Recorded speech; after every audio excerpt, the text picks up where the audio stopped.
Yeah.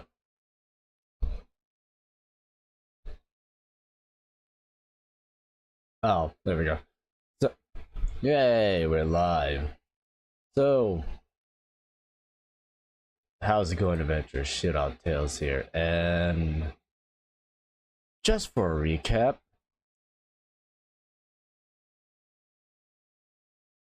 I do not have anything prepped. Actually, this is all improvato. Also, the other sad news is that I had to uninstall Honkai Star Rail just to play Genshin Impact. Yeah, I know.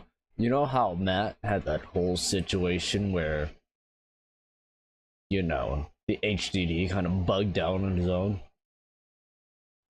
Yeah, well, it turns out he refried it so much that it broke. So this is sort of our own punishment.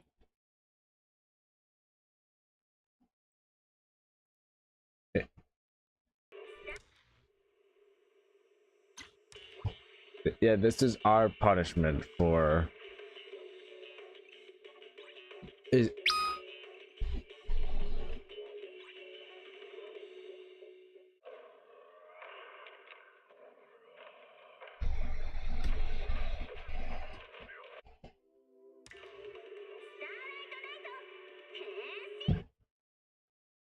yeah, this is what is essentially our punishment for abusing the damn thing, so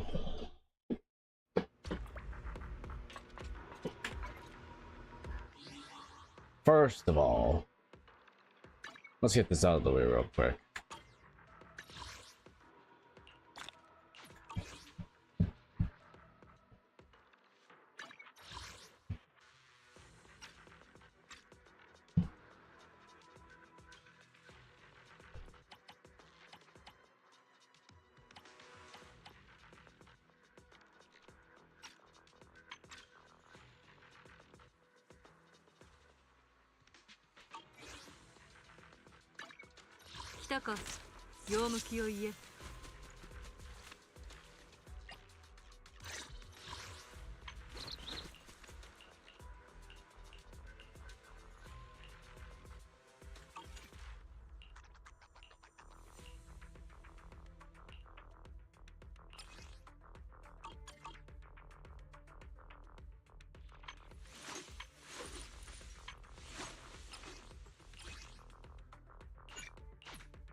Ah, eat that.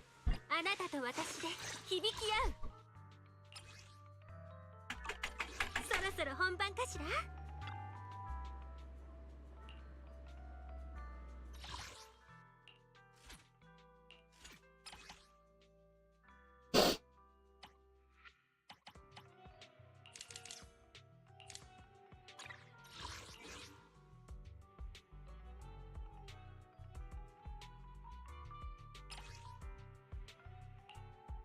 出動？ご飯は出る？おっと、そろそろ定時かな。当作はあなたと私で響き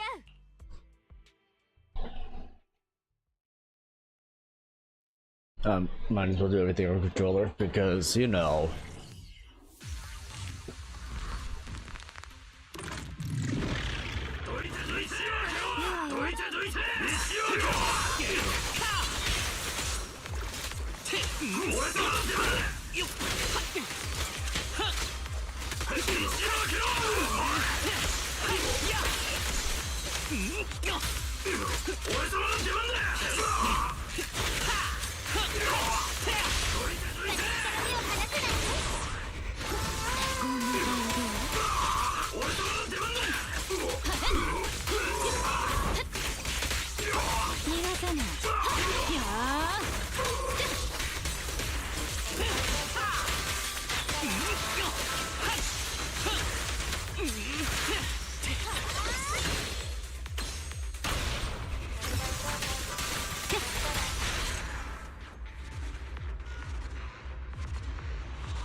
One more. One more.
Okay.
That should be enough for Asta.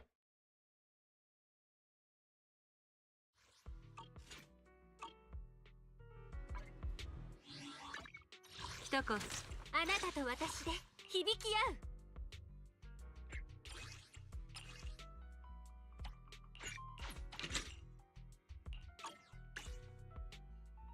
Nope, apparently not.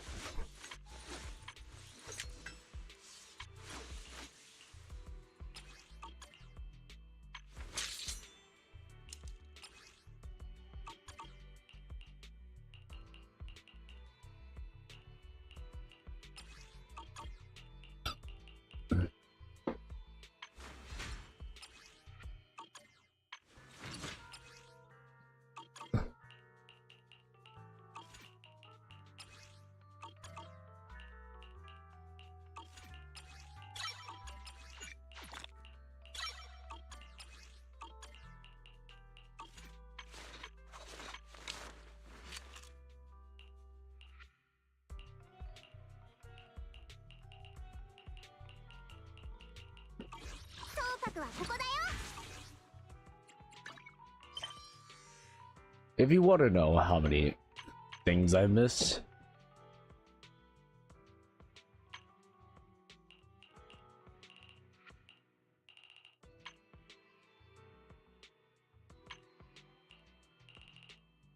yeah, I missed a lot.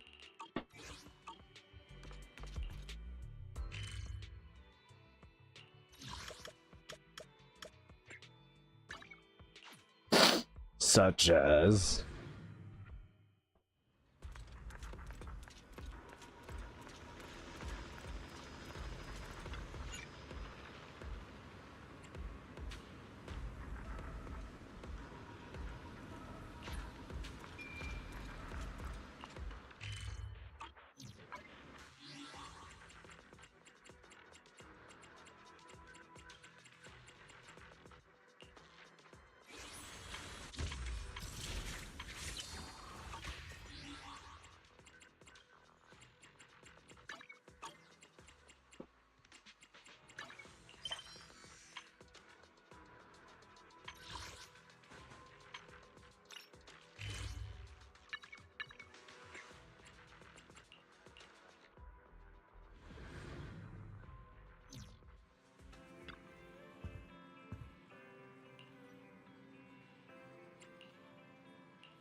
Cutscene. Oh. 失敬、どうかヒューゴと呼んでもらえるだろうか。差し当たって俺のことは一収集家だと思ってくれていい。起点のことは新エリートで最も趣のあるビデオ屋だと聞いていてね。今日はこうして門扉をくぐる幸運に恵まれたわけだが、なるほど、評判にたがわぬ佇まいだ。つつましやかでありながら洗練され、品格の中にもぬくもりがある。黒夜の中を当てどなくさまよう途上で見つけた高々と輝く灯火、それだけにとどまらない。どうやらここには名のある者たちがこぞって出入りしているようじゃないか。それも治安局や対フォロー行動部のエリートたちが。店長のお二人は若くして有望であるようだな。ご立派なことだ。それほどでも僕たちはそこまで大層な人間ではないですよ。これは一点の曇りなく我が心からの言葉だ。起点からは非常に特別な何かを感じる。故にあの情報についてもおそらくは真実なのだろう。そう、悪魔の子。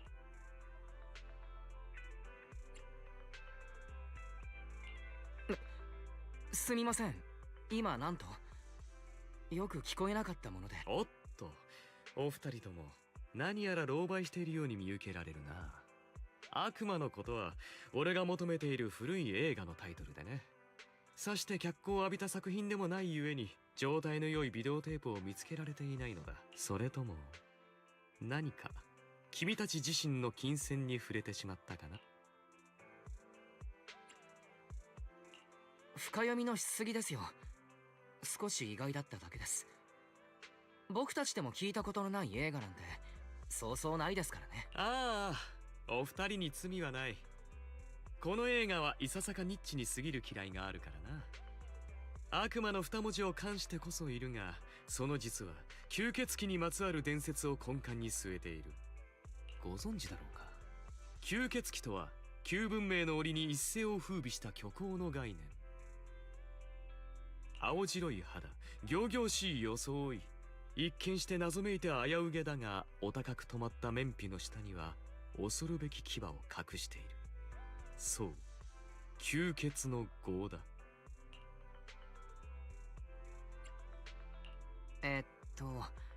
その話を聞いて思ったのは、お客さんも大概吸血鬼らしいということですね。褒め言葉として受け取っておこう。だが惜しいかな。この新エリートに吸血鬼などというものは存在しないのだ。この俺も血を吸わないと生きていけないような体質ではない。強いて言えば低血糖気味なことが悩みではあるがね。ビデオに話を戻すが、筋書きはこうだ。吸血鬼となってしまった主人公が長きにわたる陰謀の末に在郷深き父親を殺し、自らもまた灰となって消えてしまう。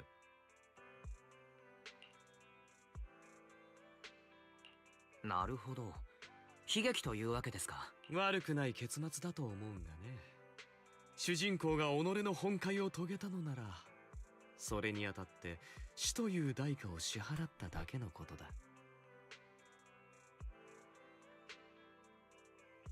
やれやれ、起点ほどの店であっても俺の求めるビデオはなかった。ついてはこの店で今貸し出している映画を一つ残らずレンタルさせてもらおうか。ありがとうございます、社長さん。何、ニッチでつまらん映画の話に付き合ってもらったのだ。正直に言おう。俺の収集家としての目には起点そのものが大いに伸びしろあるコレクションとして映っている。コレクションの定義がとても幅広いんですね。さすがは収集家というべきか。仕事柄少しだけ知っているんだが、新エリートの一部上積みの連中には人体の初期感をコレクションしている者もいるさ。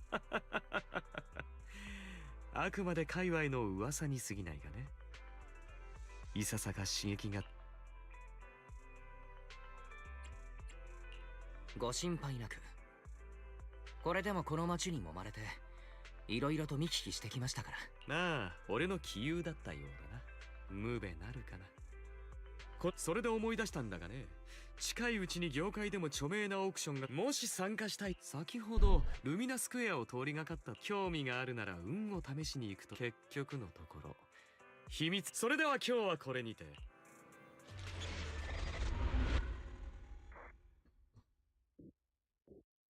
Dio.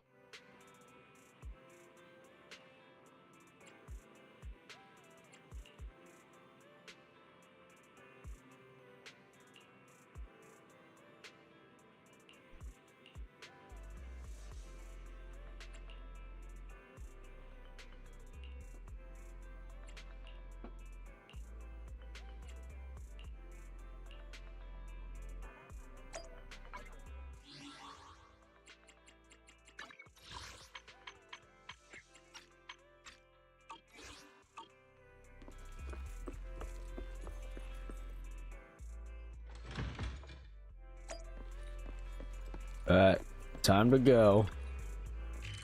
Win this fucking raffle.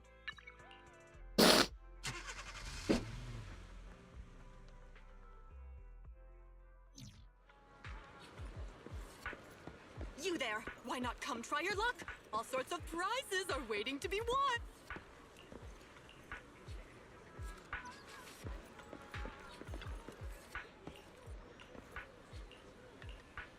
Oh my word.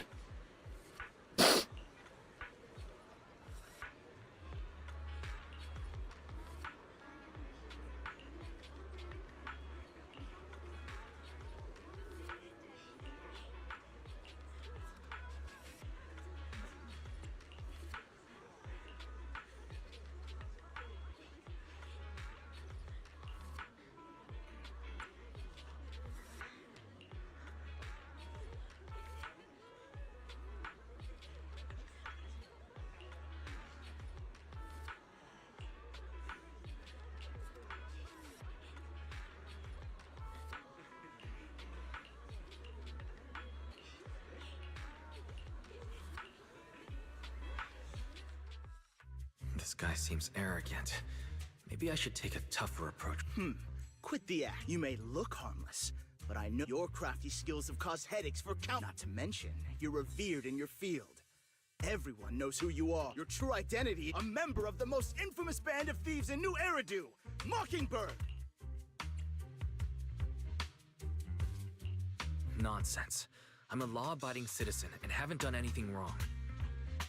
Exactly. If you're so confident in your judgment, why not call PubSec? I'm sure they'd be delighted to apprehend this Mockingbird Phantom Thief on the spot. All right, jeez, I was just guessing. Forget it. Clearly, you have no idea who I am. I'm Curtis Ravenlock. That's right, of the esteemed Ravenlock family from Tops. You'll face consequences for crossing me.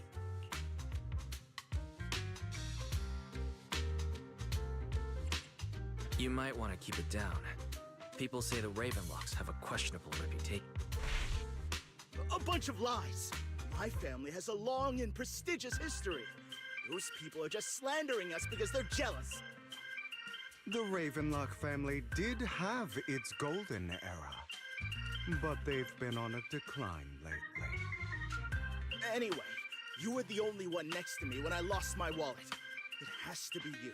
Just admit it!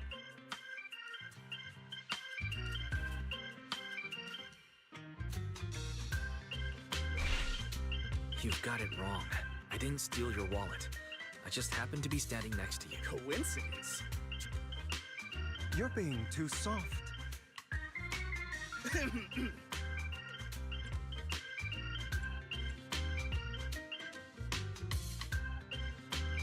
No one's responsible for your wallet except you. Let's be real. You're just trying to shift the blame. You! No one's ever dared to speak to me like that before. Clearly, your accusation is baseless, Mr. Ravenlock. Your outfit, while elegant, shows unironed creases and noticeable signs of wear. You've likely worn it for a long time. Plus, the wet ink on your cuffs suggests that you rushed straight here from your workplace. Likely so you wouldn't miss today's raffle. All in all, it's clear you're not well off and quite careless. Chances are you lost your wallet yourself, and it probably didn't hold much cash. Is that why you jumped to accuse others? Hoping to leverage your family name to make a quick Denny? That's utter nonsense! Regardless, you owe this person an apology. Damn it! You'll regret this. Just you wait! I really hate it when innocent people are wrongfully accused. But it's all over now. I hope it didn't ruin your mood. Oh boy, what a confrontation. Good thing you're here. Otherwise, that guy would have kept arguing forever. I didn't really do anything. You outsmarted him all on your own. It's a relief to see him get what he deserves. He should have known what would happen the moment he falsely accused you. People like that should have a taste of their own medicine. That sounds fair to me. Unfortunately, we don't usually see such fairness in our world, do we? That's why sometimes I don't mind resorting to unconventional methods to right the wrongs. You seem to be implying something. Don't tell me... A good movie never spoils its ending. But feel free to speculate. Anyway, it was nice running into you. Please, may it keep you away from shady people and situations and bring you good fortune.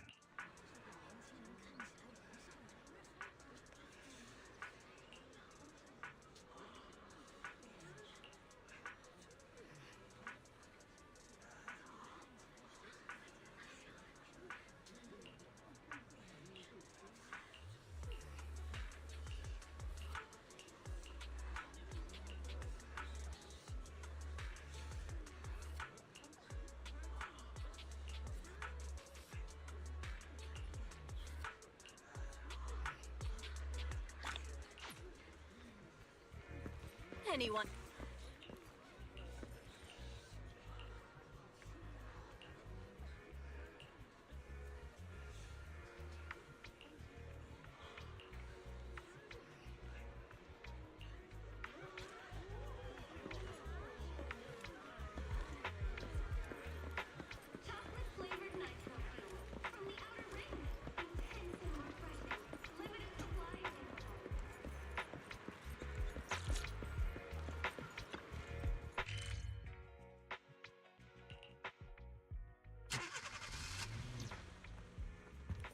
Oh, what the fuck?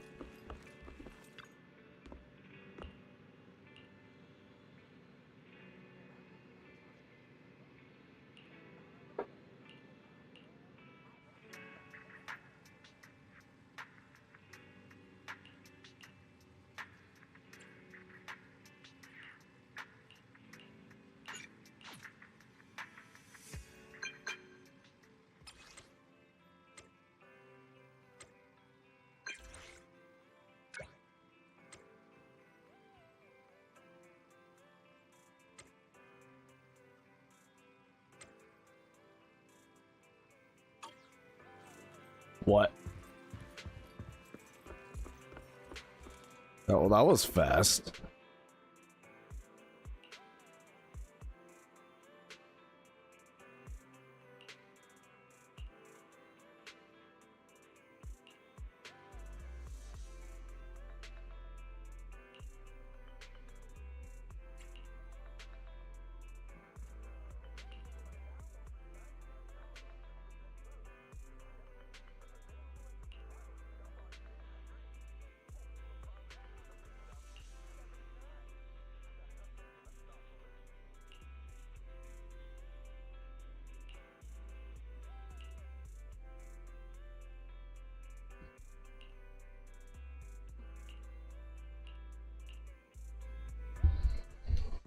They're here with me now, sir. I'm glad to have the chance to speak with you, young'uns. Helios Academy used to be a peaceful and comforting place. You know about Helios Academy? Yes, I do. And I knew your teacher, Carol. She was a kind person. I was truly sorry to learn that she was the one held responsible for the fall of the old capital. She was innocent. There must be something else behind it. I hope so too. It's just that the fall of the old capital still weighs heavily on us all. But I believe you just got caught up in all of this. I'm sorry for what you've been through over the years. It must be tough. One day, we'll find the evidence to clear her name. Then I sincerely wish you success. The real reason I reached out to you is to tell you something very important. Something about your eyes. I stumbled upon some of the data Kara left behind. She spent much of her time studying ways to minimize the side effects of your eye implants. Teacher. She was always looking out for us. Yes, which is why I believe this was her final wish. As her friend, I want to see it through. Simply put, your eye implants are directly linked to your brain, and their functionality depends on your body's limits. As a result, the HDD system takes up a part of your body's capacity. This leads to certain issues, the most notable being that it suppresses your innate ether aptitude. I brought in a team of specialists to analyze Carol's data samples, and after some effort, they created a plan to upgrade the HDD system. After the upgrade, the HDD system will operate with significantly reduced power consumption, allowing for a substantial boost in your ether aptitude, or rather, a restoration to its original level. Do you mean that once the HDD upgrade is done, we'll be able to enter the hollows ourselves without EOS? Exactly. You'll likely experience some discomfort at first, but you'll get used to it over time. I'll have the specialists from Marcel Group continue monitoring your physical condition to reduce the burden on your body and help restore your ether aptitude more. Are you really giving us such advanced technology for free? Feels like there's gotta be some kind of catch. Besides, you must have known about us for a while. So why wait until now? I'm not asking for anything in return. As for why I didn't reach out sooner, truth is, from what I've learned, your eyes possess even greater power. Perhaps the power within you could affect all of New Eridu. But you must understand, power is a double-edged sword. It can be used against enemies or allies. As the mayor of New Eridu, I must ensure everyone's safety. So I hope you'll forgive my caution. I'd been observing you for some time. That said, I'm confident to say that everyone at Victoria Housekeeping speaks highly of you. Miss Bell and Mr. Wise are both kind and honorable individuals. I believe they'll use their power for the right cause. Yeah, they're both good people. Thank you for your kind words. Even though we have no idea what this power is. You're not just making it up to get our hopes up, are you? Of course not. It's just that I don't have much information right now. I'll let you know as soon as I do. Well then, I'll let Lycon assist you with upgrading the HDD system. Rest assured he'll guide you through everything. You should be able to follow him with your knowledge. If you would follow me.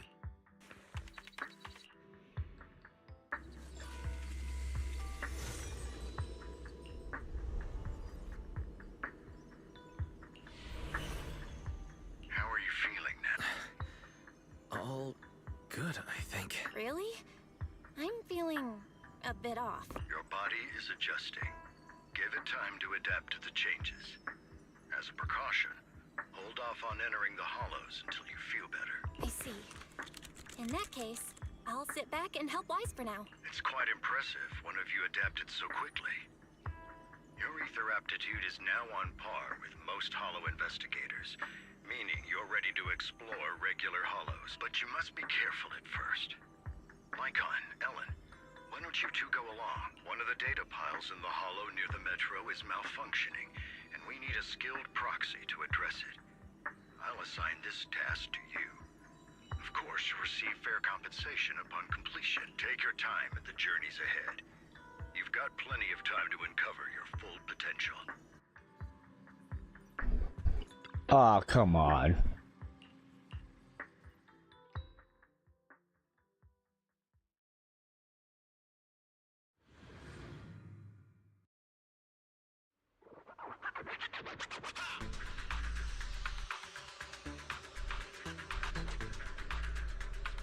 Master Proxy, the data pile that the mayor mentioned is in this direction.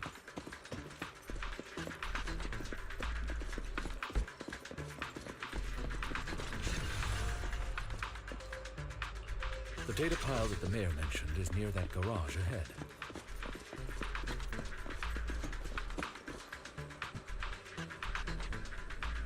What a pain.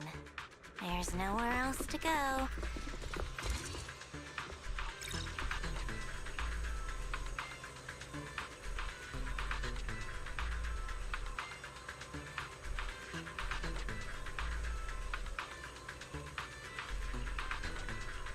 We should search for the passcode nearby to disable the laser, and then move the train.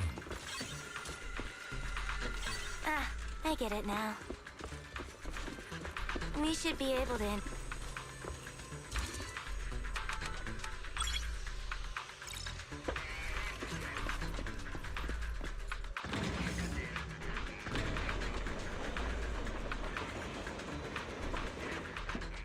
How are you feeling now, Master Proxy?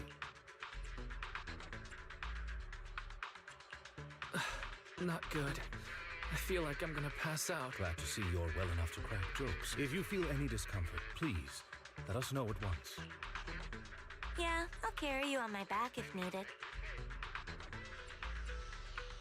Well, that won't be necessary. You've always had a sharp mind, and now you've got the muscles to match. Thanks for the compliment. No, I was just thinking. When will you pick up some fighting skill? If you can fight, you can handle things in the hollow all on your own. That's That'd be pretty neat.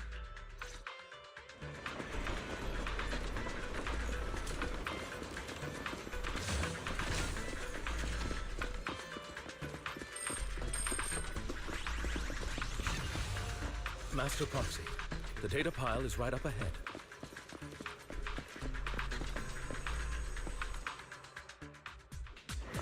Worry not, Master Proxy. Real insurance. Thank you. Sorry. I still need you guys to protect me. Get lost! Seems like I'll need to work harder. Roxy, you don't need to push yourself so hard. You're already pretty great. Just leave the rest to us.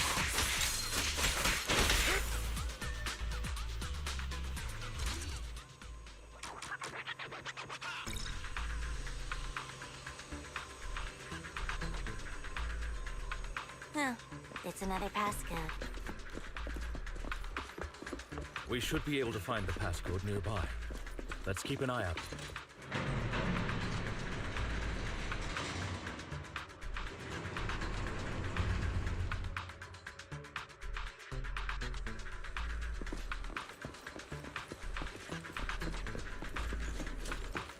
Maintaining the data piles in the hollows requires a proxy with the utmost professionalism.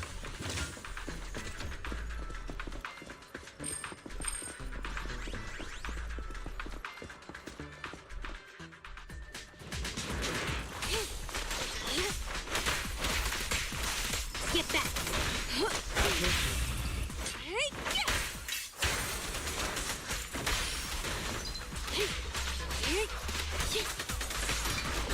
Trouble soon.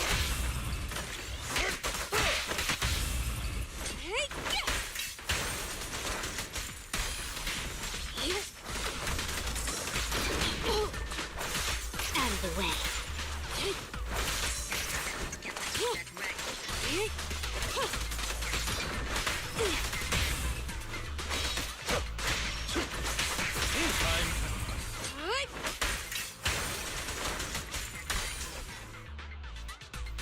Master Proxy, let's take a look around this area.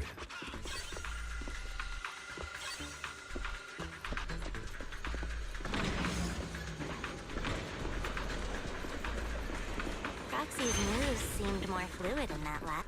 Master Proxy, this should be the second passcode.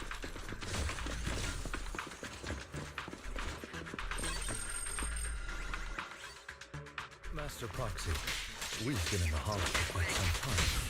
How are you feeling?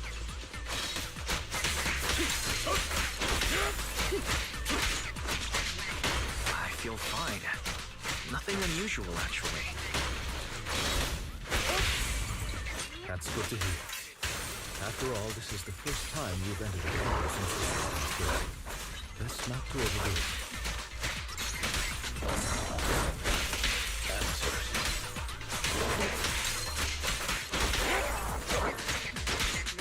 Let's end this fight quickly.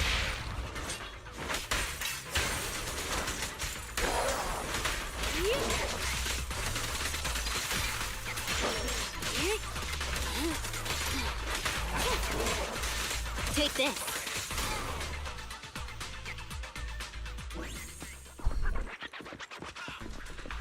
What was it? 0-4?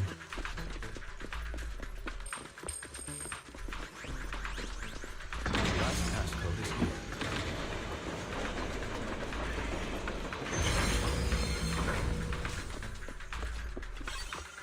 here. 0451.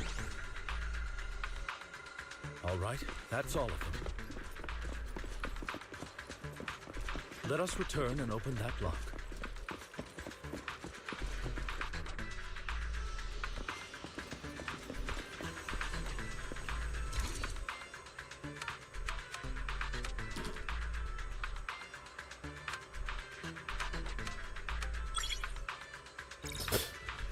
I can't see.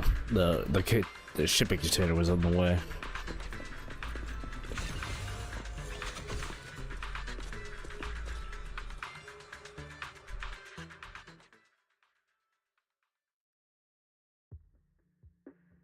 The mission was a success, sir. Master Phaethon's performance was outstanding. Excellent. You truly are exceptional. I'll be frank. I contacted you because I need your expertise for an important task. I'd like you to participate in an auction and help me secure an item up for bid. Hold on. Is it the same auction I heard about? The one with all the high-profile attendees? Yes, that's the one. I knew asking you was the right choice. Since you're aware of it, I'll get straight to the point. It's related to the sacrifice you encountered. Sacrifice? It's back? Remember the sacrifice you took down near the construction site? Public security did some research after retrieving it. It turns out it can maintain its form outside the hollow and carries human genes. Within it, we extracted a mysterious core. This core possesses the same inexplicable power as the sacrifice, allowing it to exist without relying on ether. However, the core was recently stolen from the most secure lab in New Eridu. We suspect this is an inside job rather than an external theft. We searched extensively without success, until I saw the auction flyer. The core has been concealed within an auction item. So you want us to bid on it at the auction. But why us? The power of the sacrifice is highly volatile and destructive. We must keep it confidential, at least for now. And I, as mayor, am not suited to participate in the auction myself. Plus, I'm running checks on my inner circle due to the theft. Frankly, there aren't many people I can trust. Don't worry, the funds are covered. And Victoria Housekeeping will be assisting you. Oh boy. Of course, this hinges on one condition. Your willingness to aid me. All right, we'll give it a shot. Thank you very much. I knew that I could rely on you. The only hurdle now is the invitation. It's exclusive to Tops, so obtaining one might take some time. I'll handle that promptly. I'll leave the rest in your capable hands. You seem a bit puzzled, Master Prop. The relationship between the mayor and Tops seems rather delicate. You're quite perceptive. As you know, the roots of New Eridu's governance lie with the Mayflowers, while Tops is a conglomerate of companies. Power and profit often lay the foundation for conflicts, which is why securing invitations could be tricky for us. Things would be much easier if Tops weren't so involved. But worry not, Master Proxy. It may take some time, but we will overcome these obstacles. Now, if you've no further need of me.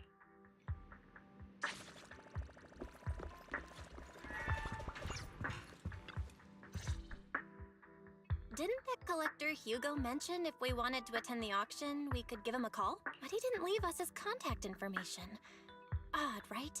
If he wanted us to contact him, why not leave a number?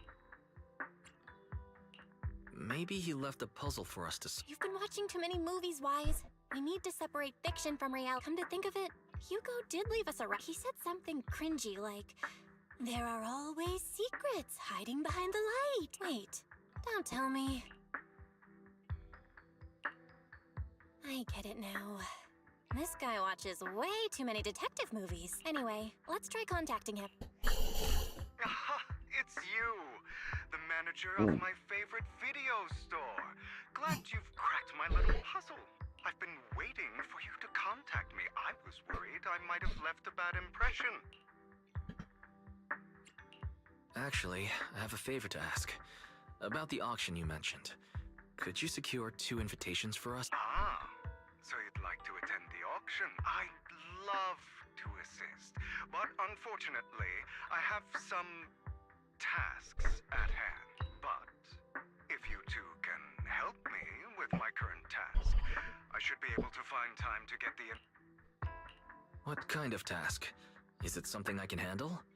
Nothing too dangerous, I hope. Don't worry, I would never put you in. I'll wait for you at Do Gardening Shop in the... Oh boy.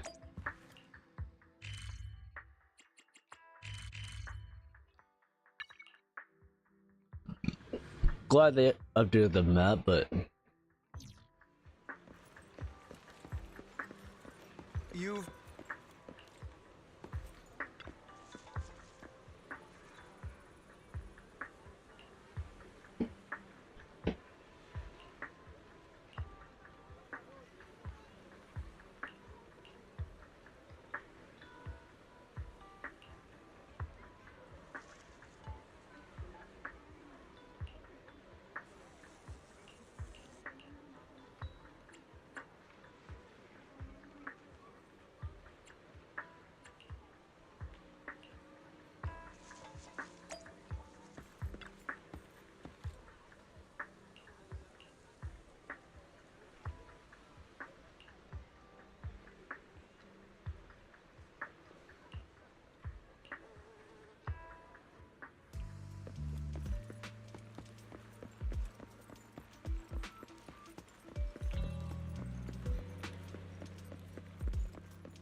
Another waste of...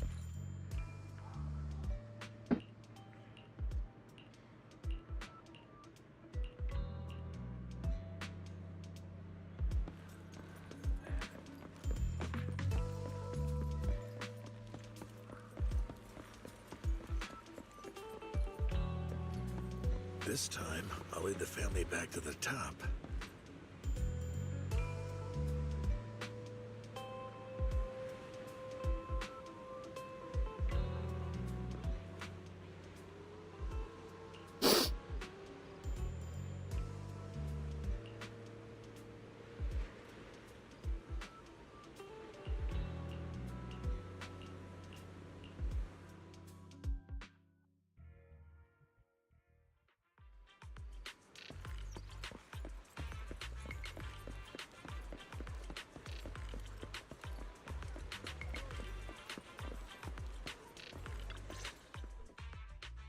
Good day, manager. Wonderful to see you. About our previous discussion.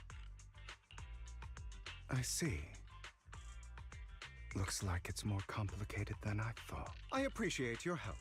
Here are the promised invitations for you. One was mine, but I won't be able to attend as I'll be occupied that day. I had to pull a few strings to secure these invitations. Otherwise, someone might come. Wait, seriously? Well, when you dance with sharks, you can't avoid risk. But I have faith in you, dear manager. Don't worry, my lips are... I've been meaning to say. What's your view on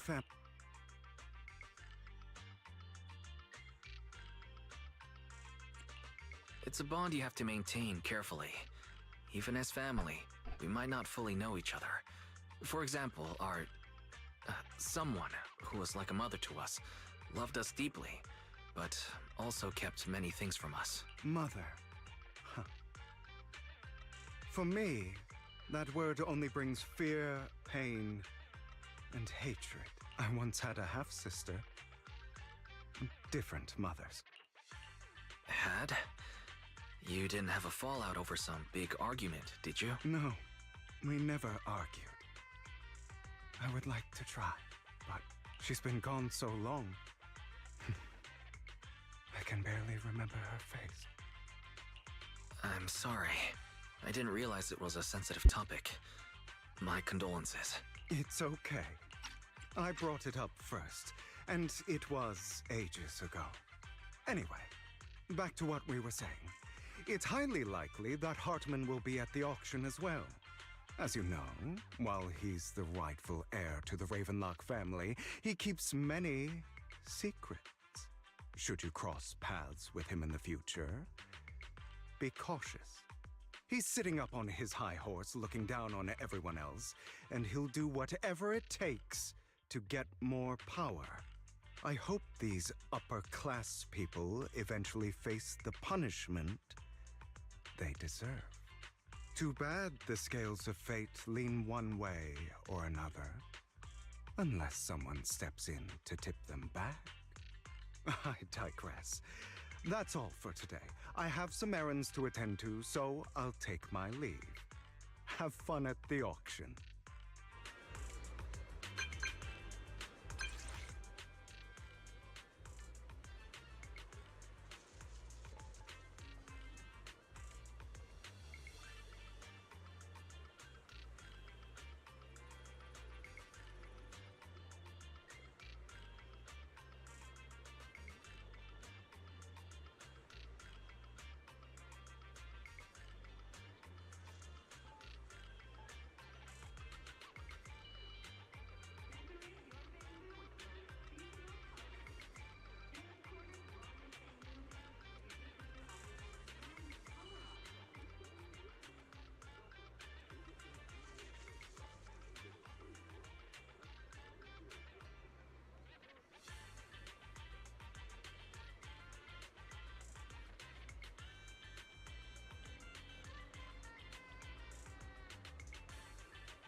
Sorry, I went to go grab food.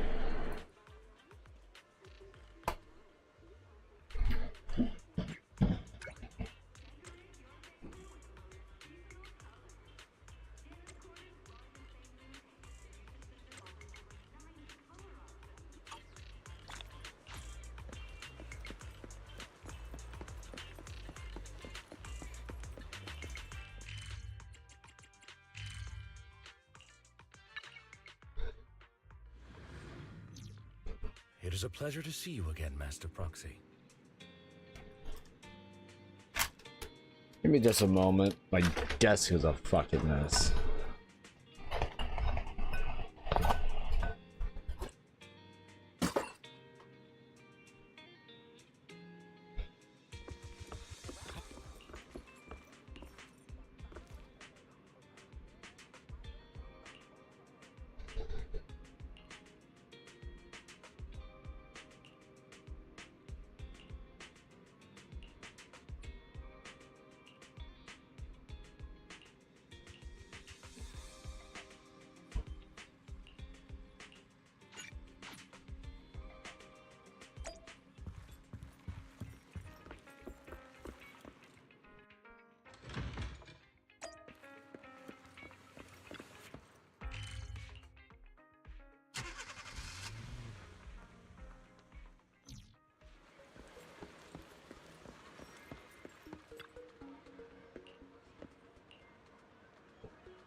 Lies, deception,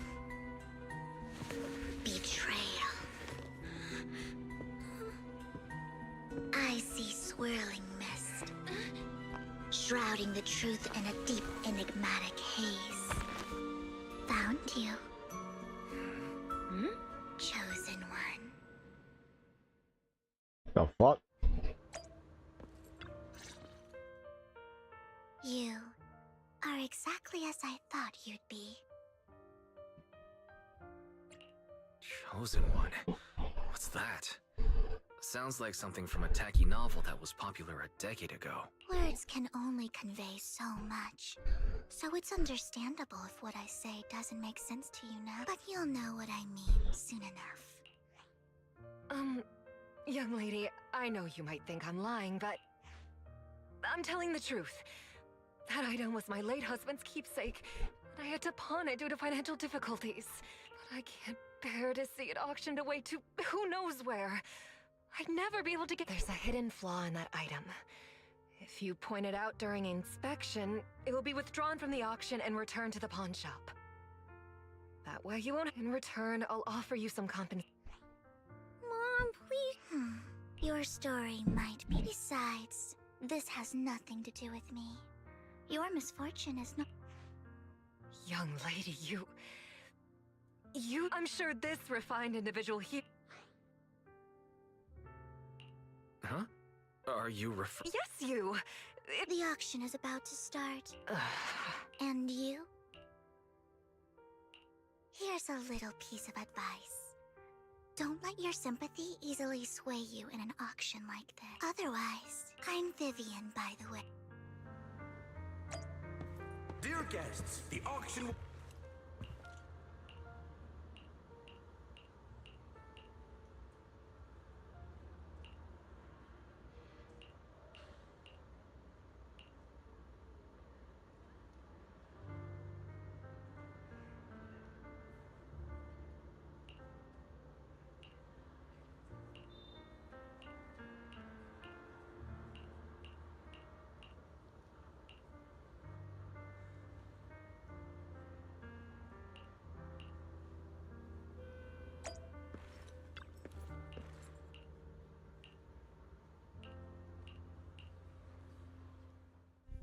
He may be from the Ravenlock family, but he's been entering the lottery in secret. His financial situation might not— Ugh, what rotten luck. I won't back down.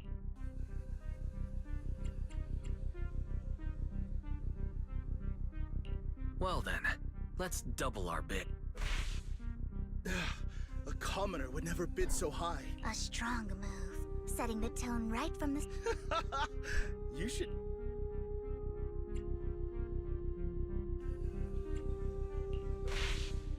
Let's see who comes out on top in the end.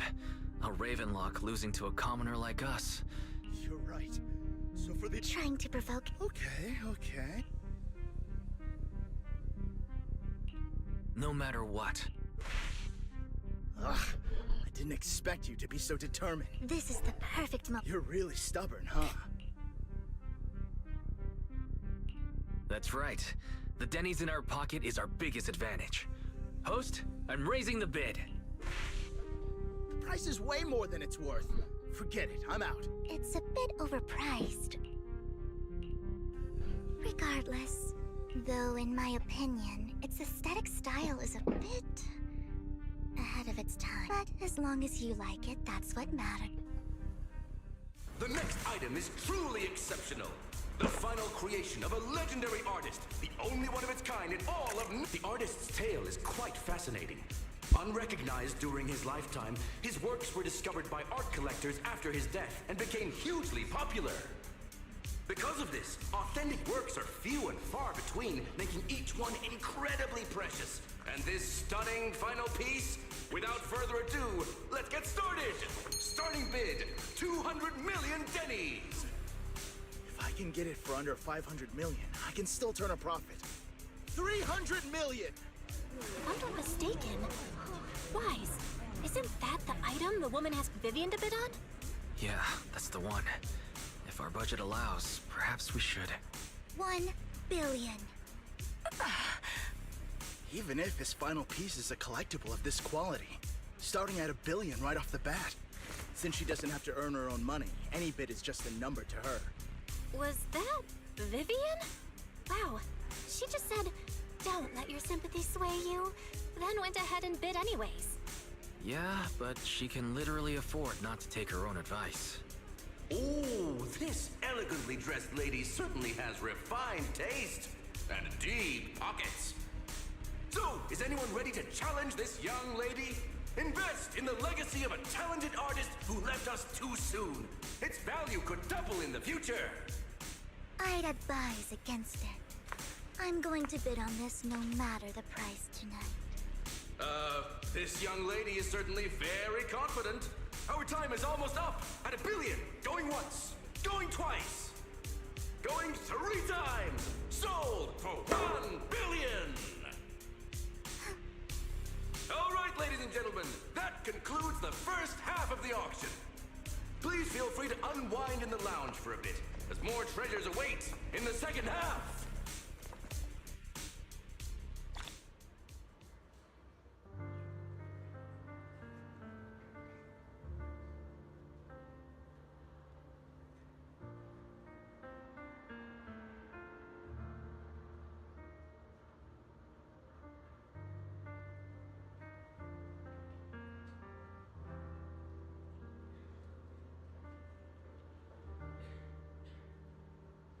Cool, we got our item. I think. The coffee here is drinkable. You have a strange look on your face. Despite her ruthless exterior, she's actually quite kind-hearted. Though you wouldn't dare think that, would you? Not at all. That's not what I'm thinking. You're not being honest, and I don't appreciate deceit. Just to clarify, I didn't assist that woman out of kindness. Nor do I plan on giving up the item I just purchased, because it's nothing more than a common scam. A scam? So you're saying that woman is a fraudster? They'll tell you a tragic story, begging you to help bid on a collectible at a high price. They promise a reward and guarantee the item will be withdrawn from the auction, so you think you won't have to pay anything. But the reality is, once you bid, the deal is done. No going back. And you end up shelling out a hefty sum for something worthless. So why did you still bid on the item? I really enjoyed the story of that legendary artist. Art, at its essence, sells stories, doesn't it? I'm willing to pay the price for the stories I choose. That's another lie. Okay, you got me again. Let me give you another piece of advice. Appearances can be deceiving. People often mask their true intentions. Sometimes, what you can't see is the real truth.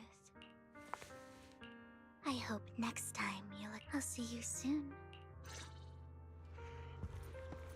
The second half of the... Ladies and gentlemen, welcome back! Up next in our auction is tonight's showpiece, the one-of-a-kind Robe of Hero! Legend has it that, long ago, this was a garment that only a hero could wear. What's truly fascinating is the unique gem embedded in the collar of the...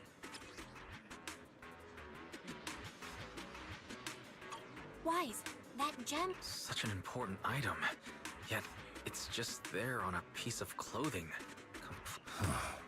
Oh, God. This auction sure is busy. There's people of all sorts, whether they belong... Robe of Heroes. Nonetheless, I'll secure it. And then... Yes. Seems authentic. Of course. I'll keep... I didn't expect this to... I believe there is no meaning in continuing. So, my friend, what did you have in... This man is pretty shrewd.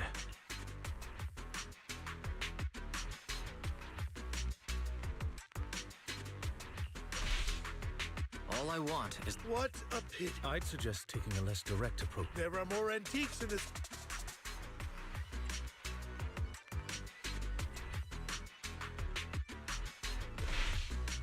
I'm not a collector, so I'm not into antiques. That robe just caught my eye. Blank. Well... Damn it, we almost won! I got a message from... What? Look up! What happened? Why'd the lights go out? What's going on? The power went out? Mommy!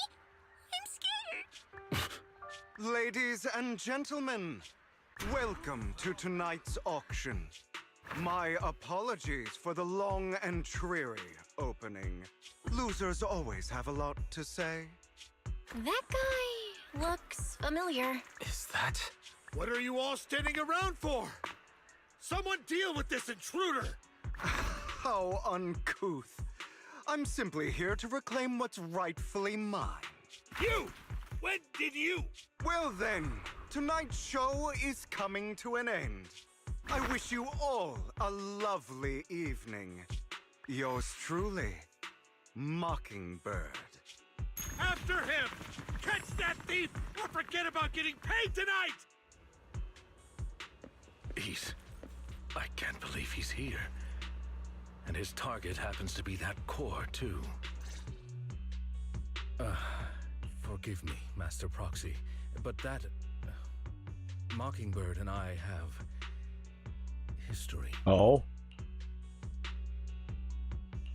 You might find it surprising, but I know him too. You do? I see. So that's how you know him. Years ago, we founded Mockingbird, the Phantom Thieves Syndicate. Things started off well. We were young, with naive ideals and lofty goals, and we pursued what we thought was right. But one night, that all changed. There may have been signs of what was to come, but no one noticed them at the time, or perhaps we chose to ignore them. Eventually, I left Mockingbird and accepted the olive branch extended by the mayor. The separation was, shall we say, less than amicable. And my dearest friend became my sworn enemy. Master Proxy, if I... Though he helped us before, and he seems pretty nice, I can't help but feel something's off. He is a part of Mockingbird, after all. Mockingbird has changed from how we envisioned it. And Hugo, too, no. It's not. In any case, I'm still unsure of his intentions, but we cannot risk letting... Based on my past experiences, I can likely predict the route he'll take. However, this path lies within the hollow. Let's head straight there. Very well.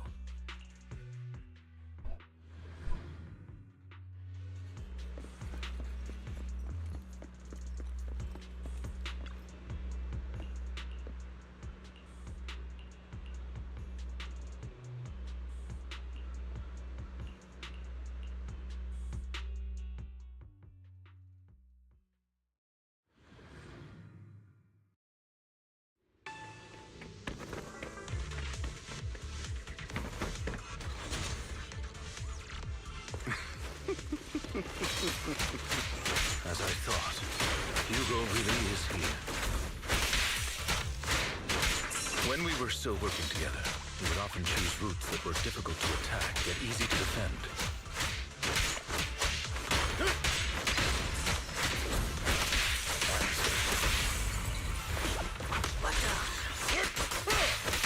Master Proxy, the layout of the port is complex. Ethereals may jump out from any corner. Let me at him. Let me at him. Doobie. There are so many ethereals. They don't seem to be phasing him at all.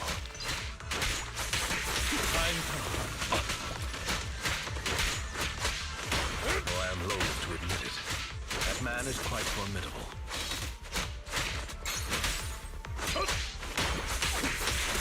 You can always find him in the thick of things, be it social functions or surrounded by ethereals.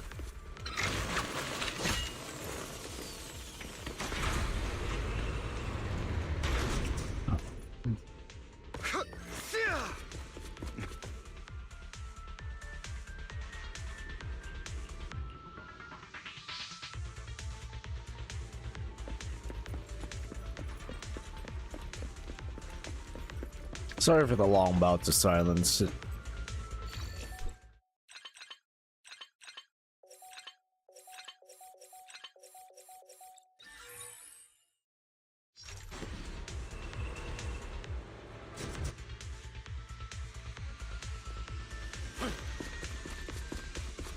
Actually, this is the first time I've ever seen the story, so expect me to see a little bit of a surprise. Careful, or you'll get hurt. I'm not going to let you have your way. Master Proxy, that's one of Hugo's weapons. Make sure to avoid it.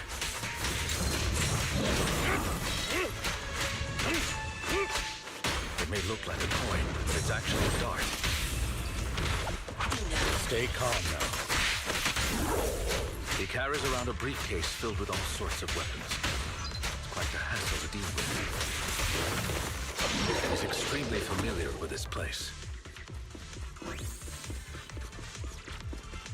Master Proxy, dragging this out will only be to our disadvantage. Let's proceed through here post-haste.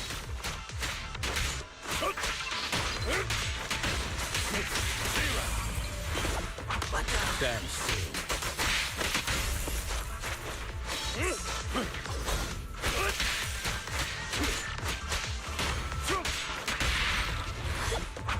Stay calm now.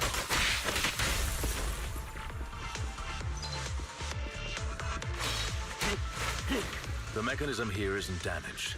It's still functioning normally.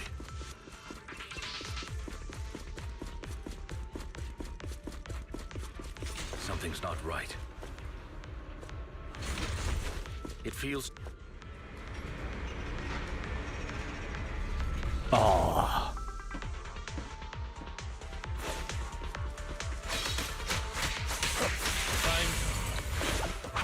Stand still.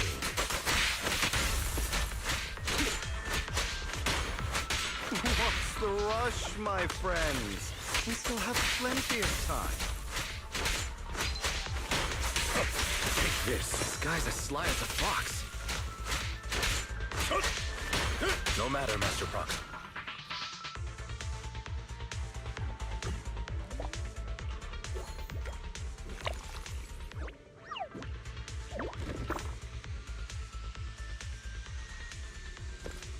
This must be the right way. Not to worry, Master Proxy. We'll be able to catch up. It should be this way. Are they from the auction? No, they shouldn't be able to track Hugo here. They're likely just hollow raiders.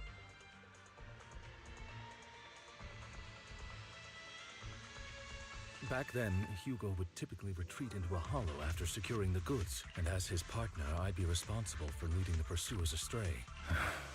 I'm unsure if he has a partner now, or who they might be if he does. Well, Phantom Thieves usually have partners. I assume he must have recruited a new one by now. True. That could make things trickier, as he may have passed the court his partner. Regardless, Master Proxy, let's steer clear of those Hollow Ridders for now. Although I'm confident in my ability to defeat them, the clash here might delay us and jeopardize your safety. Our main focus now is locating Hugo and retrieving the gem. Evade, now!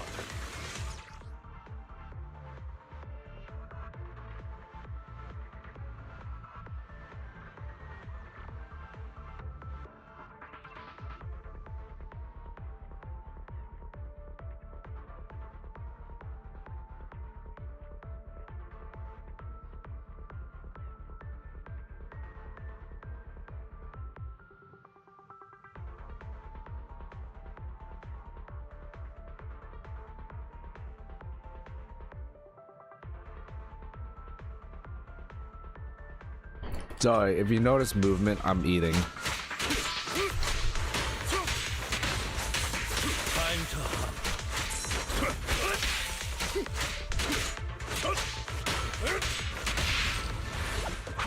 Stand still.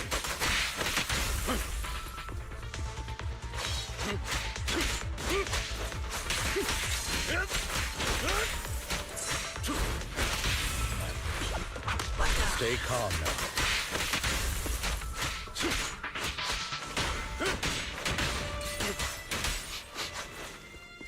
He should be nearby.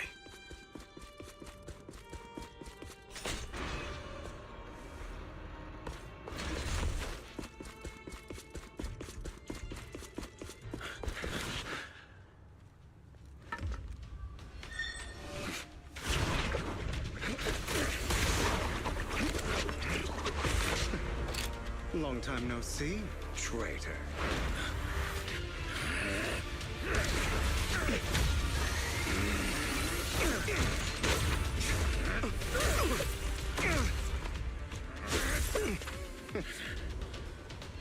It was you who broke the oath, not me. You haven't changed, pompous and self-righteous.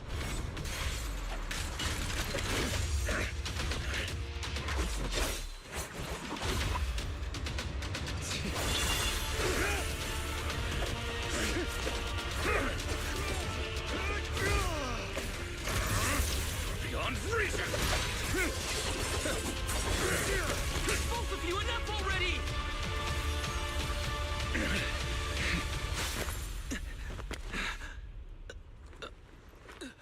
Master Proxy.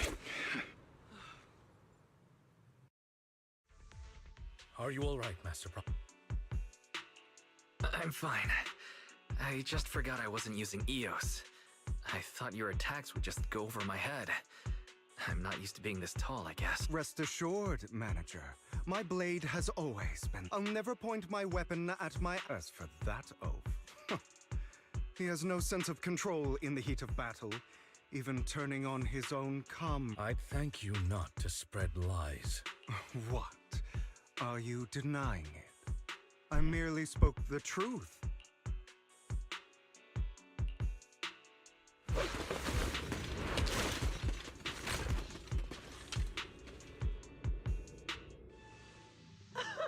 Thought we were in for a tough... If you value your lives, you better hand over all... I have no conflict with you, gentlemen. I'm here for... Cut the... Whatever your business is, pay your dough or bite the... Pay our dough. This is the Hollow. You're not claiming this Hollow as your own. Not even the current mayor of New Eridu would dare to make that assertion. Am I correct? Mr. Mayflower Watchdog. You sure don't push it. We've buried idiots like you in the Hollow before. I'd urge you to... Huh? Unfortunately, your kind advice has... They've already won my patience. Scared? Then perhaps you should think twice before you act. You've made your bed. Sorry, Spare us! Are you quite done blowing off steam? Don't... Who do you think you are?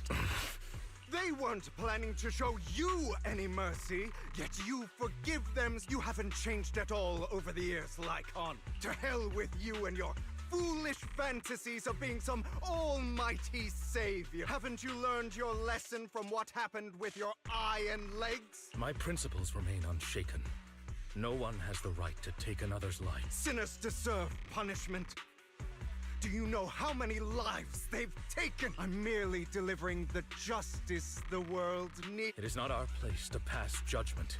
I know I will not sway you. There's no point in continuing this argument. I will stop you. I always will. Go ahead and try.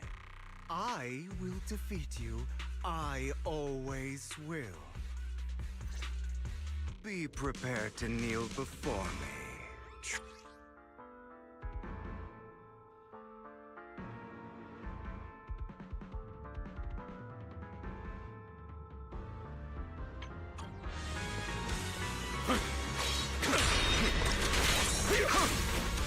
Beg for mercy.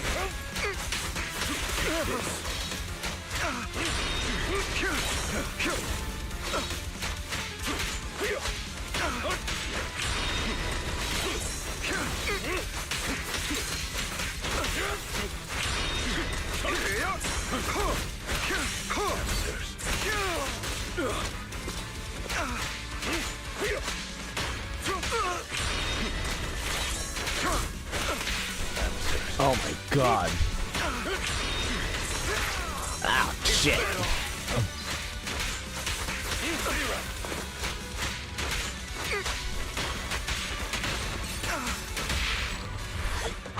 Proxy, I'd advise against trusting anyone from the Mayflower family. Or their dog.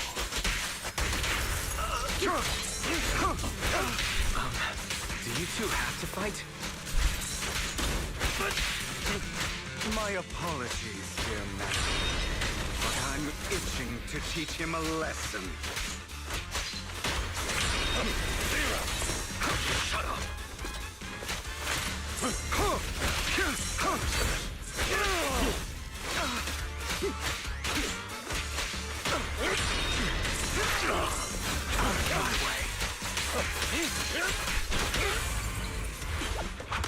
Stay calm now.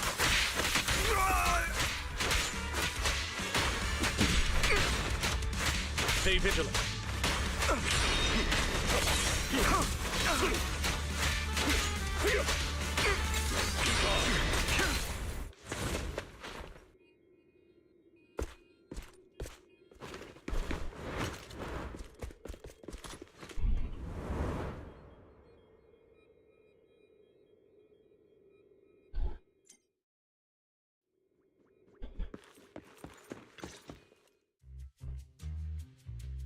Worry not. Mastery of my skills will come in time. But there's something more important I would like to teach you. Something about faith. Does a phantom thief even need faith? Of course. What else would we fight for? For wealth, fame, and power to stand at the top, so nothing and no one can imprison us. Isn't that what everyone desires? Or perhaps by faith. Do you mean some hilarious You just don't get it. All right, enough squabbling. What I'm trying to teach you is very simple. I may not walk the path of justice, but I do not walk the path of evil. There's too much injustice in this world. And there are times when it becomes necessary to right those wrongs with unconventional methods. Taking lives, however, is out of the question. Life is a precious gift.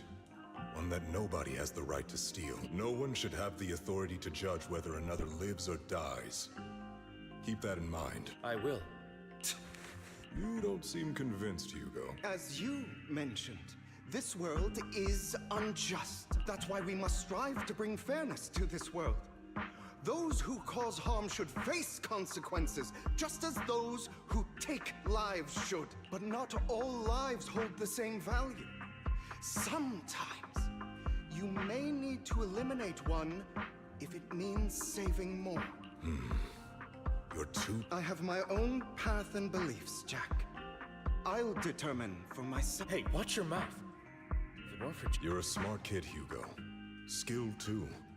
You could easily... However, what if one day you found out you were wrong?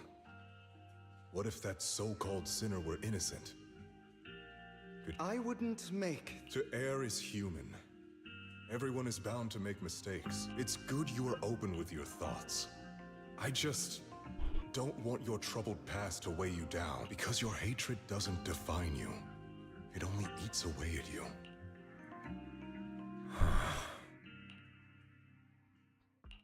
Are you okay, Lycon? You've been quiet for a while. My apologies, Master Proxy. I was just reminded of some past memories. Before Hugo and I founded Mockingbird, we had a mentor, Jack.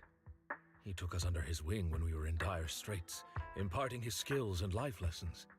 But Hugo didn't agree with his viewpoints. Perhaps our paths were always fated to diverge. I've been curious for a while now. What caused you two to split? Mockingbird faced numerous triumphs, but also setbacks, and one of them was a disastrous one. Hugo, you... Was this you? All this? So what if it was? Have you gone crazy? Have you been planning this all along? You'd bury all these lives in the name of vengeance? They deserve to die. Especially my so-called father. I should have killed him a long time ago. A really long time ago. You know what, Lycon? There's some people whose only purpose in life is to bring more suffering into this world. Sometimes murder is what brings justice back into this world. And for that, I must stain these hands in blood. Enough! I can't trust anything you say anymore. I'm leaving Mockingbird, now! Where are you going? Anywhere. Someone from the Mayflowers got in touch with me before. Are you mad? You know what those hypocrites in city administration are like. They're no different from tops. We fought them together all this time, and now you're leaving to serve as their lapdog. Are you going to turn your back on Mockingbird? Turn your back on me? The mayor is different from the others. But it doesn't matter. I'm not going to even try convincing you. As your friend, I'll give you one last piece of advice. Please, stop here. Otherwise, the day will come where your hatred and ambition will consume you.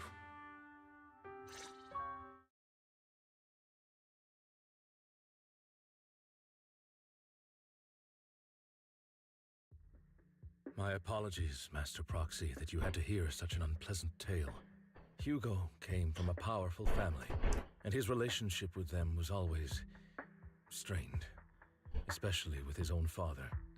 So much so that Hugo wanted to personally put an end to him. After shouldering a mountain of injustice, Hugo ran away from home. That's when Jack and I met him, and that setback that Mockingbird suffered turned out to be intimately connected to his family. I had thought it was just a normal mission, when in fact he was plotting revenge. He took advantage of me. I do not mean to pass judgment on him and his decision, but I refuse to accept a partner who is willing to trample over other people's lives for their own desires. Perhaps his family left a mark on him that continues to influence him to this day. In any case, Hugo still has the sacrifice core. A pleasure to speak. Lycon has already filled me in on Mockingbird. I'll deal with it. Anything else we can do to help? No. You've done well. It's just... not appropriate for you to get... We've been through far more dangerous situations. Plus, we've dealt with Mr. Mockingbird before, so maybe we could help you. Really, I appreciate your kindness. It's just... Very well. Seeing as you're all people I know I can trust, not long ago, I received a letter declaring criminal intent. Sir. Lycon, I know you don't want to place them in danger.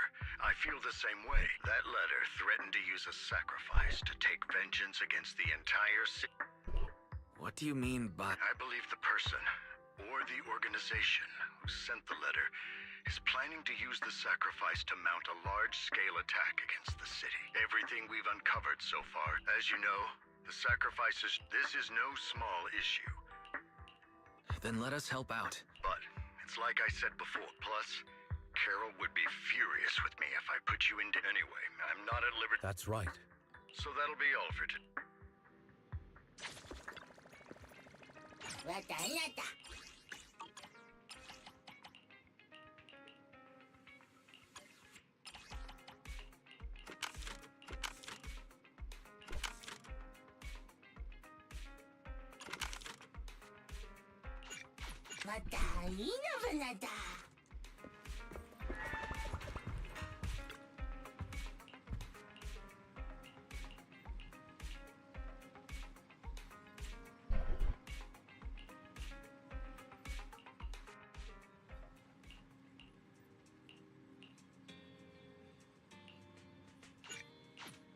Okay.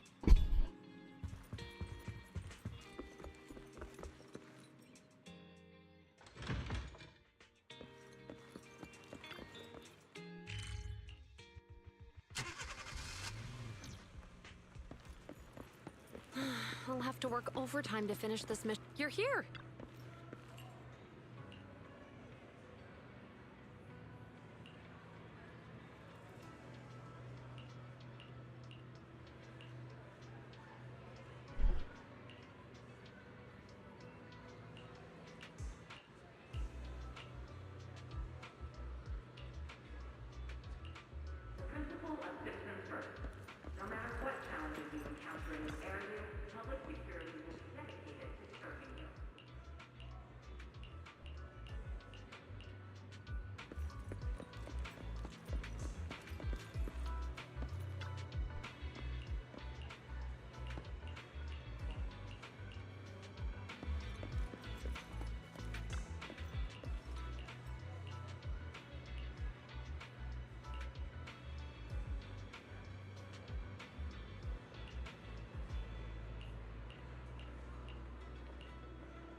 Today's training.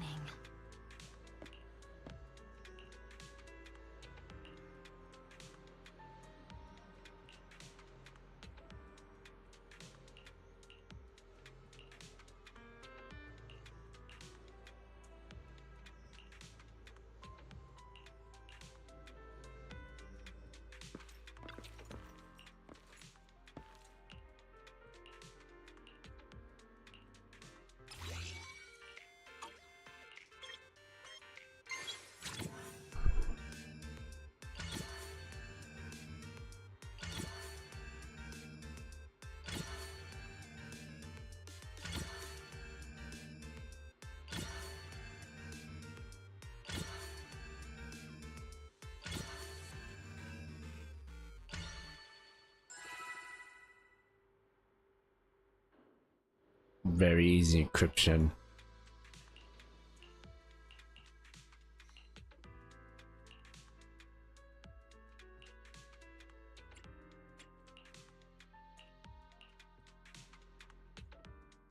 All right, let's get started.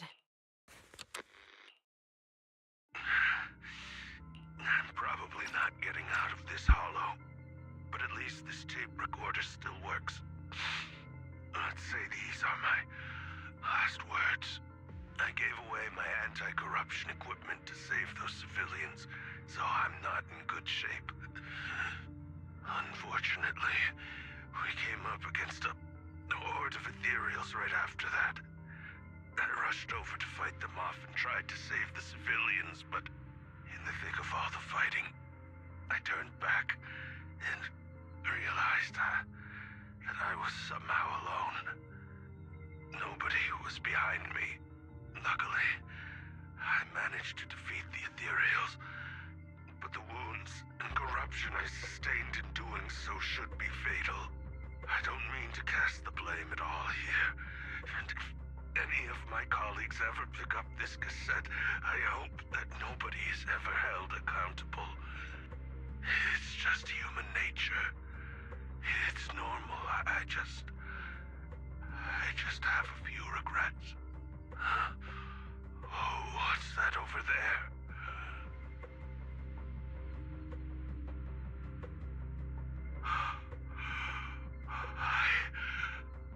I've seen a miracle.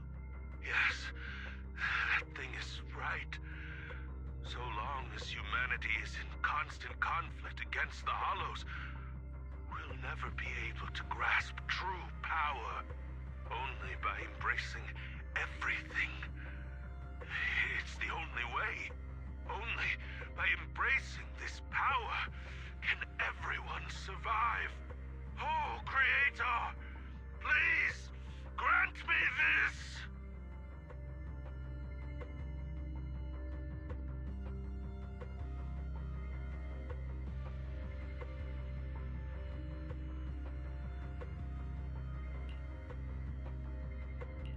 Are you okay, Julian? Don't be so down. Thanks. I'm okay. It's just... Even though we had our suspicions, now that everything is out in the open, I can't help but feel a little... Well, at least now I know the reason why he changed. What did Bringer see during the recording? Whatever it was, he called it a miracle. I saw the mission report from that incident. Bringer emerged from the Hollow unscathed, completely free from injury or corruption.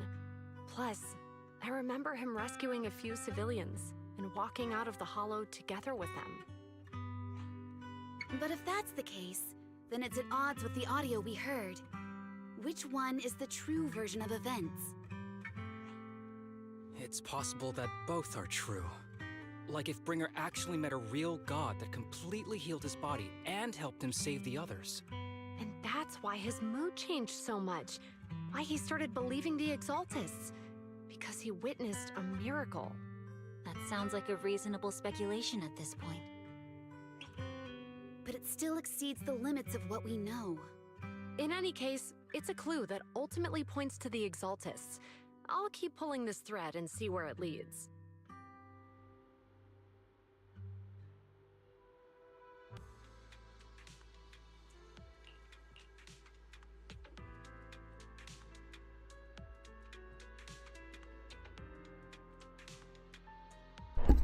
Ow! I sneezed too hard.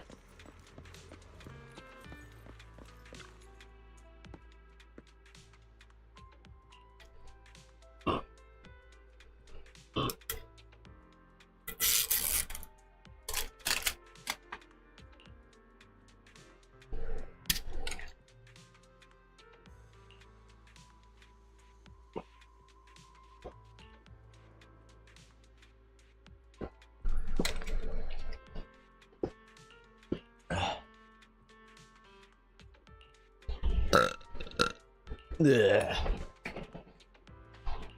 I'm really pulling my strings here.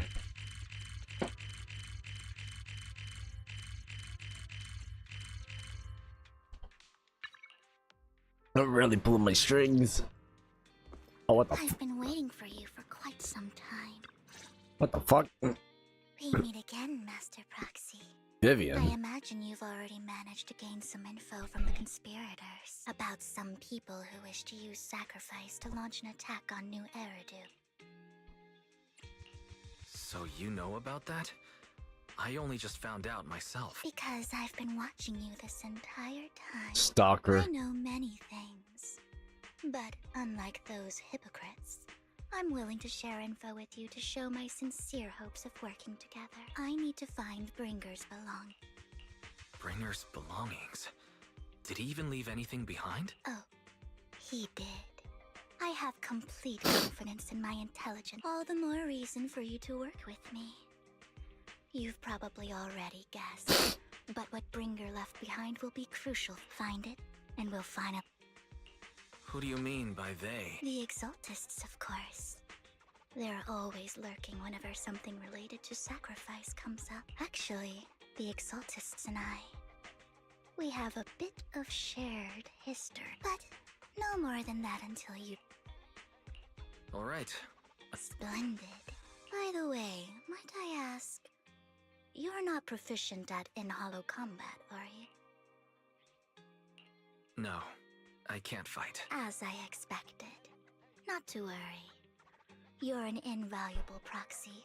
All I require is for you to guide me. I mean, not even my darling Lord Phaethon can fight in the Hollows. What? Hang on. What did you just say? Your darling Lord Phaethon? That's right.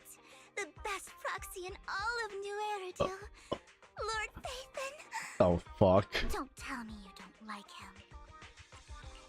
You might not believe this, but I'm actually Phaethon. You're an outstanding proxy, that's true. But Lord Phaethon's a cut above. No one could ever replace Lord Phaethon. But I know how you feel. You're actually one of Lord Phaethon's fans too, aren't you? So he's your biggest role model in life and you hope to become just like him, right? What the fuck? Fine, you're right. I'm actually a fan of Lord Phaethon. Then we're fellow fans! Wonderful. I feel so much closer to you now. Oh my. Once I start talking about Lord Phaethon, I just can't help myself. Look at the time. Oh my god. I suppose that's all for today.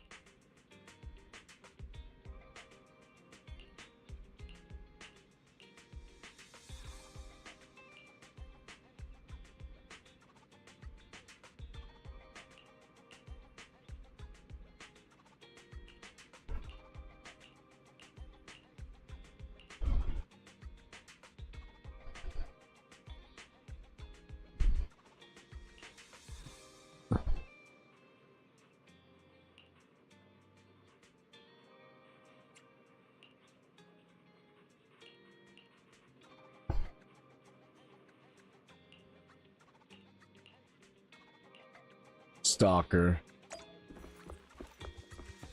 I have quite the stalker on me.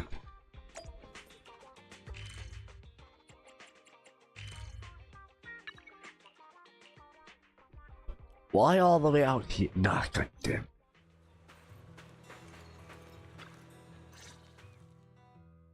Proxy, you're here too. I didn't expect to run into you here. What are you two doing here? And still in that outfit, Ambi? I'm here to investigate that incident. I've recently dug up some clues about the person behind the operation, but my key contact is ultra cautious and keeps demanding me to prove my identity. So, to gain her trust, I decided to meet her dressed like this.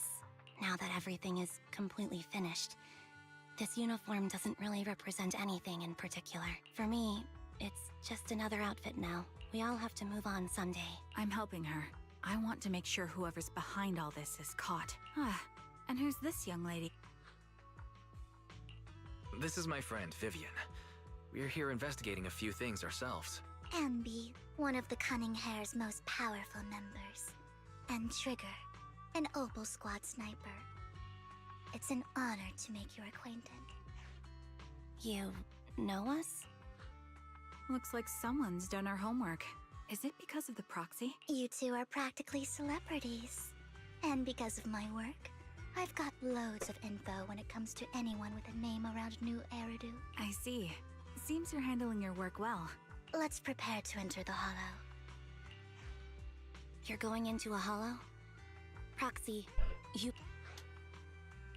Yeah, that's right. I've recovered quite a bit lately, so I don't need any protective equipment in the Hollows.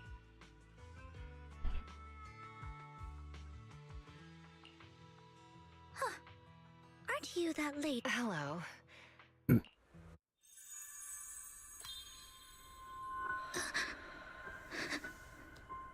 Why are you crying? Oh. Vivian, are you... What's wrong, Vivian? It's nothing. So then... Don't worry. I'm not here to scam you. Don't tell me. You're my contact for intel? That's me. Anne B from Silver Squad, I presume? Alright. I'm going to exchange some information. You aren't looking so good. Okay, that's all in return. I want you to take me into the Hollow. I left something very... Seeing as we were just about to go in... It's fine by me. But didn't you say you were investigating? It's fine. There's... Huh? Yeah. It'll be safer with more people, and we'll find your missing item more quickly.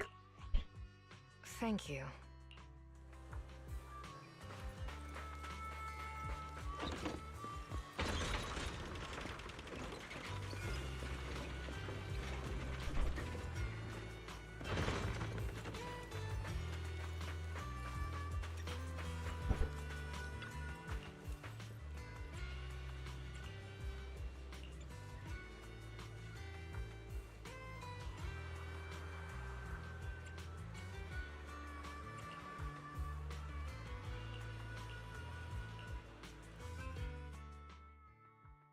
I don't believe in fate.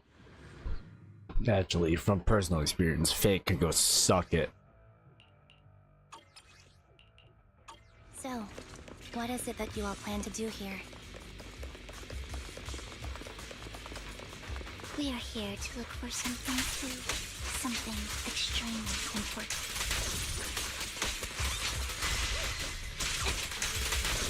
New Eridu's future may well depend on it.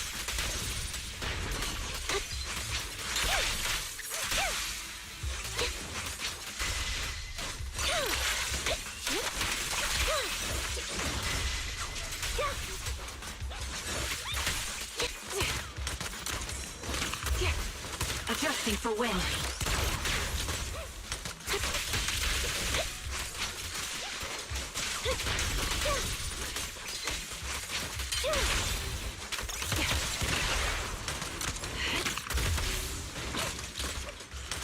Recalibrating.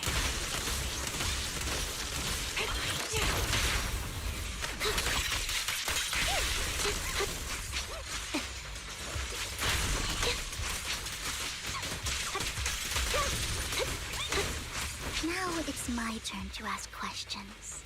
What exactly is it that you're investigating?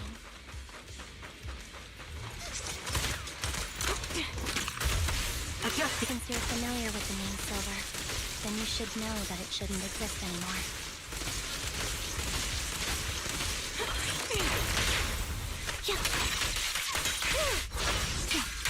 Loyalty. What I'm investigating has something to do with it.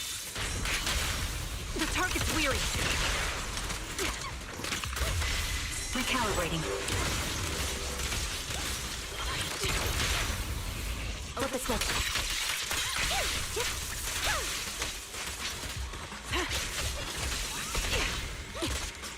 Right on cue. Quick shot. This bullet will reach its mark. Adjusting for wind.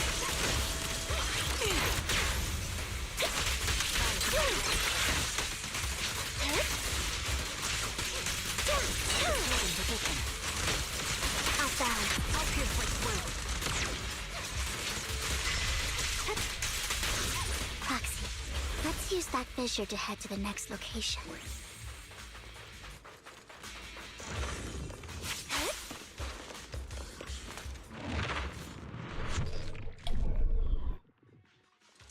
This is the place.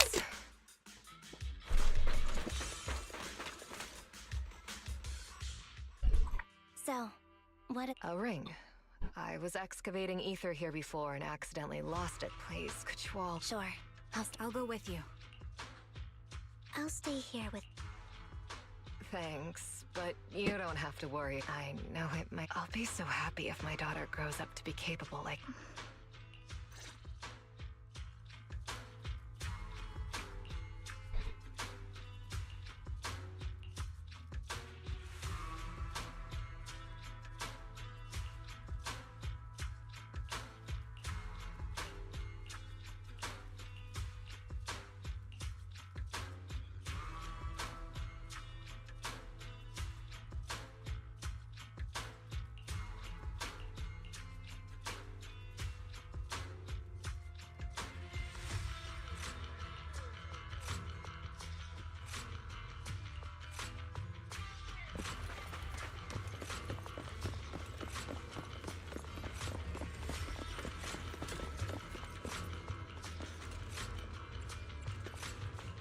There's leftover food here.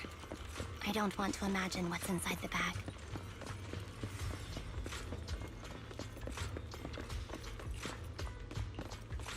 A toy that seems emotionally stable. There shouldn't be a ring hidden in it.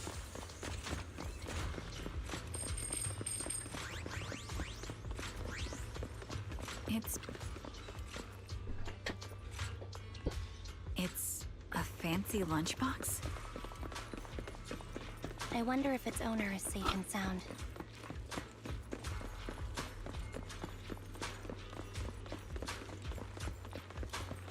We're here to find a ring.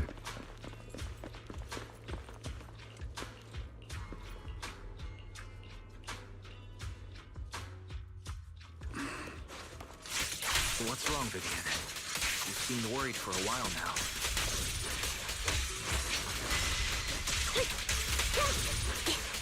I'm worried about Sienna. The location should still be safe. Save your strength. Ether vision activate. I hope so.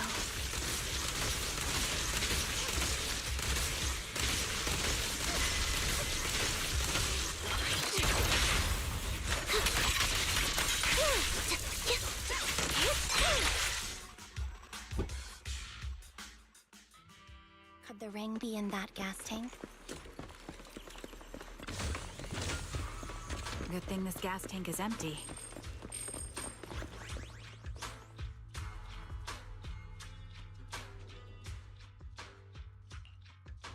Her vital signs are gone. What happened?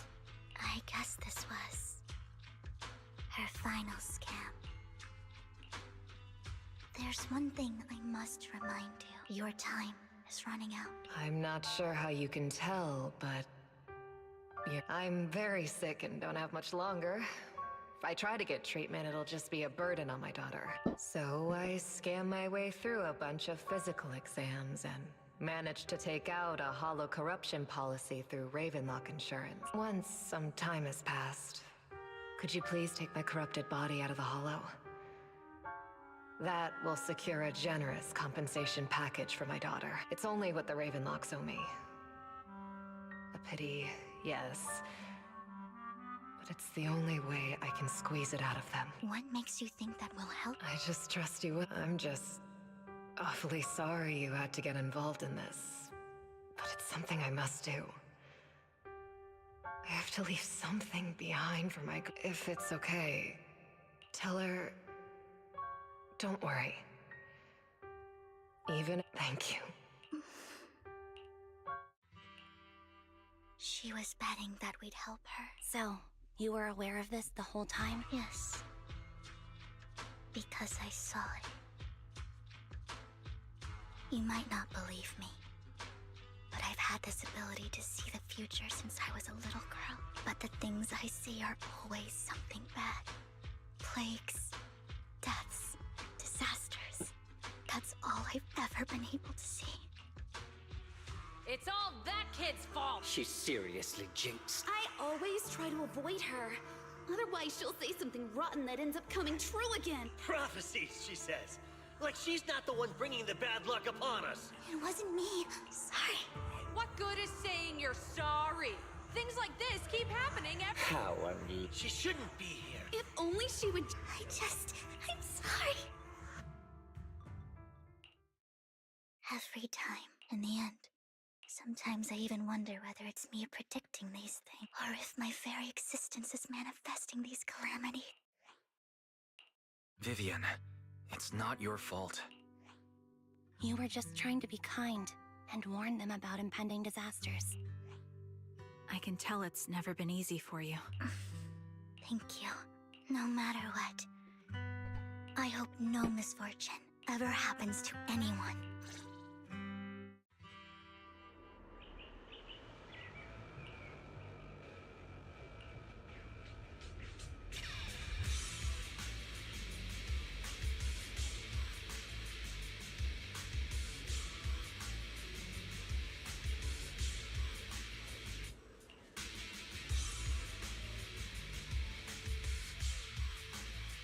Roxy, do you believe that the future can be changed?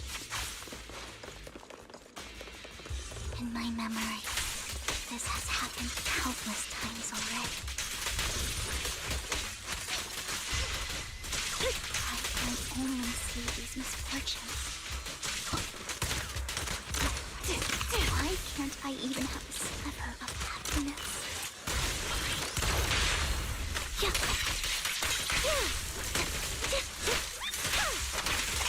Show no mercy.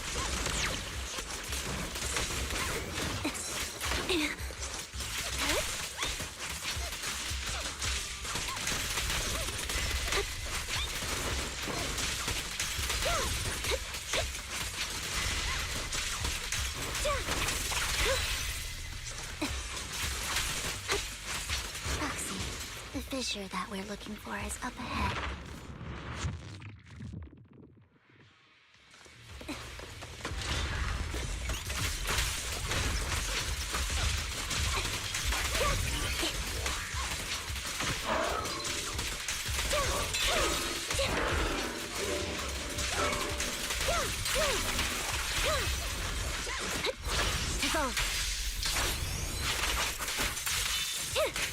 I'll take point.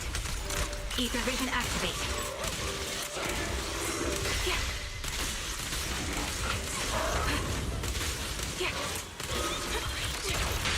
A perfect conduit.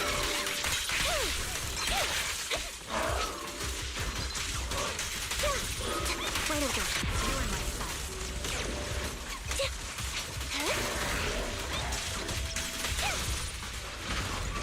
Save your strength, Sniper's Creed. One shot, one kill. Flip the switch.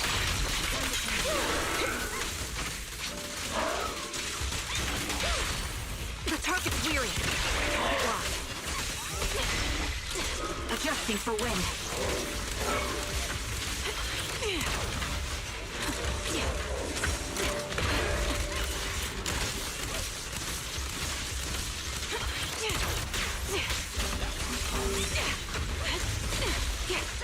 Ether vision activate.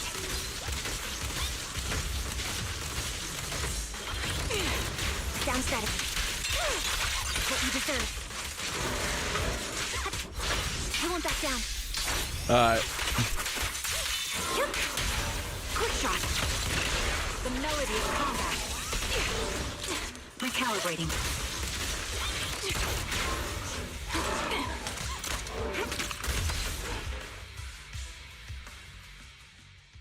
I think it's about time. We should take that lady out of the hollow. Thank you. She gave us the intel we needed. I hope everything else goes well. Master Proxy.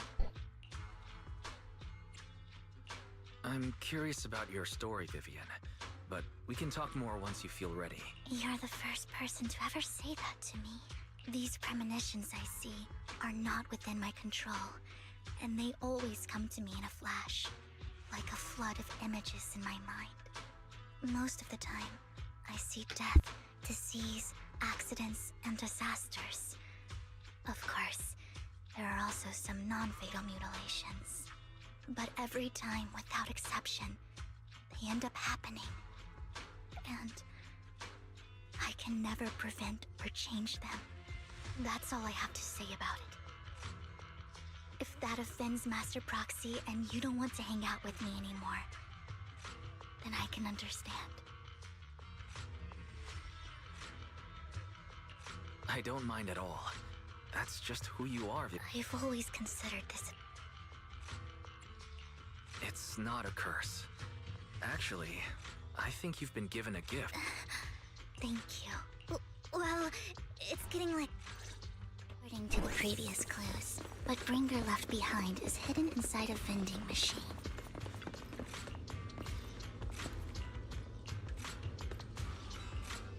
Looks like it isn't in here. Let me steal that. Let's try this vending machine. It might be the one we're looking for. Strange, there's nothing in here.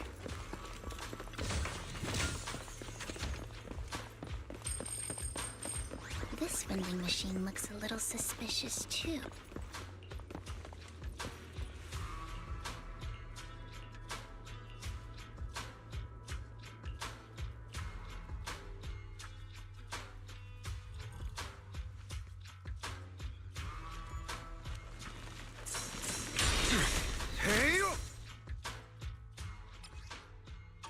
This is it. But I don't know what these... Well, hello, Master Prox. Oh, don't give me that scandalized look. I did just save your life. I would have protected the proxy even if you hadn't appeared. I'm sure of it, but I happen to be in the area. Worry not, dear companion.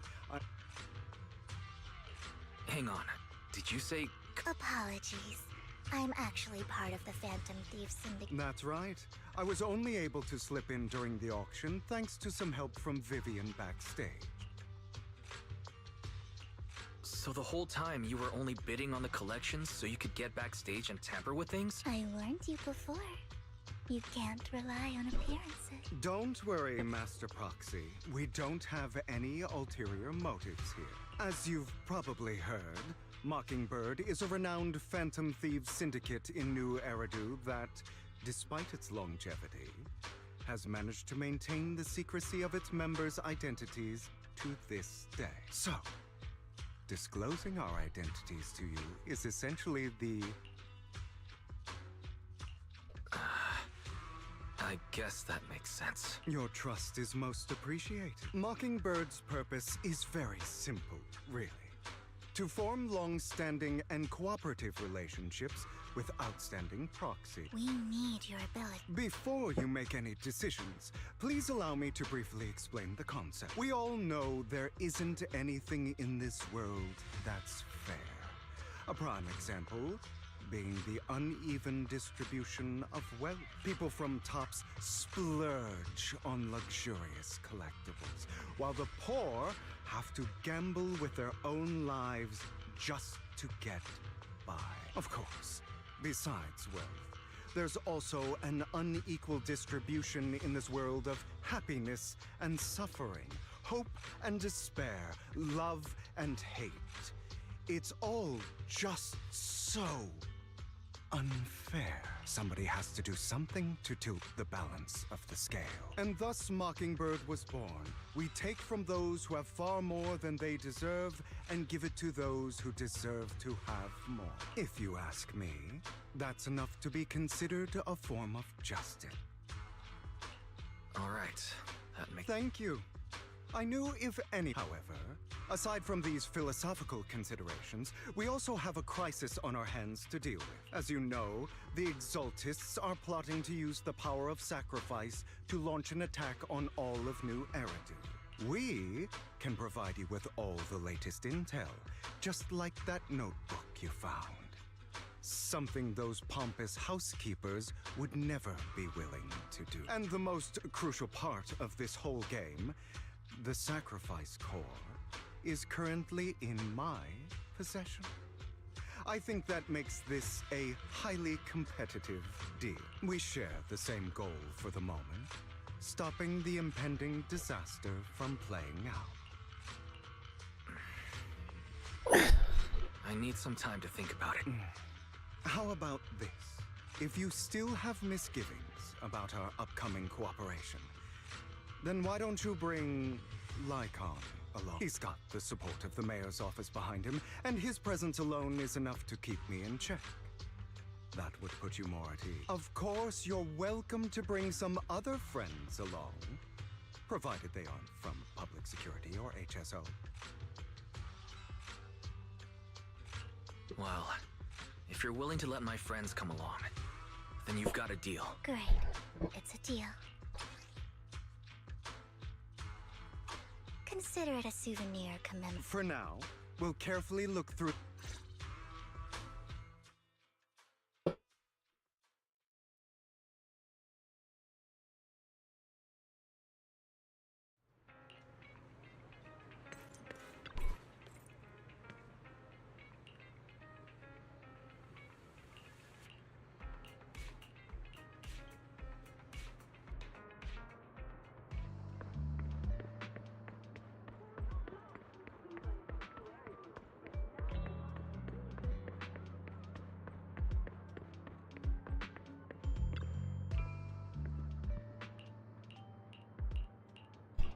Oh, sorry for the long bouts of silence. It gets very quiet.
Wow, flashback to a flashback, and then to even more of a flashback.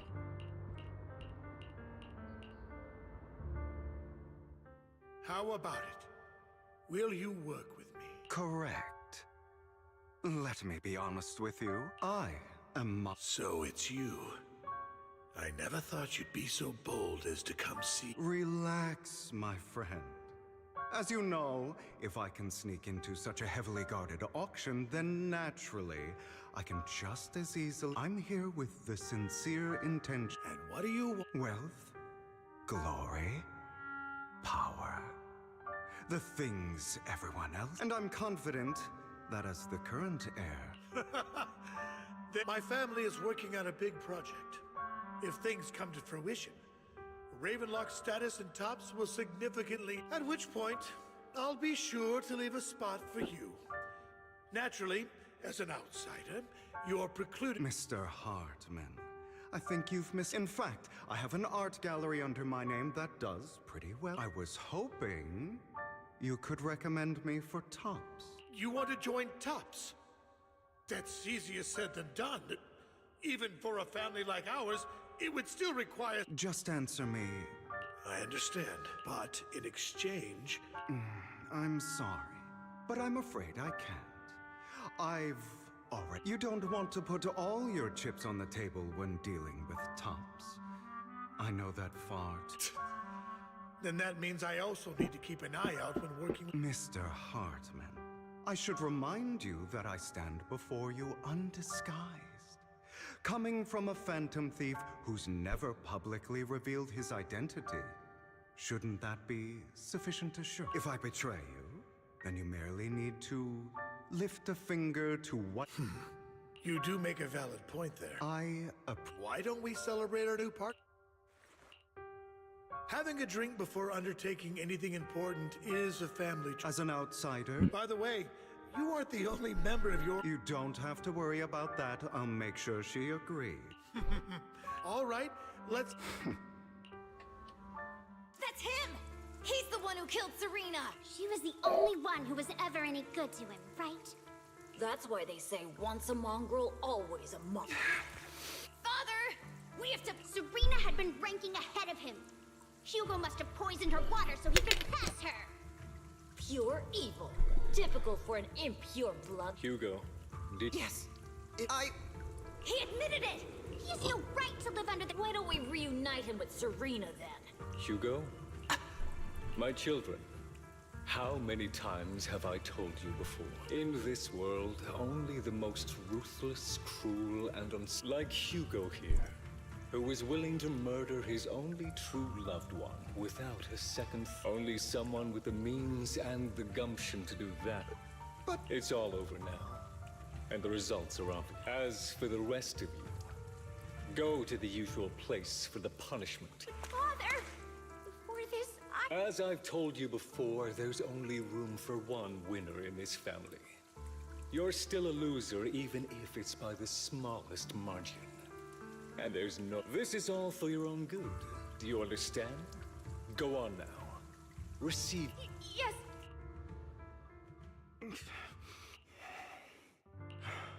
Soon.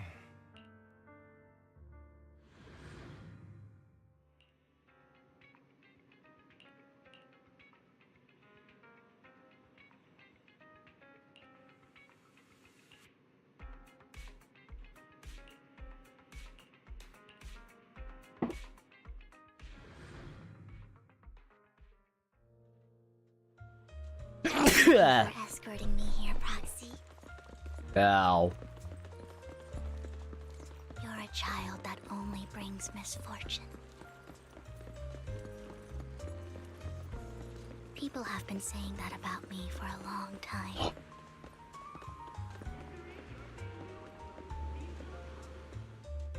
Why do I only predict suffering? If I could predict happy things, joyful things, would people like me a little more?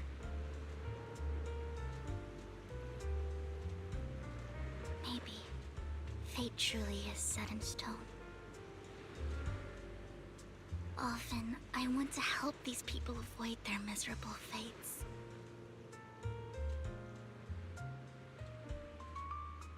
For a time, I even thought that I was successful, that I could change people's destiny.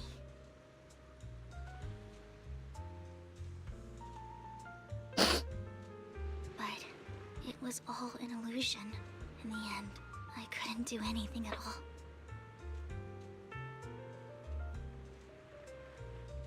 So, I was really happy when you said that my abilities weren't a curse, but a gift.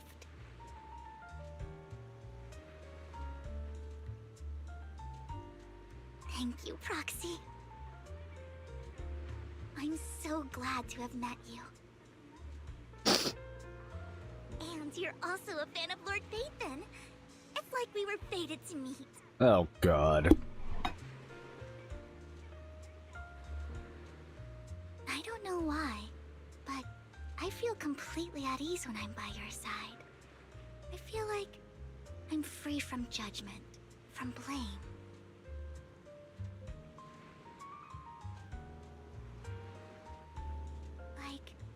I don't need to worry about anything. Hold on. And can just be my own true self.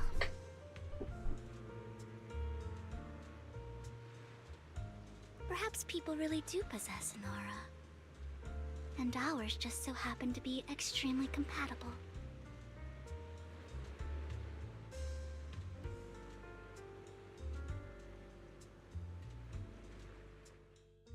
By the way, you asked me before about Hugo.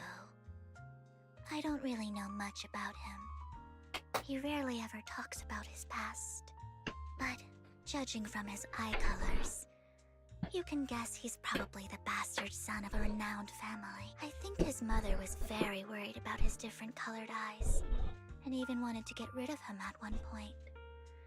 But then his family offered a huge price and bought him off his mother for some reason. And just like that, he moved from a leaky and drafty boarding room to a luxurious mansion. But he's also mentioned that the extravagant home is actually like hell for him. I think It's probably because the family treats him terribly. I digress. He ran away. After that, they formed Mockingbird together. So, what's your take on Hugo? I imagine I would still be wandering around now if I had never met him. To me, Hugo is just like an older brother. I've always felt as though he's carrying some heavy burden with him. But that's a secret he's kept to himself. Something he'll never tell me. Sometimes when I look into his eyes, I can feel that he's really struggling with something. Even though he may say some extreme things, Hugo really isn't a bad person. I think one day he'll tell me his secret. Until then, I just have to wait. Wait and trust him. Matt's cat's in the back.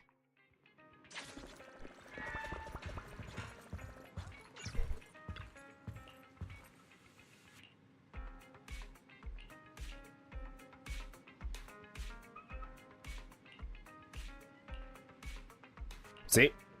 Told you. Hey.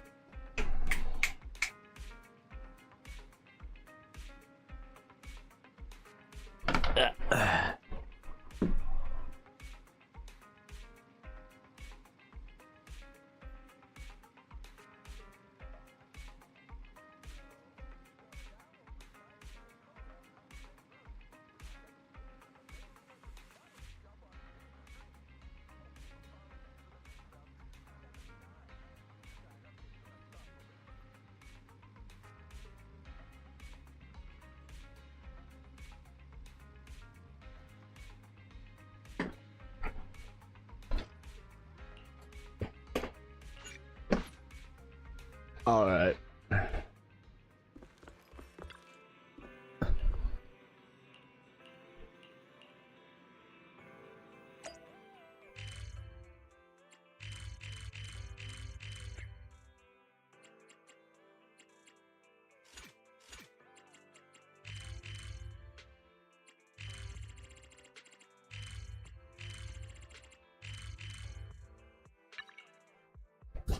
Ah.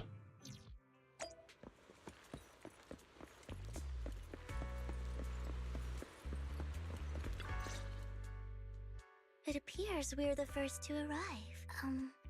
This might sound weird. I don't really know why that makes me feel so happy. Oh! It's because we're fellow fans! Anyone who likes Lord Phaethon can't be a bad guy. You're right. Of course, Lord Phaethon is the greatest there will ever be, but you're definitely the best proxy I've ever met in person. Hugo told me before that you're really skilled, and he said we'd get along great. I never expected he'd be so right. Oh, by the way, would you like to come by my place if you have time later? Oh God. I have a huge collection of Lord Phaethon merch. What? Phaethon, Lord Phaethon doesn't have any merch out there, right? I mean, we don't even know what he looks like, for starters. It's all my own original merch, like screenshots of old internet comments.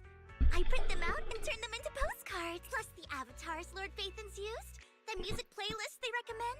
I've organized it all. What the I'd fuck? love to show it all to you if we get the chance. Well, I appreciate the thought. Speaking of which, what's taking those two so long? Hugo said he had some preparations to do before entering the Hollow. I wonder how that's coming along. God.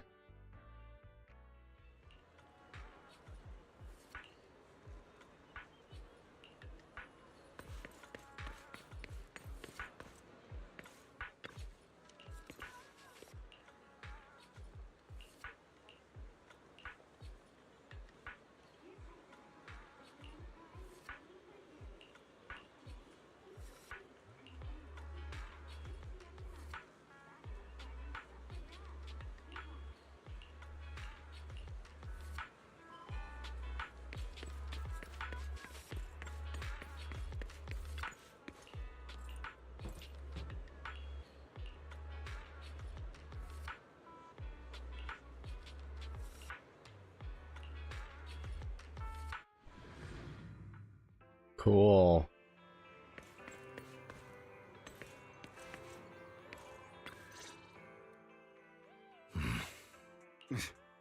This is getting to be more than just a coincidence, don't you think? Or perhaps you are actually stalking me. If I was stalking you, you wouldn't ever know. Overconfident as always.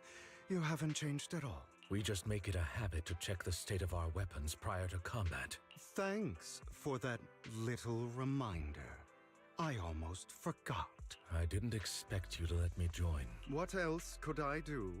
Master Proxy would have insisted on having you join us. I never expected for us to have a chance to enjoy some pleasant conversation like this. Without our weapons drawn, that is. It really has been too long. I still remember when we first established Mockingbird. Indeed. That was a long time ago. Thankfully, Jack went in peace. He must have known about his condition for some time. He even left us with instructions. Passing peacefully in your sleep is the most natural way to go. I'm happy for him. By the way, Lycon, have you given it any thought yet? You mean about our guild for Phantom Thieves? Yeah. It's time for us to build an organization of our own. Jack always supported the idea, didn't he? I don't have any objections. But what should we call it then? How about Mockingbird? It's a bird known for mimicking the calls of others to blend in. The same way we don high society roles for ourselves when we're out on a mission. Oh, oops. I nearly forgot. You're a terrible actor, and you're always flubbing your lines. I guess we can rule out that name then. No, call it Mockingbird. We're always just putting on an act, aren't we? I won't slip up on our next mission. Besides, we still ran missions together even when we didn't have a name. Having one now won't really make a difference. No. It does make a difference, Lycon. And I don't just want a name. I want Mockingbird to become a symbol. Like the sword of Damocles hanging over everyone's heads. Striking fear into the hearts of the rich and cruel whenever they hear the name. Just like Jack used to say, this world isn't fair. So that's why we have to influence it however we can. And change things in our own way. But on the basis of not causing harm to other people's lives. That's also what Jack used to say. You remember, don't you? Of course I remember. All right. I promise. That sounded pretty forced. Don't forget, things don't end well for people who break their oaths. I'm good for my word. You must trust your fellow companions. That's also something Jack would say. Well then, today's the day that Mockingbird will officially start flying. Our first order of business, deciding on our symbol.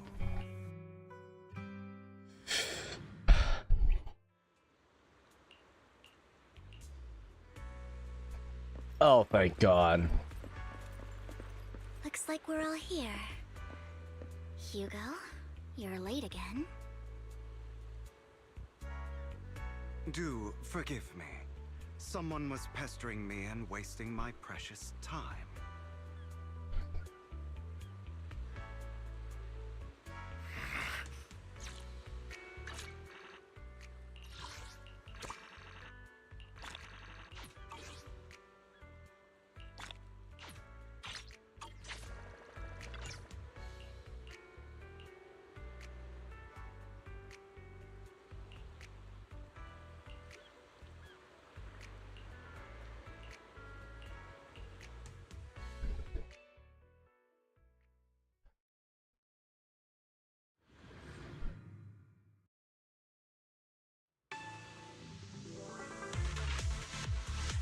I didn't expect the coordinates in Bringer's notes to lead here.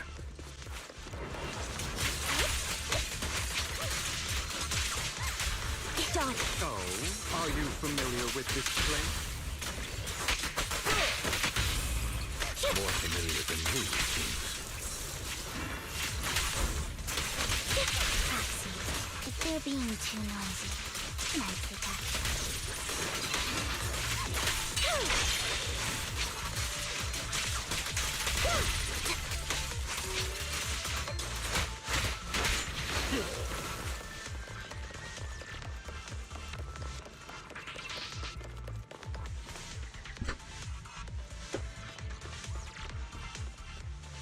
I don't enjoy obstacles. The generator room should be nearby. Over here. Master Proxy, I hate to be the bearer of bad news, but there's something wrong with the circuit. Don't tell me. Victoria Housekeeping's... I can fix it, but I'll need a circuit diagram before I can do anything. I've seen diagrams for this type of circuit before. It's a pity that we're unable... Just leave that problem to me. Wise, I just sent an image of a circuit diagram to you. Thank you very much, Master Proxy. Now then.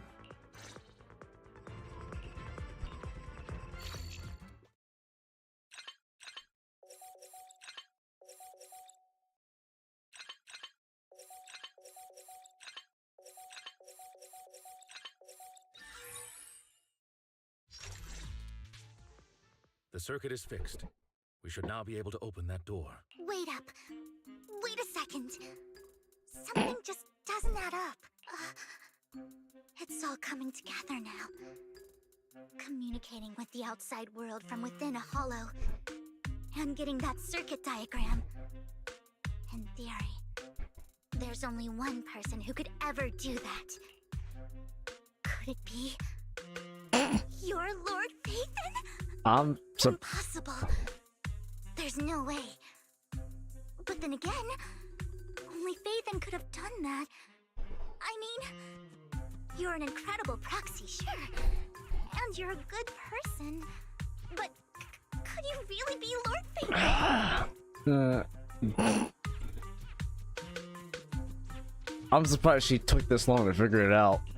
That's me. I'm Phaethon. Sorry, I just never had the opportunity to tell you. Unbelievable. Lord Phaethon, I've been your biggest fan for years now. Goodness me. Lord Phaethon was right in front of me all along, and I had no idea. This is like a dream. She's like a chatterbox. I'm sure it reminds me of somebody. Just can't remember who it was. Could you... I mean, if you're... Anything you want, but let's get out of the hollow first, alright? Oh, okay. Sorry, guess I got a little too excited.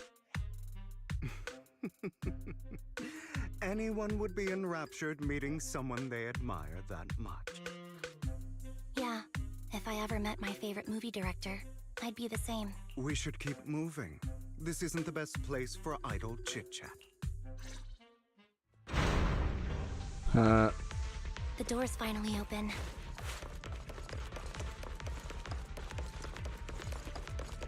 The proxy is Phaethon. Phaethon is the proxy. If this is a dream, I never meant to wake up.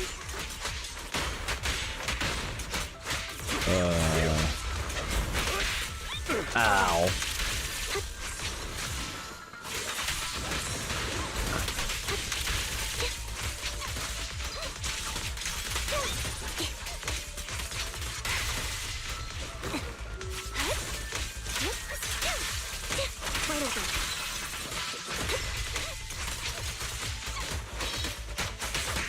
The fissure over there should lead to our destination. There are more ethereals around. Lycon, your fighting style wasn't so reserved in the past. I've matured. Ow. You call this mature? You're just being pretentious. Outbound. Yeah. Stop sneezing. A difficult foe, that one. Let us leave this place at once. Ensuring Master Proxy's safety is our highest priority.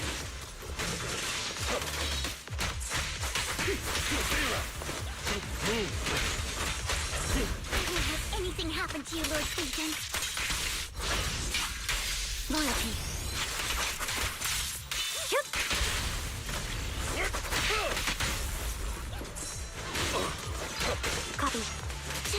Commanders. I'll bite your throat out.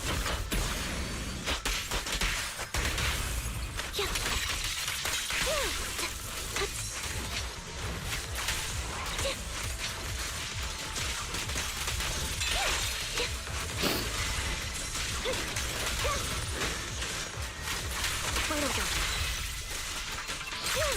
Off balance. Lord Phaethon, how are you feeling? Are you tired? Do you need a break? Some food? Water? Oh. Stop being clingy. Master, a complex mechanism has been detected ahead. To pass through, you need to activate all 3 smaller mechanisms. Suggestion: split up and handle them simultaneously to save time. So, we have to head to 3 different places to crack this thing. Huh? We're splitting into 3 groups? And... I can take care of one myself. That leaves the last one to me. You should go with Hugo. What's that supposed to mean? We get Oh. along just fine. Hello. Don't we, Miss Cunninghair? I don't know what's going on with you two, but you've been bickering the whole time. It's annoying. This is a good chance for you guys to build some rapport. I've been alright. Anby's got a point. Hugo, just go with Lycon. You just want to be alone with your Lord Phaethon, don't you, Vivian? Huh? That's not it! That's a lie. Alright, sounds like a plan. It's all decided then. If Master Proxy says so, then sure. But, Lycon, you better not slow me down. I really want to recommend you two some movies for a crash course on teamwork.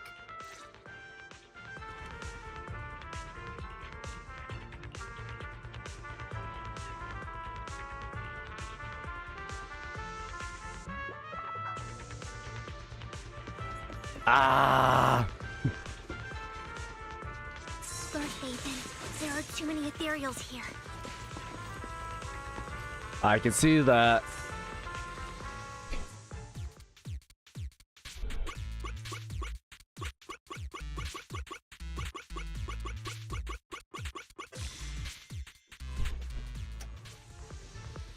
I swear Vivian's a stalker. All the way she is.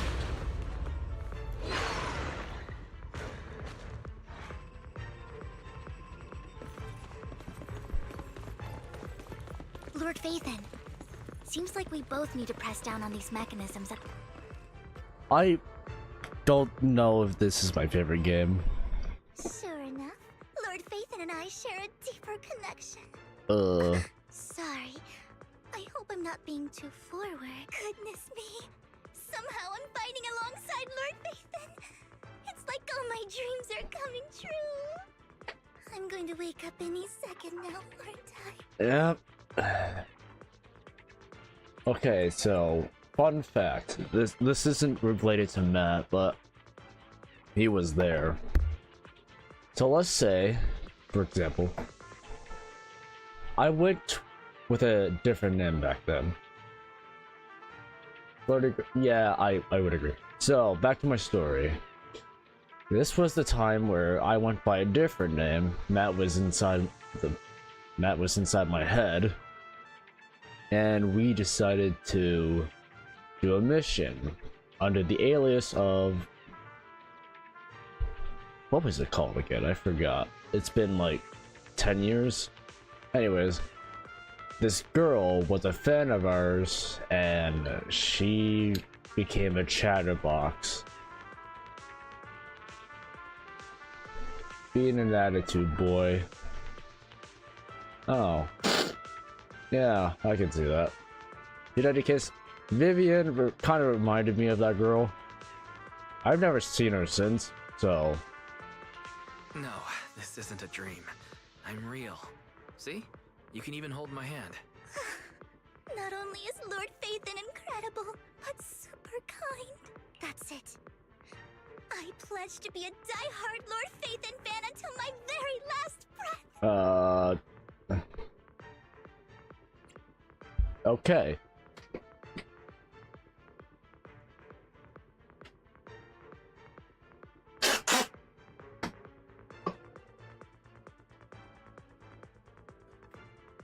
You too? Goodness me. What a small world I live in.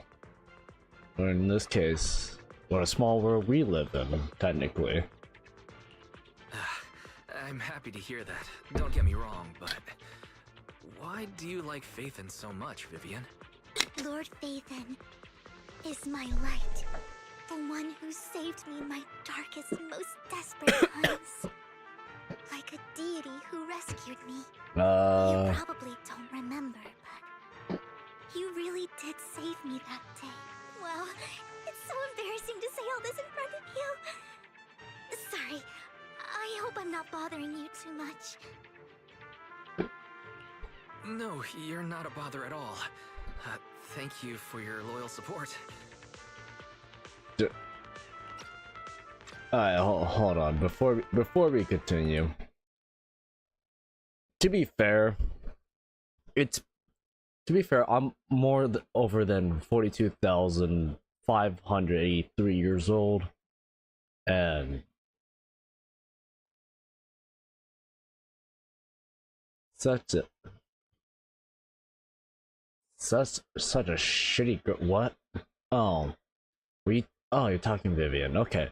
So, first and foremost, number one, I have experiences with girls who are chatterboxes. Second of all, I've not experienced a stalker ever since the girl I mentioned. Don't remember her name, but she's been a chatterbox. And thank God, it's all in the past. The one thanking you. Just being able to see Lord Phaethon makes me the luckiest person in the whole world. Sorry to keep babbling like this. I wonder how the others are doing. I'm sure Anby will be able to manage. She's great at this kind of stuff.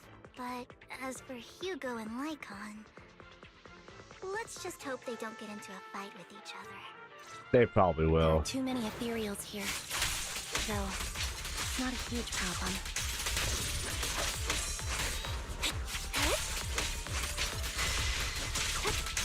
Oh, by the way, Sophie, welcome to Hoyomonth. This entire month's stream schedule is nothing but Hoyo games, aside from the new one.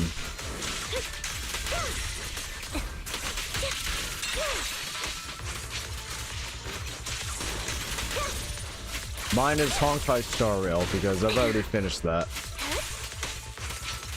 Like day one.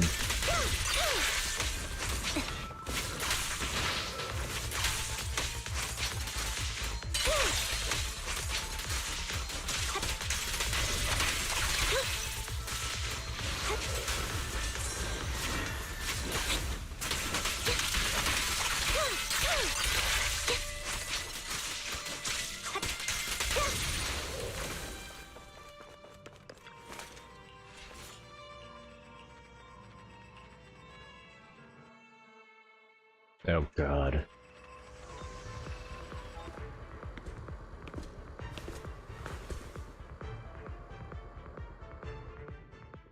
So, we have to cooperate to solve this problem. That's a real shame. I have no intention of arguing with you right now. Master Proxy and Miss Vivian are elsewhere, and we must rendezvous with them post-haste. What a coincidence. That's exactly what I was thinking. Just this once, we should trust each other. For the Proxy. I have no objections. Very well. Then you'd better keep your word. I know you've never fully trusted me, Lycon, even before it all fell apart. You wanted to speak to me alone? I know you and Hugo are as thick as thieves and don't hide anything from one another. But you can't tell him what I'm about to tell you. Who I proxy. Did something happen with him? Hugo is an intelligent and gifted child. He learns everything I teach with ease. In time, he'll grow beyond me. Reach a place where people will marvel and look up to him as a beacon. Yeah. As much as I hate to admit it, he always picks things up just a teeny bit quicker than me. But none of that matters, because I can overpower him easy. I don't think being gifted is a good thing for him. What do you mean? He bears a dark and painful past. What he was taught, the hatred he was faced with, everything he picked up. It's all become an integral, inseparable part of him. I believe that beautiful flowers can blossom even in the darkest abyss. But the roots of that flower would draw from evil instead of good. Hatred instead of who love. is Proxy? It's a curse that Have you not flows played through his Zenless Zone Zero? A curse that fate branded him with. I've seen far too many people like that throughout this long life of mine. They struggle with this curse their whole lives. But they all end up failing in the end. The path of light is narrow and fleeting. And the darkness is filled with such temptation that dropping your guard for even just a moment can send you spiraling straight into the abyss. Do you mean Hugo's going to be a bad guy? I don't know. I hope he'll always stay true to his heart. That he won't give in to hatred and ambition. That he won't become the dragon that must be slain. But he has inherited the seed of evil. You cannot let it take root. I'm afraid I won't be there to help you. There's not much life left in this old body of mine. Oh. What is this? Okay, by the way, I'm a student girl. I do art related for 2D model. Oh, really static.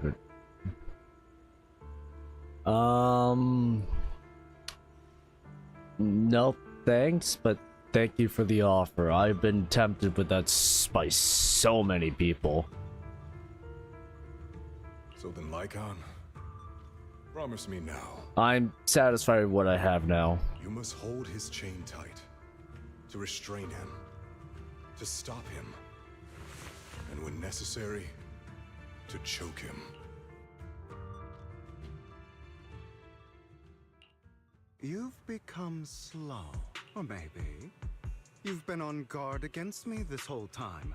And that's what's slowing you down. Looks like I was right. Lycon. I hope you're aware that the one who betrayed Mockingbird and went to work for the Mayflowers was you.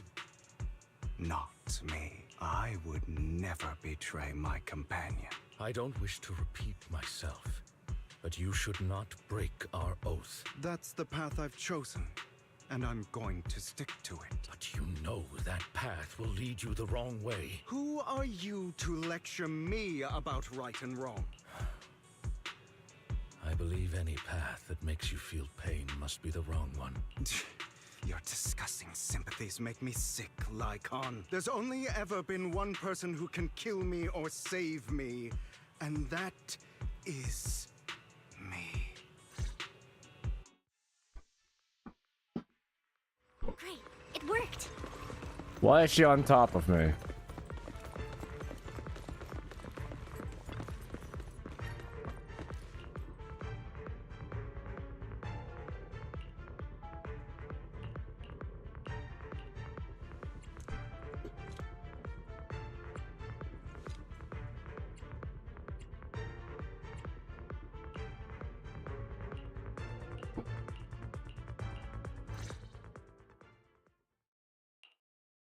That was loud. What's happening up ahead? Hold on, everyone. It's probably multiple ethereals attacking. Just in case, I'll go with you. Vivian, you should go with them too. Keep an eye on Lycon, will you? I'm worried he might sell us out to the mayor when he gets the... I'd never do that. But if Miss Vivian wishes to join us, she's more than welcome. Okay, then I'll go with you. Why do you look so nervous? I've spent so much time by your side already. I need to get away from Lord Phaethon for a little bit, or I might die from this overwhelming happiness. If that's the case, Miss Vivian. Okay. So, how does it feel to be worshipped, Lord Phaethon? You had that figured out a while ago, didn't you? Sharp as always. But of course, I couldn't spoil it for her. She has to figure it out on her own. That's what makes it special. Not only that, you asked Lycon and Vivian to leave for some reason. Is there something you'd like to say to me? I can't keep anything from you, can I? I've always treated Vivian like my own little sister. Maybe it's just a coincidence, but she looks a lot like Serena. I think I mentioned it before. Serena was my half-sister. She passed away a long time ago. Vivian really likes you, whether you're Phaethon or just wise. Of course, I also have a lot of respect for someone like you. Strong, fair, and genuinely kind. So I hope... I beg you, please keep her safe. Hang on. What's that supposed to mean? Think of it as the last bit of conscience I have left. A kid as pure as her. She should stay alongside someone who walks in the light. Like you. Not even Vivian can agree with all my beliefs. One day we'll go our separate ways. Your beliefs? What do you mean exactly? You probably heard from Lycon. We swore an oath when we started Mockingbird. We swore to use our own hands to right the wrongs in this world. But never, under any circumstances, would we take another human life. I stayed true to my words. Until my father, the man I hated, stood right before me. I could have ended his life easily, but I hesitated. I remembered that damned oath and their repeated attempts to convince me I didn't do it. Because of that, innocent people died. All because of him. If I'd killed him first, then none of those tragedies would have happened. People like him don't deserve to live. After that, I realized sometimes taking one life really can save countless others. I understand where you're coming from. I knew you'd understand. Vivian has a good heart. I don't want her to get her hands dirty, but you know how it is. In this world, someone has to be the bad guy. So, I want to apologize to you. Why apologize all of a sudden? You're incredibly strong, kind, capable, and really, really lucky. The world needs more people like you. Remember that revenge movie I told you about? Children of Devils. I still haven't found it, but I came across another videotape with the same name. Turns out, in that story, the children of devils are actually the children of gods. Sorry for rambling. Hope you don't... They should be back soon.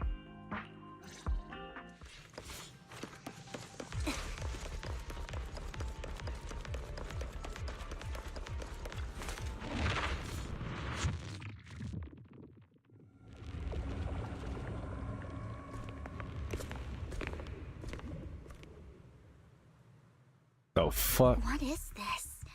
It looks like a cocoon. Careful, everyone. If I'm not mistaken, that's a sacrifice in there. It appears to be in hibernation. We don't know when it'll wake up. If it does wake up, we'll be in serious trouble. Wait, those spots Bringer marked in his notebook. Are you saying each one might have a sacrifice like this? That means there must be at least a dozen of them. And that's only counting the ones we know so far. These sacrifices may still be hibernating, but the fact that there are so many of them out there is terrifying. The Exaltists must have a way to revive them, and that's not all. These sacrifices can exist outside the Hollows. If they make their way into populated areas... I'm afraid it will lead to a catastrophic disaster likened to the fall of the old capital. That's almost certainly what they meant by vengeance against all New Eridu. Let's find a way to get rid of these sacrifices. We can't let the Exaltists have them. Thank you for helping me find this sacrifice. But sorry, kids. You won't be the ones to keep it. It's that annoying old man. Why is he? I'd advise you to choose your... You're from the Ravenlock family. So it was you. That face. I heard about what happened to your friend. Truly unfortunate. If only she'd been smarter. It seems your goal was this sacrifice all along. You've been tailing us, haven't you? Keeping your distance so that I wouldn't notice. As expected of a wolf Thyran, you are very perceptive. That's right. I'm not exactly happy being... Wait. I made a deal with... So, would you kind... Of course. You can choose to refuse. What did you offer him? Everything we know about the sacrifices plus the core. But... It's simple. Mr. Hartman offered me a chance to join Tops.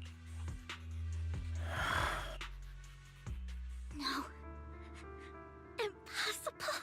You promised to help me investigate the Exaltus. You told me the whole point of Mockingbird was to do anything it takes to bring a little justice to this world. Was all of that just a lie? You're just too gullible, Vivian. I also told you. Everybody lies to hide their true intentions. People lie so smoothly, they don't even bat an eye. You... What a wonderful show of betrayal and backstabbing! Bravo! I've got no interest in your little feud. But would you all be so... My men still have some delicate handiwork to do. To extract that... Over my dead body. Hugo, why in the world would you do that? Instead of wasting your time on idle chatter, why not focus your energy on the battle ahead? A perfect combo. Your plans will never succeed. It's useless. Don't you get it?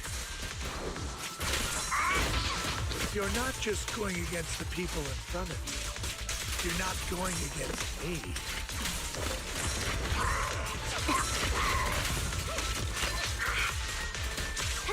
Rather, the entire Ravenlock family, even the whole of Tops. Right over. There's no chance of victory for you.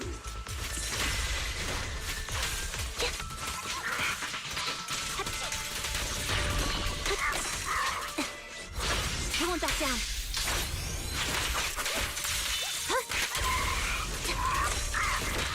At your service. Take this. Flip the switch.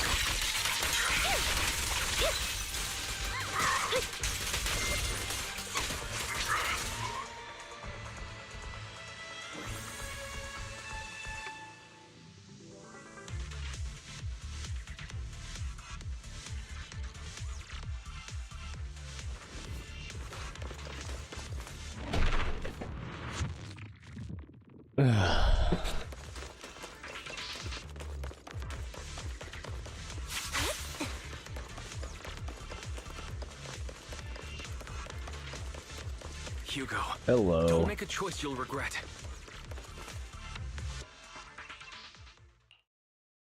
Oh, you guys are such a pain. I'm doing alright. Hugo, stop standing around.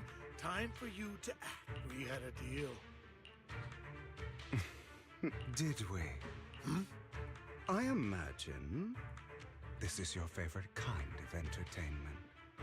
Watching allies betray each other, suspicion festering until it all turns to bitter hatred. Seeing people tear each other apart like wild beasts, just like your decaying family. Does it comfort that dead conscience of yours? You. What's that supposed to mean? I am loving the look on your face right now. Right when you think you've succeeded, I'm here to tell you it was all fake. None of it was real. Let this pain sink in. It's karma for what you did to me back then. I'm actually enjoying it so far. You're insane. I have no idea what you're talking about. You still don't recognize me, do you? Let me give you a little hint. My full name is Hugo Vlad Ravenlock. That's impossible. You're part of our family? I may be an illegitimate child, but I have the same blood flowing in my veins as you. I know you. You're that bastard of his. Damn it. I could have sworn you were already. My dear uncle, you were never worthy of your position. You have no claim to the Ravenlock lineage. You may have killed all of my father's other children, but sorry to disappoint.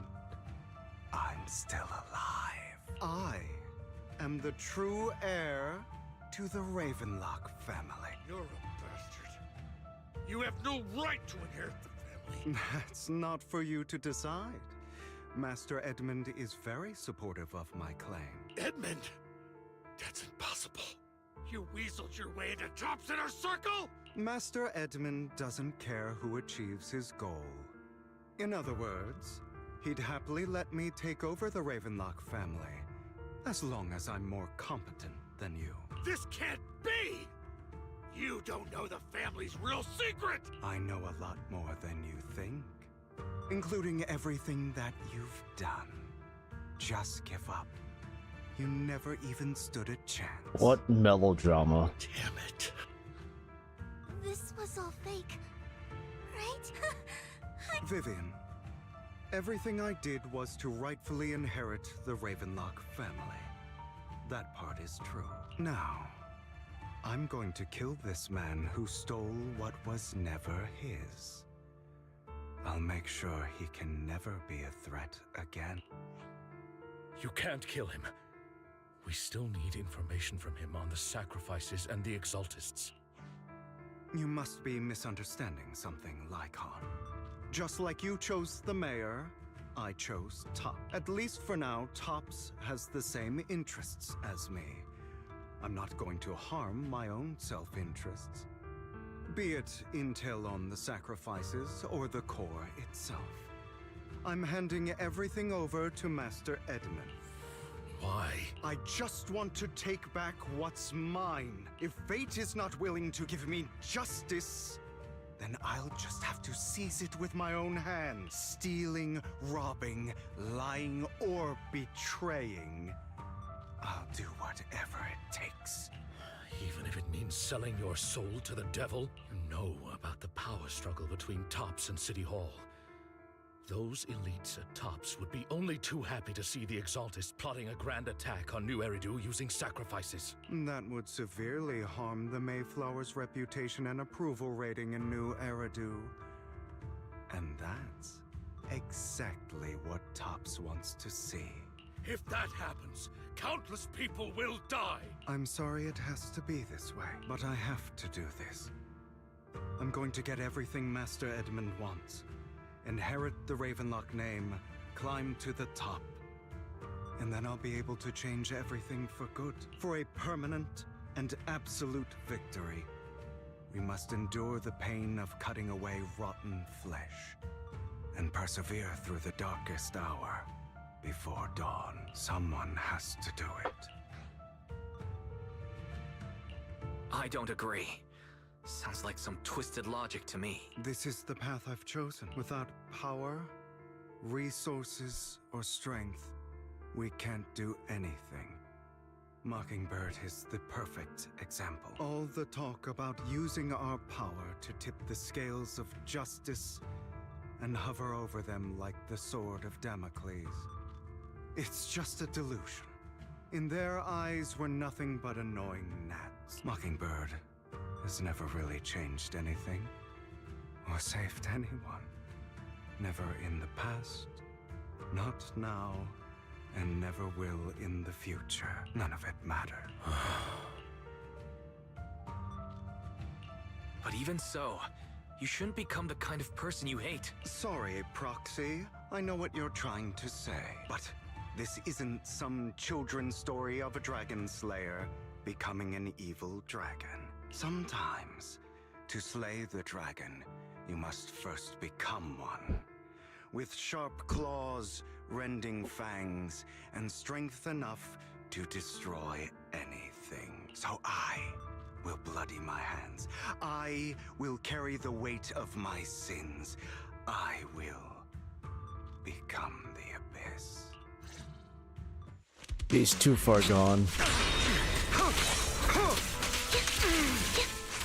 Sorry, he has a good story.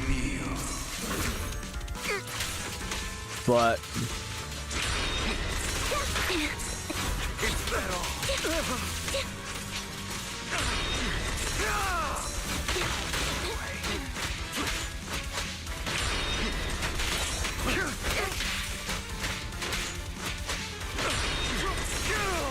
oh shit. Time comes. Resist.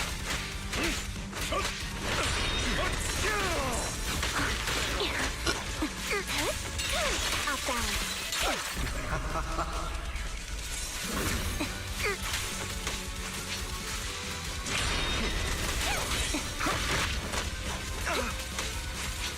Ow.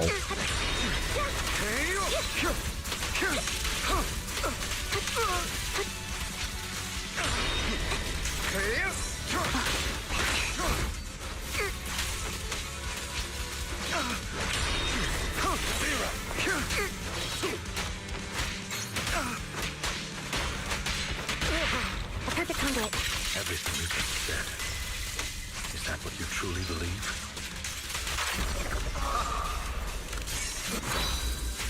Of course. Are you surprised? I have never once thought that Mockingbird was a failure. Have you now?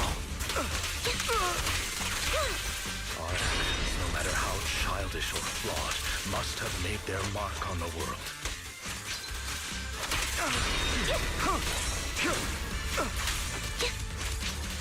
They might have been trivial or foolish, but as long as they had an impact, the things we did are far from meaningless.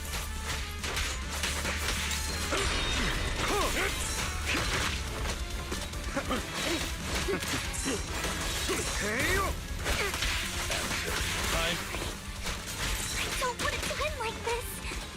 There must be another way. Resolve. This is the final lesson I'll impart to you. Those who cannot give up anything are destined to end up with nothing.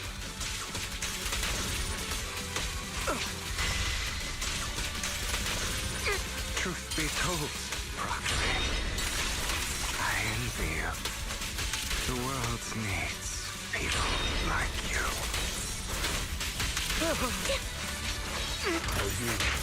I'll eliminate any obstacle.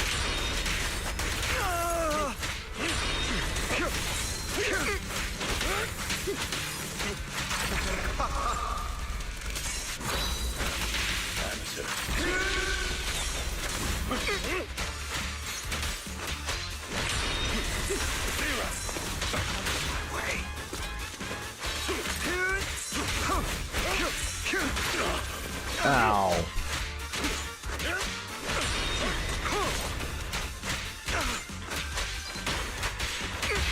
Flip the switch.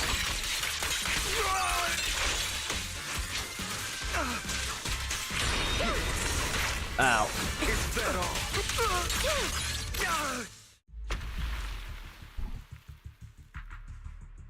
All right, you got me. But too bad. I have my own methods. What are you doing? Well then, make your choice.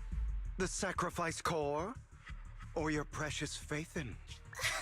I know you took it. Don't forget, I'm the one who taught you that. Okay. What a shame. Did you really think I'd keep my... That's right. What's the matter? Thinking of killing me? Didn't you say all life is precious? Drop your foolish facade. I knew it. You... He has inherited the seed of evil. Do not let it take root. When the time comes, you must be the one.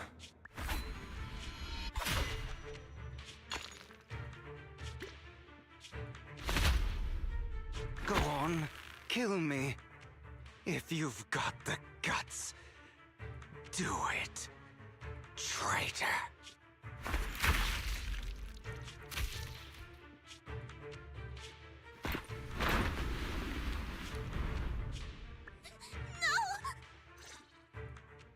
Master Proxy, are you okay? Are you hurt? Don't worry. I'm fine. I just didn't expect things to turn out like this. Lord Faithin, I'm sorry. I had no idea Hugo would do that to you. I'm so sorry. It's all right. No matter what, this isn't your fault, Vivian. If only I'd noticed sooner. I should have realized earlier. Hugo, he... That's a hollow down there. If you need, I can arrange for someone to go in and search for his body. That isn't necessary. To be frank, I thought you'd hate him for his betrayal, Miss Vivian. I do hate that he's keeping things from me, but all these years, Hugo's been like family to me. I believe he's still with us. His injuries were so severe. Even before he fell into that hollow, I'm afraid he might have already... I'm terribly sorry, but I must tell you, it is impossible for Hugo to be alive. My hand went through his heart. Sorry to interrupt, everyone. But just so you know, Hartman's gone. I'm sorry, I was so focused on Master Prox. Same, but it doesn't matter, and he will pay for what he did today. Yes. I'll be reporting all of it. Well then. Another obstacle out of the way. She's going to be pleased. May the Creator guide us. Oh. Fear, suffering, despair, and destruction. That's the future I see. Lord Faithin. Oh. How long has it been up? 3 hours. Jesus.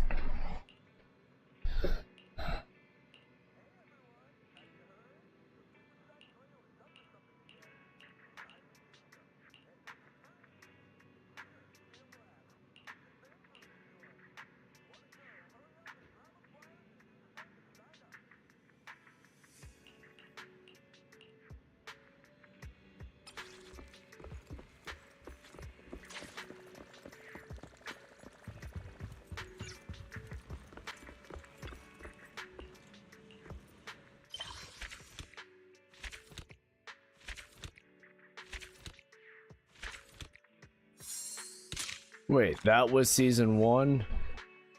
You're fucking with me.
summer story. I can't wait to hear the sound of the sea. Let's do something summery together. Oh, but no scary stories. Oh god. So it may take a while for me to actually start this whole shenanigan again.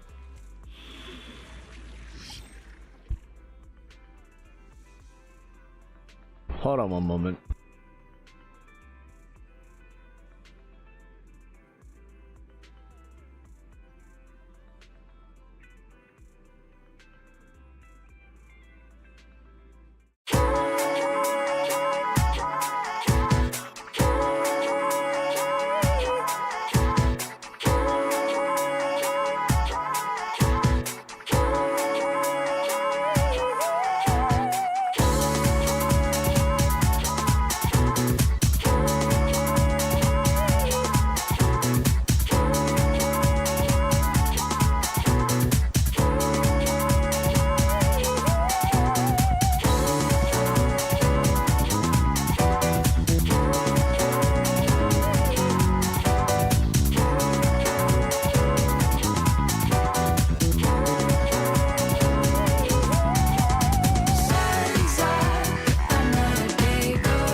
Keep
I'm back.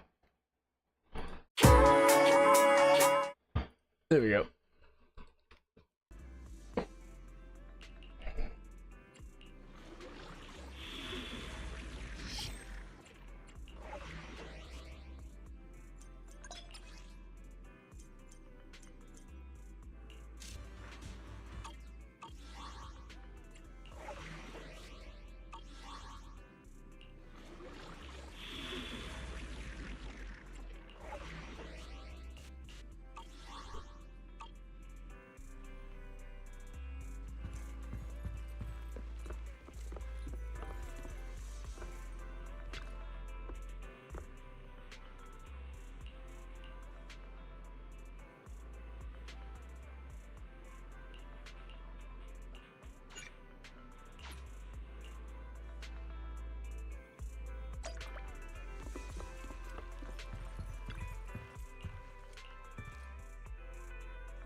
What?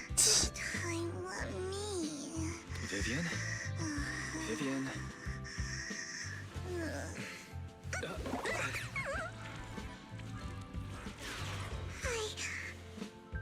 I didn't disturb your sleep, did I? What?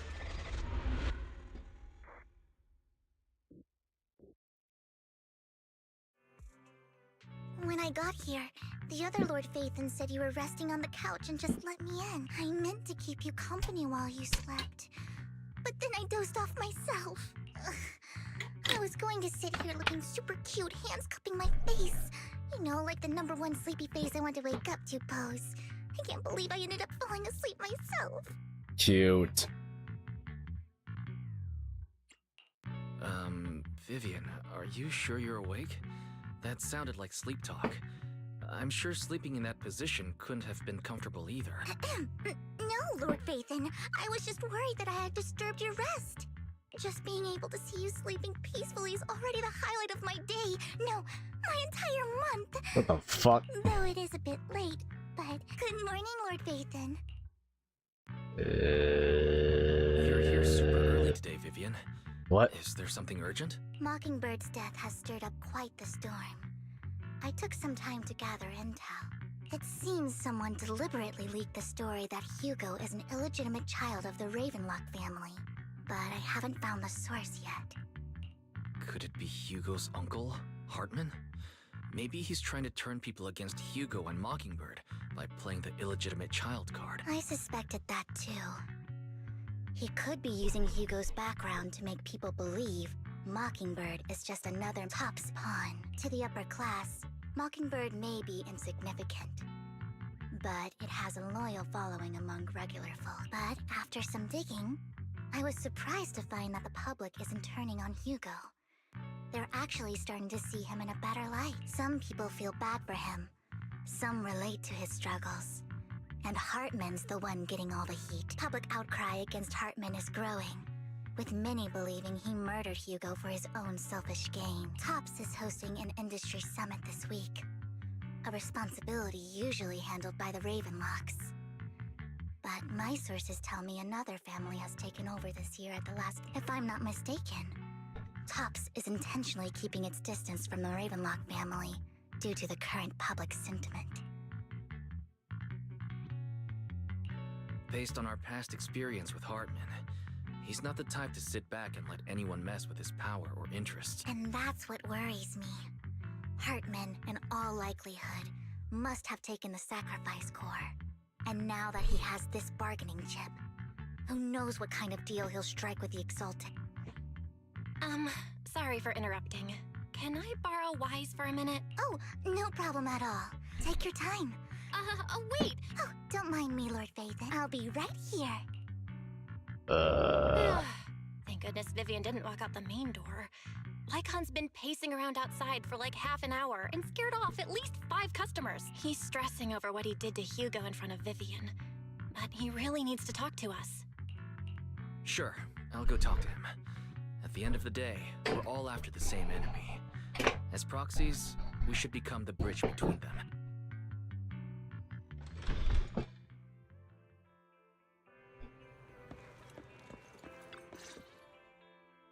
Good morning, Master. Good morning. Belle just let me know you wanted to talk to us and Vivian about something. Yes. It's an urgent request from the mayor, one that directly affects New Eridu's safety. However, before we get into the details, as a former member of Mockingbird, I'm concerned about Miss Vivian. Hugo made many mistakes and betrayed the principles of Mockingbird, but I'm certain he didn't intend to put Miss Vivian or you in danger. I don't know Miss Vivian very well, and I was the one who took her companion's life. I might not be the right person to comfort her, but I hope she doesn't regret the choices she made or lose faith in the path she chose. Vivian doesn't seem down at all. In fact, she's been actively gathering intel. I think she's handling this with even greater calm than I am. If you're feeling bad about what happened with Hugo, it might be a good idea to talk to Vivian directly. From what I've seen, she's not as fragile as you might think. That's reassuring to hear. I trust your judgment. You've always had a sharp eye for people. Would you mind coming in with me? Sure, but just to be clear, I'm staying neutral and not picking sides. You both have your own stance on this. As a proxy, I'll do my best to help facilitate honest communication. I respect that. Thank you. Miss Vivian. You don't have to explain anything. I'm also part of Mockingbird. Mockingbird stands on more than just gain, so it won't fall when fortunes shift. Hugo had his fixations and ambitions. I also have things I must see through. I'm determined to get to the bottom of the Exaltists and the sacrifices. Miss Vivian, as a former member of Mockingbird, you have my deepest respect. You have my word, whatever comes next. I would never harm you or Master Proxy. As for Hugo, please, accept my condolences. Condolences? That's not necessary. Mockingbird has plenty of tricks up its sleeves. This isn't the kind of act that ends so easily. Wouldn't you agree? You're right. I'm glad you guys are on the same page.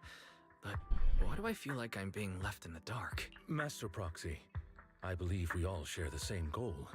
Uncover the truth of the Exaltists and the sacrifices. The mayor has tasked me with inviting you to take on this mission, and hopes we can work together moving forward. If the mayor wants to work with us, I trust he will demonstrate his sincerity and kind. Mockingbird will not serve as a pawn for the powerful. That will never change. Of course. While the mayor cannot handle this personally, he will make sure we have all the intel and support we need. Miss Vivian, I know you have your own intelligence network, but for some high-profile shady dealings, perhaps the mayor can provide you a different perspective. Please, take your time to discuss. If you're open to collaborating, I'll set up a call with the mayor so he can speak with you both directly. Belle, Vivian, and I need to think this through carefully with everything at stake. It's not a decision we can make lightly. Of course, I completely understand. When you've made up your mind.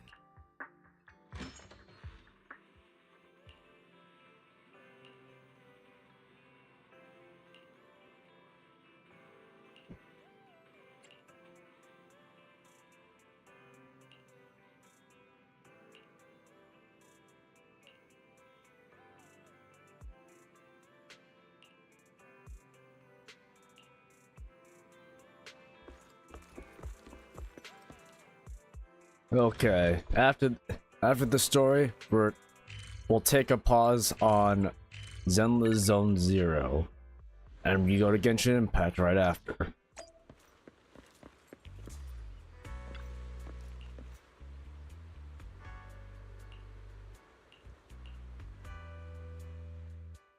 I'll connect the call to them. My dear friends, I'm glad you're willing to keep working with me. I'm truly sorry about what happened to Mr. Hugo Vlad. I didn't anticipate things would turn out this way. As mayor, I can't fully condone Mockingbird's actions, but personally, I had a lot of respect for Mr. Hugo Vlad. I looked further into Bringer's map. The sacrifices were created by an Exaltist named Landon, who was active in Janus Quarter. Mr. Landon passed away in an accident a few years ago. Before he died, he was researching sacrifices and was said to have created a batch of serum that could turn living people into sacrifices. The problem was, the serum wasn't stable, and after his death, the recipe was lost. No one knows what happened to the Exaltist in Janus Quarter back then, but it's clear that after the leader died, there haven't been major Exaltist activities in the area. Bringer's map marks the locations where the Exaltists' most successful attempts at creating sacrifices were. The leader of the Exaltists in Janus Quarter died a few years back. They haven't been active since. Could it be that Hartman was just acting on his own? Unfortunately, that's not the case. My sources confirmed that Hartman had been secretly in contact with someone, and they only meet inside the Hollow. Is it possible it's someone from TOPS? TOPS is a huge alliance of corporations. They wouldn't bother getting their hands dirty. Instead, they just sit back and reap the rewards. Everything Hartman is doing is to secure his place in TOPS and strengthen his power within the Ravenlock family. My guess is correct. Hartman has gotten in touch with the remaining members of the Exaltists that used to follow Landon, helping them create new sacrifices.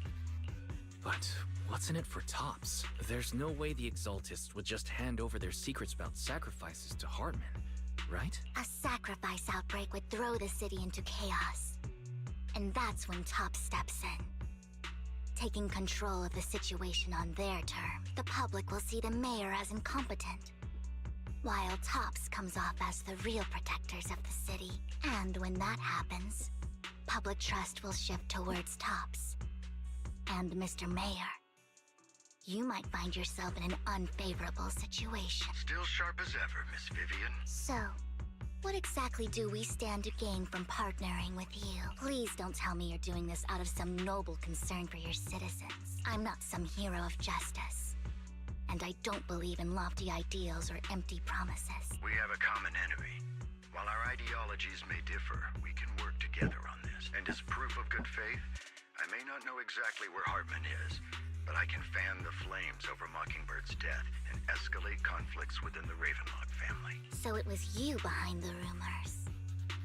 No wonder I couldn't trace the source of the public outcry. I'm not the one who started the rumors. I just helped them spread faster after they leaked. And I pulled a few strings to make sure the story painted Mr. Hugo Vlad as a heroic figure who was unfairly persecuted. As I said before, I had a lot of respect for him, and I'd be happy to clear his name. Now let me lay out my terms for collaboration. After looking into it, I found that the dormant sacrifice you discovered wasn't the only one. There are more places where sacrifices might be lying dormant. Too many eyes are on me right now, so I can't send my own men to deal with it. I'd like to ask you to retrieve the sacrifices from those locations. I'll make sure to dispose of them once you do, so no one will be able to use them again. On top of that, I've asked a friend to help monitor your physical condition, and maybe even uncover more of your potential. Her research overlaps with your teacher's work. You don't need to worry about her capabilities. She's a Void Hunter rank special investigator. Really? A Void Hunter rank special investigator is going to be assisting us? And she's involved in our teacher's research? That's right. She's heading to Janus Quarter for some business. I wanted to set up a formal meeting, but she declined. She prefers to assess things on her own, and will reach out when the time is right. She'll let you know the details then. So it looks like you both are on board with this commission, and... Okay. This affects a lot of ordinary people in New Eridu. We'll do our best. I know you won't let me down. Given our positions, we might not be friends, but we're definitely not enemies. I'll leave the rest to you then.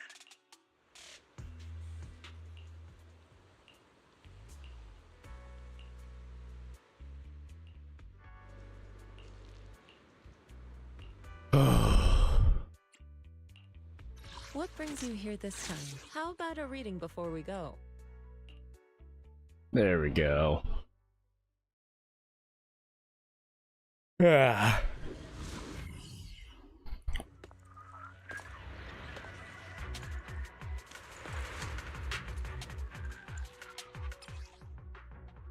Lord Phaethon, thank you for trusting Mockingbird and me.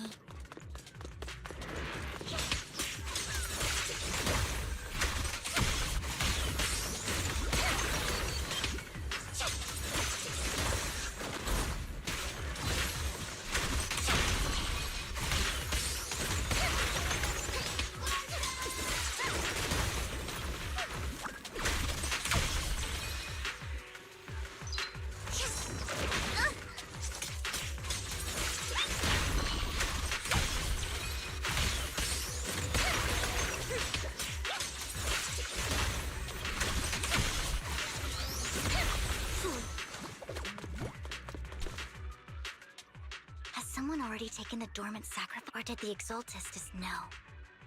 If these dormant sacrifices aren't handled carefully, they could awaken and turn against anyone nearby.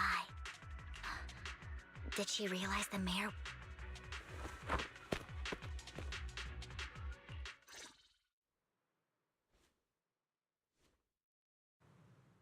Did Hartman just make up this intel to get a shot working with us at Tops? I've been walking around forever and haven't found a thing. The Ravenlocks have always been a shady bunch. No surprise they've gone downhill over the years. I heard they were pretty loaded back in the day. What kind of business did they run? No clue. On the surface, their businesses seemed legit, but who knows what was happening behind the curtain. Probably something with the sacrifices. I mean, how else would he know about the dormant ones left around here for years? And he was so sure that even if those original sacrifices didn't work out, he had a backup plan. Backup plan? Well, that's beyond me. I just happened to overhear something while I was next to Mr. Edmund one day. What's Topps planning to do with all these sacrifices, huh? For research? Do you think we'll ever have a normal life in the Hollow? Don't ask questions, you shouldn't be. All right. There's nothing here anyway. And we'll make it just in time to clock out for the fieldwork shift. Let's get out of here. Hartman, that fool. He'll do anything to get into Tops.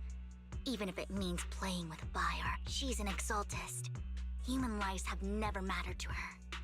The more people get dragged in, the greater the danger. Vivian, you seem a bit The she I'm referring to is with the Exaltists. Someone I have a history with. That's why the moment I heard about the sacrifices, I felt compelled to uncover the truth. I never meant to hide anything from me. The Exaltists bring back painful memories. And I'm not ready to face them yet, so... Lord Phaethon, please give me a little more time. Once I've gathered my thoughts, I promise I'll tell you everything. Sure, I'll stop asking. What's more important than an unspoken past is the person standing in front of me now. As for everything else, we can talk about it whenever you're ready to share. Lord Phaethon, if we weren't in such a hurry, I'd spend 3 whole hours singing your praises. I'll make note of this and make sure to get it done before. First things first, let's track down those dormant sacrifices. The Exaltists have probably realized someone's after them, but I wish we knew what Hartman's backup plan is. I just can't shake the feeling that your filthy hands off. Something bad is about to happen. Insignificant rabble.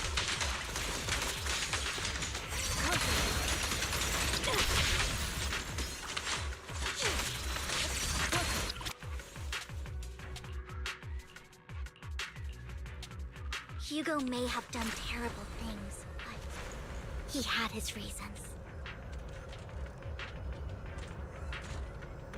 Mockingbird might be seen as the bad guys by a lot of people, but...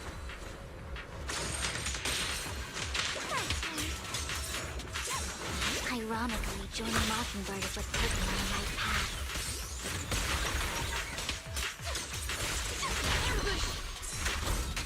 For the first time, I'm needed for more than just my curse.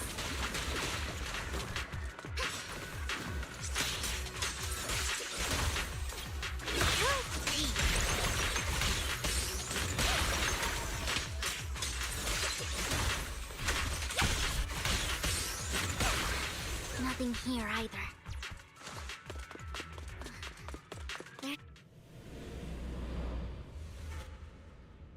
Oh, there she is.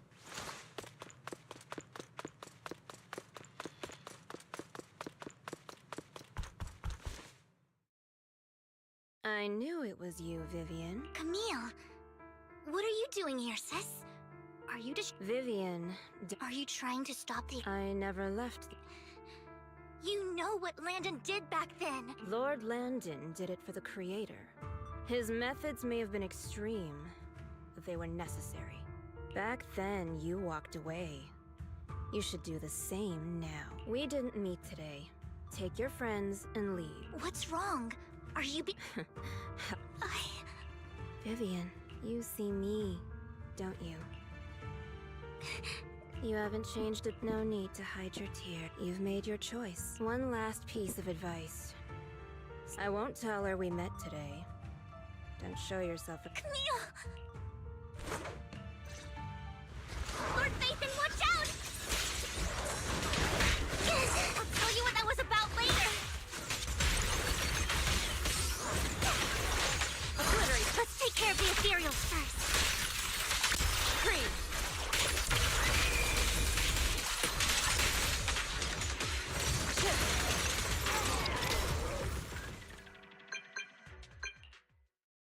You've been gone forever. Did you run into any— We searched the coordinates the mayor provided. Camille, the Exaltists have been actively destroying the dormant sacrifice. Why would the Exaltists go after— I saw it too, but I can't figure out why the Exaltists would do this. One of them is someone I once knew. I thought she would leave the Exaltists after Landon's death, but she stayed. Wait, what did I miss? Why do you know so— When I was a child, I stayed with the Exaltists for a while. Back then, Landon was one of the most respected figures among the— A lot happened. I can't turn a blind eye to the sacrifices. I know all too well how many lives have been lost bringing them into existence. Ever since I learned a sacrifice had appeared in Janus Quarter, I haven't been able to stop worrying. I won't let history repeat itself. That's why I asked Hugo to investigate, starting with the Sacrifice Corps. Vivian. Please stop. I'm not looking for comfort. I'm just recounting the story for you to understand the situation. We've got bigger things to focus on. But I hope you'll make time for me, Lord Phaethon. Absolutely. Okay. That conversation between those two TOPS employees, they said Hartman had a backup plan. Lately, there have been mining accidents in Ravenlock-controlled areas. The families were paid off with huge settlements, way more than usual. No protest, but considering the Ravenlock's financial position— That sounds sketchy. Precisely. I'm planning to reach out to some old friends. See if they— Do you have time, Lord Faith? Sure.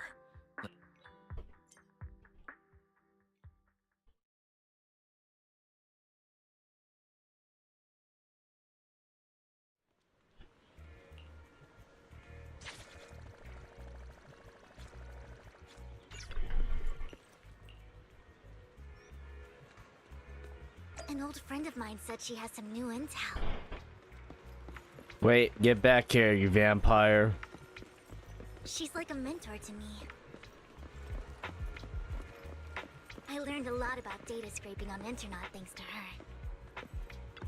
And it's Rain. Rain! Long time no see. Yeah, it's been a while. Rain? So you're the old friend Vivian was talking about. Yeah, Phaethon. Long time no see. Rain! You actually know that Lord Phaethon is Lord Phaethon? No, I mean, you actually know Wise is Lord Phaethon. I didn't know right away. One time, I needed a favor from Nicole. I only found out after meeting them. I mean, who would expect a legendary proxy to be running a video store for a living? Oh, by the way, your idol... Rain! Let's not bring up old stuff. Lord Phaethon wouldn't be interested in— Why are you all tense? Right! Lord Phaethon lives on 6th Street too, and might know your idol. Remember when you traced that post on Internet to 6th Street and actually went to check it out? And you came back all bummed, spouting nonsense. Like there was only a black cat at the location, and maybe your idol is actually a talking cat. I think I know that black cat. It hangs around our shop now. Lord Phaethon, please, let's drop this topic. Come on, Vivian. It's been years, and you still won't say who your idol is. If you'd just let me, I'd have tracked them down ages ago. I get it. You want to find the person who's important to you on your own. But you've tried so hard already. It's okay to lean on me a little, you know. I'm sure your idol won't hold it against you. I shouldn't have come to see you. Huh? What's wrong? Rain, Vivian said you might have some intel for us.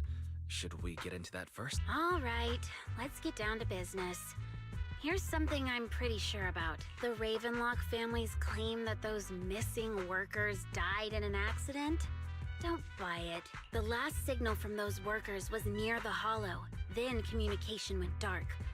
I think they were taken into the Hollow. And yesterday, I picked up that the Ravenlock family secretly hired some people to search the Hollow's perimeter. I caught a weird distress signal from someone and managed when I tried to reach out. The last trace of the signal was finding someone in real life isn't really my thing. Okay, well, you just said this is something you're sure of. I dug up some info on a few days ago. There were some creepy... The place was locked up, so...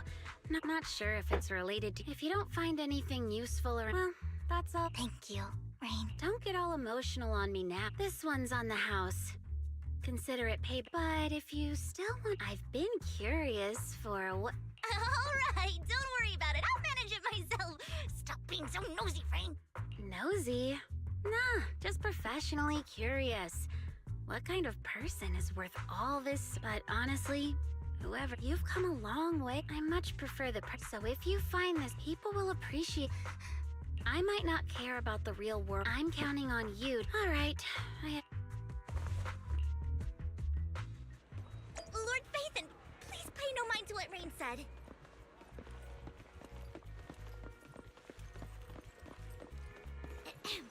That big guy's up ahead. Let's hurry.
One Denny Boo is just too cute, right?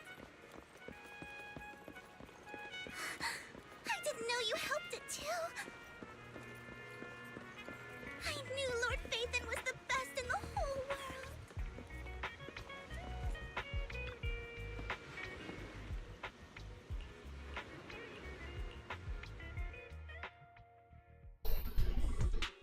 Don't take me back.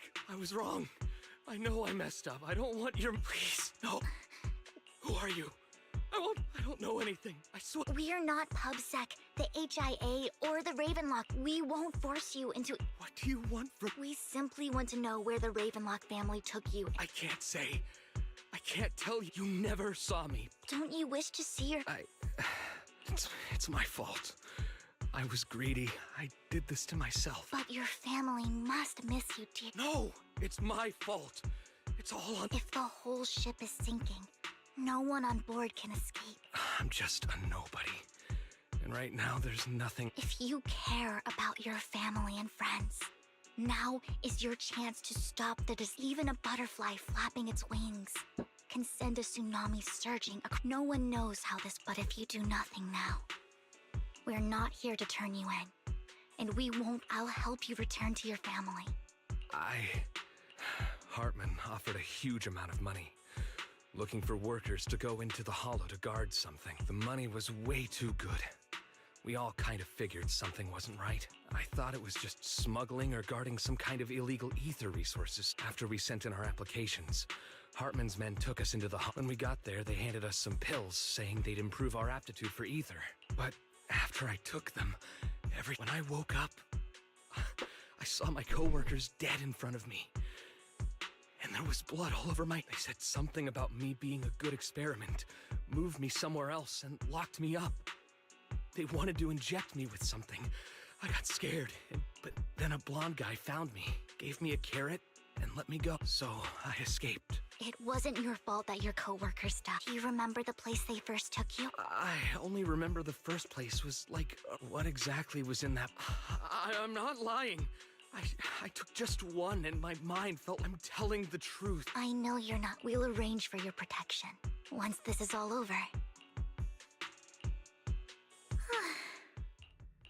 Sometimes I wonder if you've had some kind of special training, Vivian. No matter who you're up against, you seem to analyze the pros and cons and make a judgment in no time. Actually, I wasn't always like this. I used to run away when things got tough. There was even a point where I just wanted to disappear. As if my very existence was the source of I wondered. It's hard to picture that. My first impression of you was pretty, assertive. Well, I was on a mission at the auction when we first met, and just as Rain said, I've... Speaking of Rain, it's quite a coincidence that you two know each other and are actually close. You even know one Denny Boo. That surprised me. We might have crossed paths without even realizing. Enough about me. Tell me more about you, Lord... Looking back, it feels like I've been through a lot lately. Belle and I even lost our faith in account. It's a long story, starting with how the Cunning Hares took something from the Red Fang gang. It should be around this area. Belle told me there's a highly rated store here.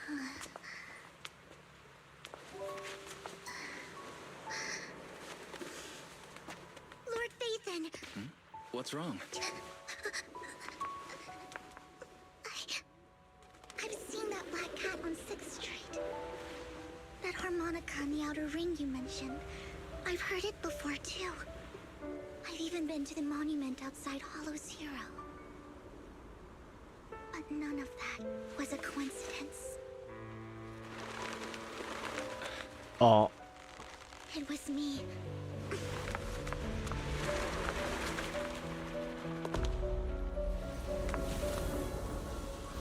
Following you, and now I've finally made it to your side. What?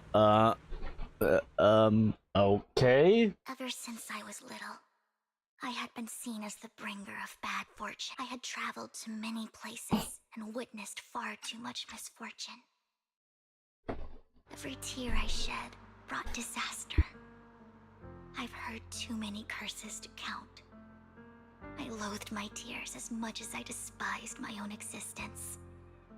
Wherever I stayed, tragedy followed. I had roamed too many places, and each time, it ended the same way. I didn't know where I could go anymore. One night, I stumbled upon a post discussing me. Whether they knew me or not, everyone seemed convinced that I was the source of the curse. Some mocked me with cruel intent. Some wished I would vanish, and others speculated maliciously. It really seemed that my very existence was a disaster. In that moment, as darkness enveloped the city, I saw lights flickering to life all around New Eridu. So many lights, and not knowing where to go, I thought, if only I could disappear into those lights. I made up my mind, and right then, my phone rang. I decided to take one last look. I wanted to know who left me my final message from this world. It was you, Lord Phaethon.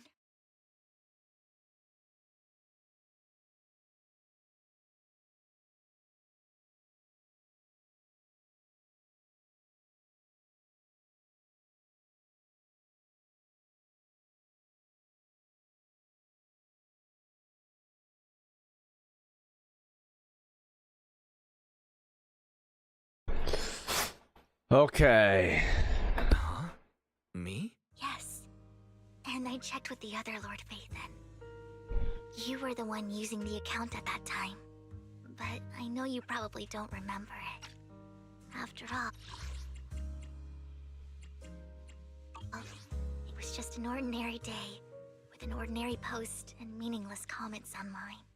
But for me, it was the night I finally realized where I could go. I wanted to walk the paths you had walked, see the sights you had seen. And then, one day, share it all with you, face to face. So, I have to ask, what exactly did I say in that reply? Well, you'll have to figure it out for yourself. I'm not telling you. You're putting my memory to the test. So, Lord, not only for that comment you made that day, which was a silver lining for me, for giving me the courage to become who I am today. The Vivian standing right in front of you now, Lord Phaethon. I truly like who I've become.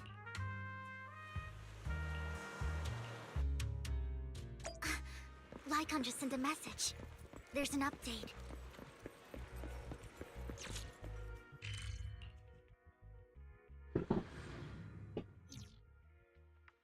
Wise, you're back. Looks like Lycon's tied up with something. He said I should just chill until you're back, and then we can talk. I'll call him now. Master Proxy, Miss Vivian. The gentleman Rena brought back has stabilized and calmed down now. Based on his account, we've identified where Hartman is hiding the core. He also mentioned that Hartman plans to trade the core with a group of people. We suspect that this group consists of members from the Exaltist. I knew it. Now that we have the location, it would be splendid if we could seize the sacrifice. Precisely. We hope you can head to the...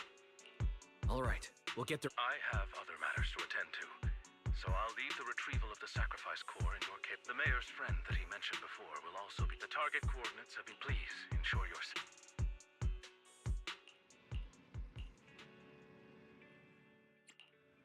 I can help you ward off. Allow me to watch over you. Okay, let's get this over with, so we can go ahead and catch up on Genshin 2. That will be a separate stream rather than keep it a 7-hour stream. Where's the sacrifice? Camille, you really think I'd stroll around? Plus, even though the Ravenlocks and the Exaltist have been working together for ages, I've hardly even met Lady Dina. I'm the one offering the sacrifice core here. I'm just here to verify that the core you mentioned is real. Once that's sorted, Lady Dina will give... Our partnership isn't just talk. Sure thing. Once you verify it's legit, have... All right.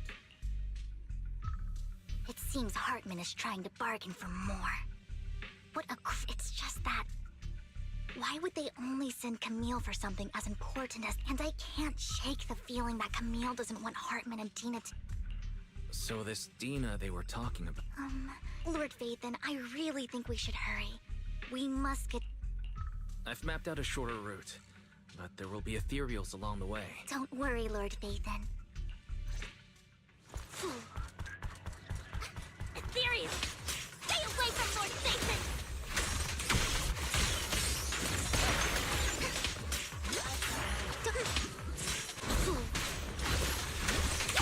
Together, Lord Phaethon.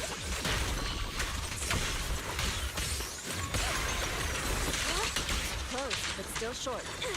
Concentrate. To the skies! Looks like Hartman's trying to negotiate for more leverage.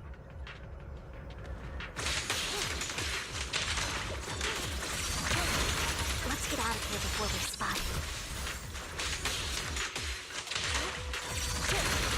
Let's keep moving, Lord Phaethon.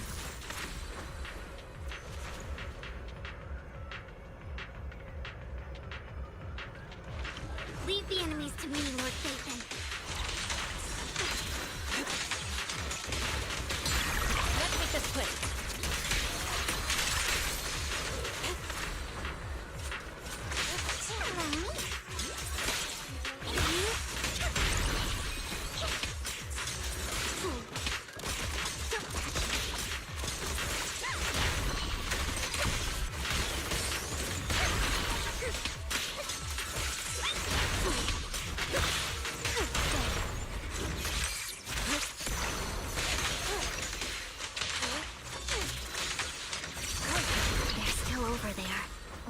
Arguing. Is it now? This is our chance. Let's... No matter who has the sacrifice core, Hartman or the Exaltists. hand over what's in the box. Or we do this the hard way. You sure talk big, little girl. Let's see if you can get past me first.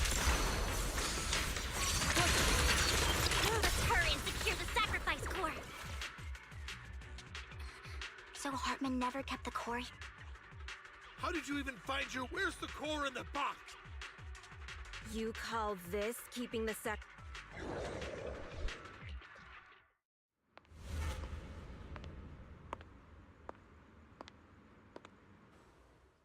Vivian, it's been ages. Dina! Oh my, you actually look at you. Thrive. So, tell me, do you ever dream about the people you've killed? Are they crying in your head? You had no idea? While you were soaking up all that love from your daddy and everyone else, you had no idea what was going on? I was... Lady Dina, Miss Vivian didn't actually... Camille, when did I say you could meet up with... I just wanted... Really? So, just a few words from Vivian and you'd be plotting my demise. Just... I won't. Don't even think about betraying me. However, it's fate. No way! I got this straight from you. How can you just claim it's fake without any proof? Ugh, seriously? The sacrifice core can max out the ether particles within you, but look at your little subordinate. How uncouth. He's making noises like some animal. Can you shut him up? The masterpiece Father made for the creator? Isn't this... So, the... Vivian, where do you... I don't know. If I knew where the real core was, I'd destroy it without a second. Dina, you understand what the sacrifices are. And you know those who were blessed should not have to endure such horrors. Oh? They shouldn't. Weren't you the one who decided if it weren't for your tears, how would they have encountered? How self-righteous, Vivian. Their fate, it was you who brought... Landon just needed an excuse. He needed someone to blame, whether I shed tears or not.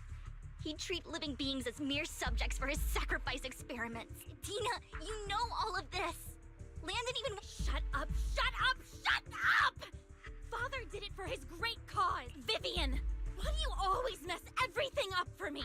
Everything! You did it before, and now again! You just had to ruin my plan. I was so close to fulfilling Father's last wish. If you don't give me the sacrifice core... I told you I don't have the sacrifice core. Otherwise, I would have destroyed it already. Lord Phaethon, find the right moment to retreat. Oh, really? Then I suppose there...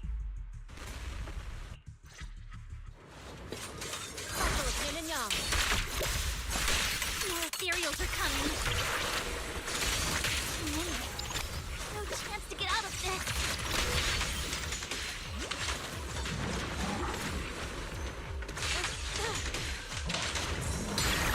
Inadequate. For faith, this field.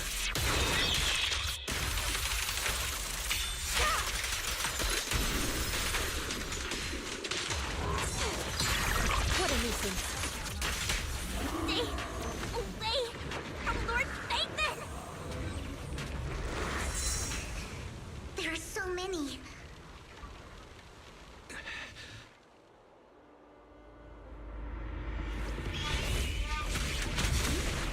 It's ink.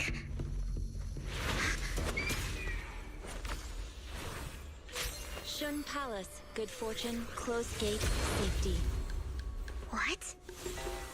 An evil miasma gathers here. Another place of conflict. If you wish to avoid disaster, then head southeast.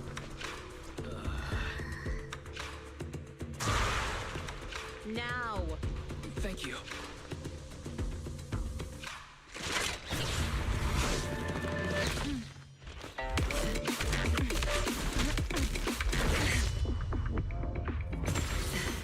Oh.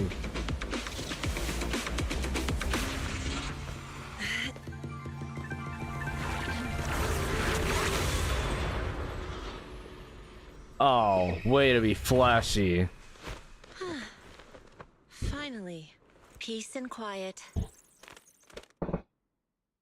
Very, very flashy. You must be wise. Mayflower mentioned a special partner might need my help. May I ask, who are you? I'm the 13th generation master of Yunque Summit. You can call me Yishuan. Mayflower passed along your info, and I was curious what kind of person you are, so I came to see. At first, I thought it might be a hassle, but your energy feels really calming. Quite nice, actually. So, you're the investigator the mayor mentioned. Yes. He also asked me to be your temporary teacher and offer you a bit of guidance. Guidance? What does that mean exactly? Unfortunately, this isn't the right time or place to talk. I have some investigation work to catch up on, and it seems you've got quite a lot on your hands, so let's part ways for now. I'll find a good time to visit you. I'm so sorry, Lord Vathan. I'm just not feeling very well. I think I'll head back for now. I'll investigate the sacrifice core and reach out once I find something. You don't look so great. Let's... We're not done yet, are we? Oh boy.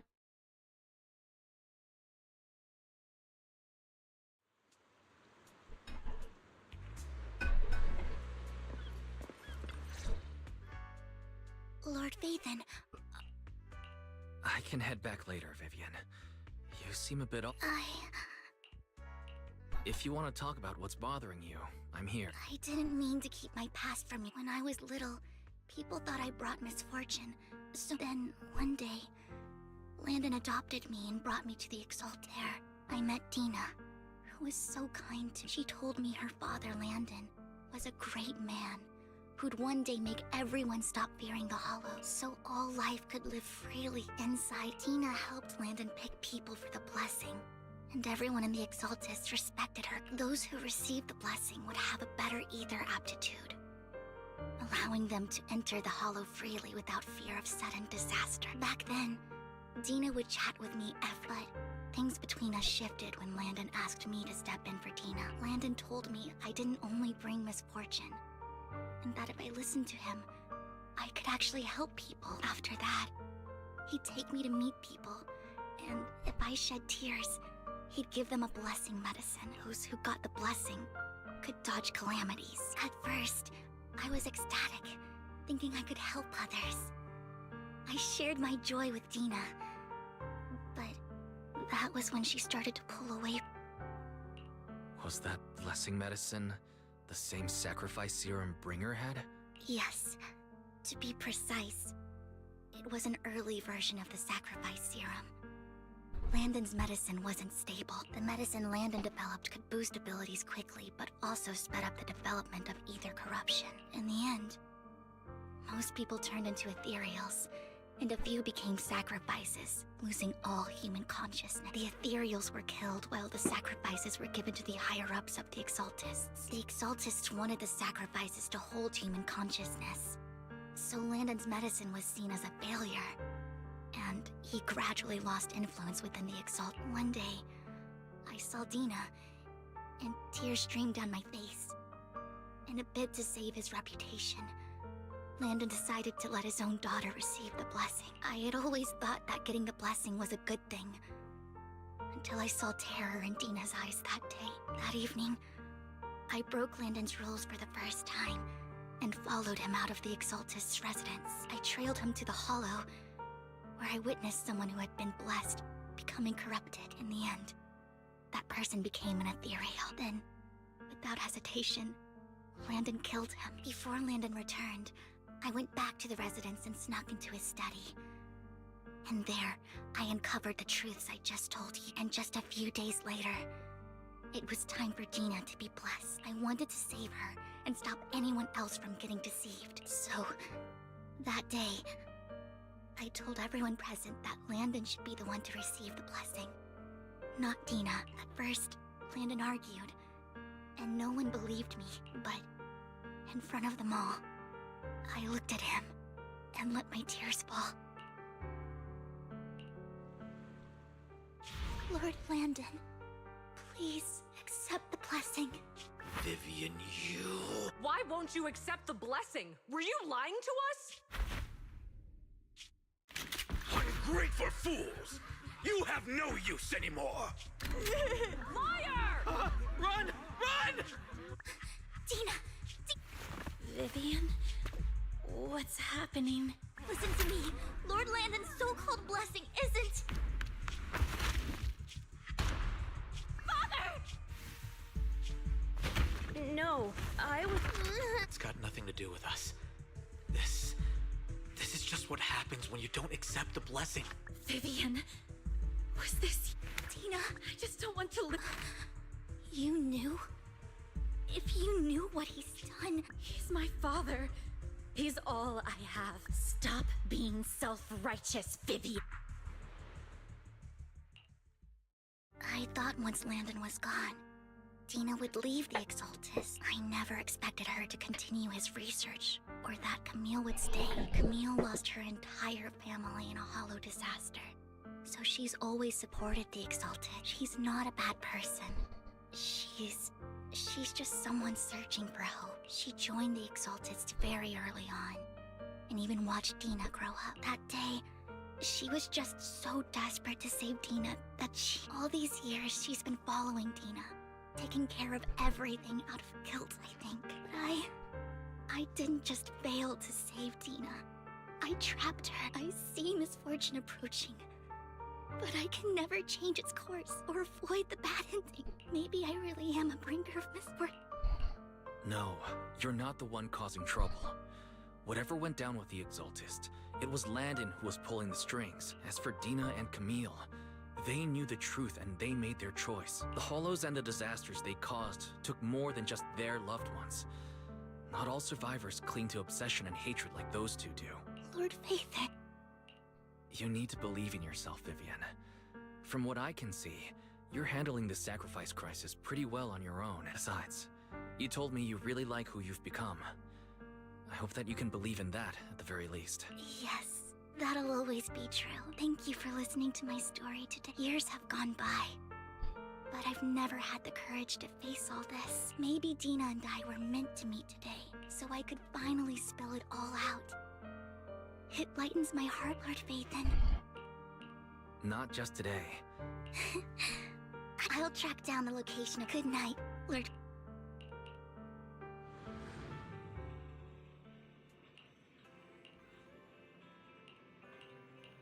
Oh my... Man. Looks like things do get dark.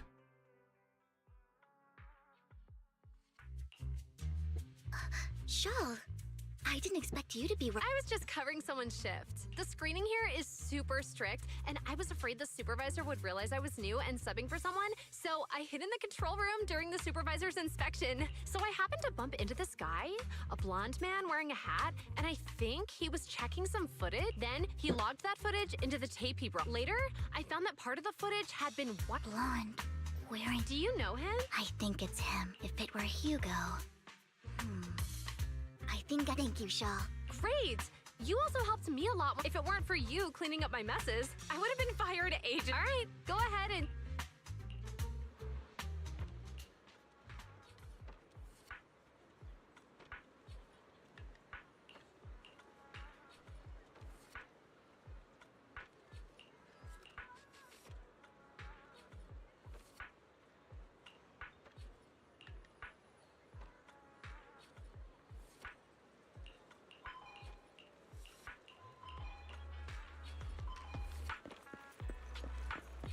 I'm silently just playing the game.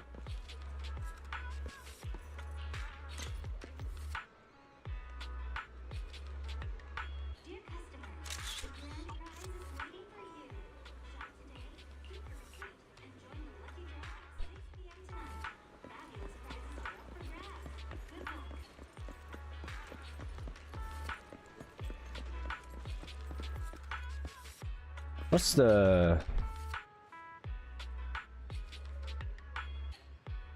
75, 72?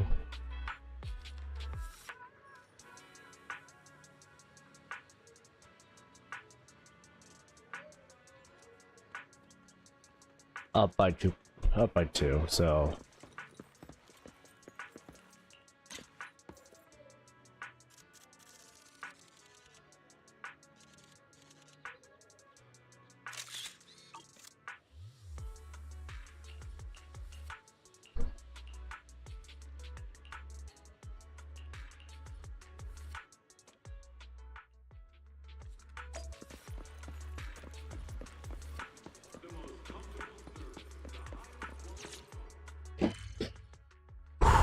okay.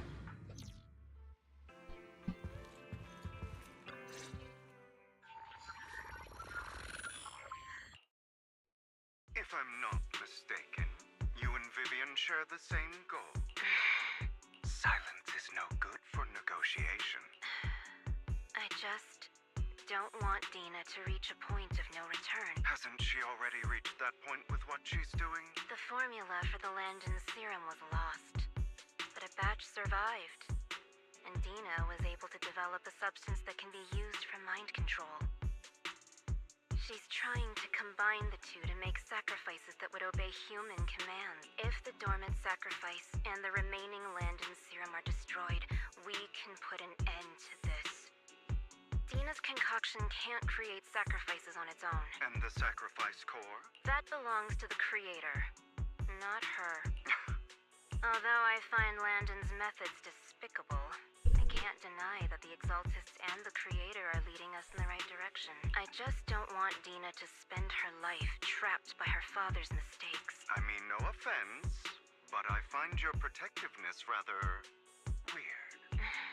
I will confirm the location of the dormant sacrifice and find the chance to relay the information. I do not want any of my people to be going into danger. As for the sacrifice core, I can only guarantee that it will not fall into her hands. As for how things will ultimately play out, The Creator will guide me. Camille was actually destroying the dormant sacrifice? Compared to Camille's motives, I'm more concerned about whether Hugo has more plans lined up. Hugo... Wise, Lycon just sent a message saying he's got something urgent that he needs to talk to us about. Alright, let's pack. Master Proxy, we have just learned that the Ravenlock family will host this banquet is rather special, as they're allowing members of their family to invite with Hartman at the center of controversy. There are many members of the family who are eager to use this. The mayor has been spreading rumors of a young tycoon who inherited a sizable fortune and is looking to partner with a person from This information has lured a young man named Burton from... So, you want me to pose as this tycoon and use Burton to infiltrate the banquet? Correct. And Hartman's study is also located within the venue. I see. It seems like there's nothing... Plus one! Lord Phaethon, please go with me! Master Proxy, it seems... Yes! Just your presence will help me immensely! Sure. If we go together, we'll be able to keep an eye out for each other. I'll send you the time and plate if you encounter any danger. I hope everything goes well.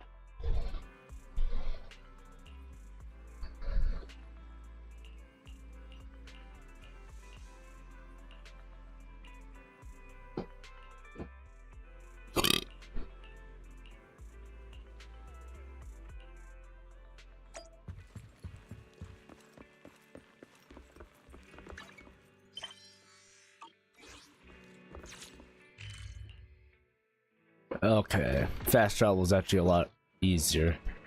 Good evening. Which part do you want to modify this time?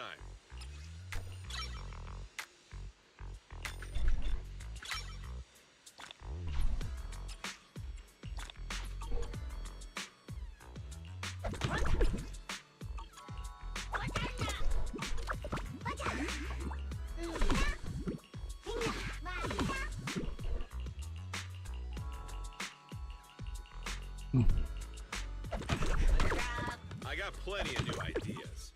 Is that it? Come back next time, you hear?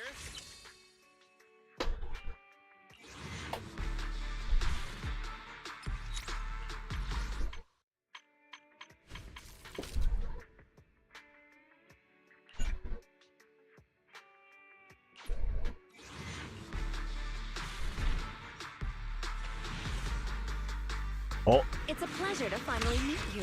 Headmaid Rena. cool.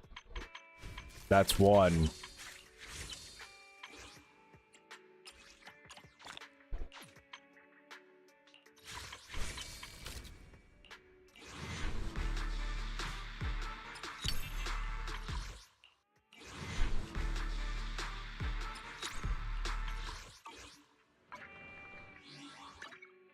I can help you ward off. Oh, wait.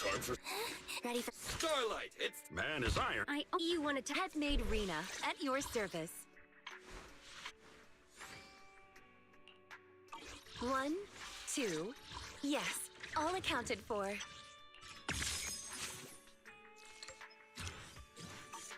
Headmaid Rena at your service.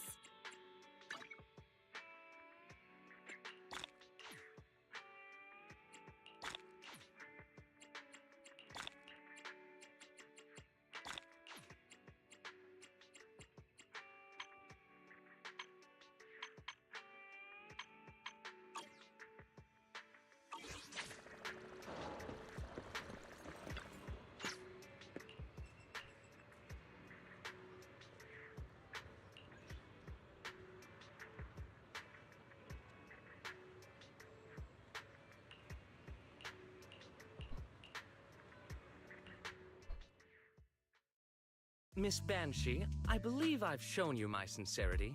Now how about you? Sincerity?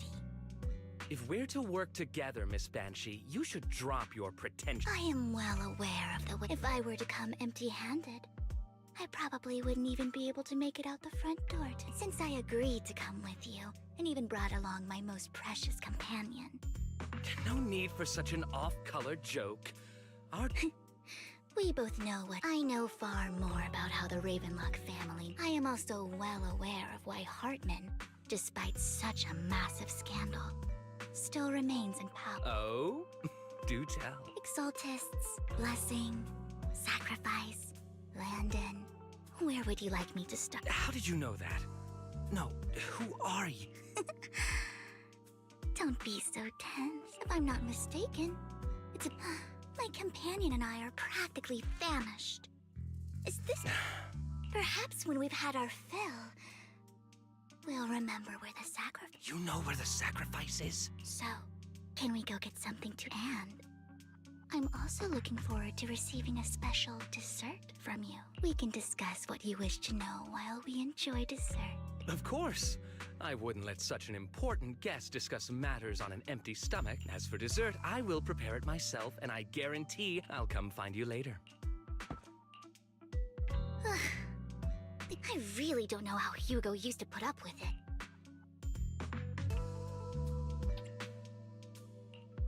You always managed to surprise me. You sent him off with just a few words. Ah. I think you were a powerful noble. It's just some techniques Hugo taught me. Like that dessert I mentioned. It means I want them to offer more if they want to come to an accord. Fortunately, that old fox Hartman is terrified of losing. He's definitely keeping the destruction of the sacrifice and the fact that the sacrifice core is fake hidden from the other family member. Otherwise, Burden wouldn't have been so willing. Lord Phaethon, let's... Alright. I've already taken note of this. Wherever you go... Is... The security outside of the manor is really strict, but maybe it's more lax on the inside? Just in case, though. Right. Having... Let's check Hartman's recent correspondence. Right. Then let's split up. Esteemed guests, is the case so much so that these two distinguished guests felt don't want to... Well, after Burton, that greedy idiot, fell for the mayor's trap. But I never expected. I suppose I should. Otherwise, I would... Vivian, tell him I shall be taking the wealth and power of the Ravenlock... The bullet. How? Dear uncle, why must we be so distant with one another? You can just tell me what you want to say directly. Hugo! Impossible! You're... Uncle, You must know a Ravenlock will never stop until they get what they want. Did you really think I would be defeated so soon? When I have yet to trample you into the dirt. You filthy bastard! You only know how to resort to these petty tricks! Petty tricks? Perhaps you'd like to know what I managed to accomplish using this faked death of mine, my dear uncle.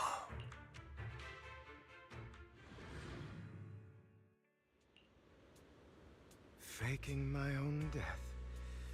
Hope it's all worth the theatrics in the end. It was just to keep Hartman off my back, but maybe I went a little overboard. The manager must be pretty shaken up. I should apologize at some point.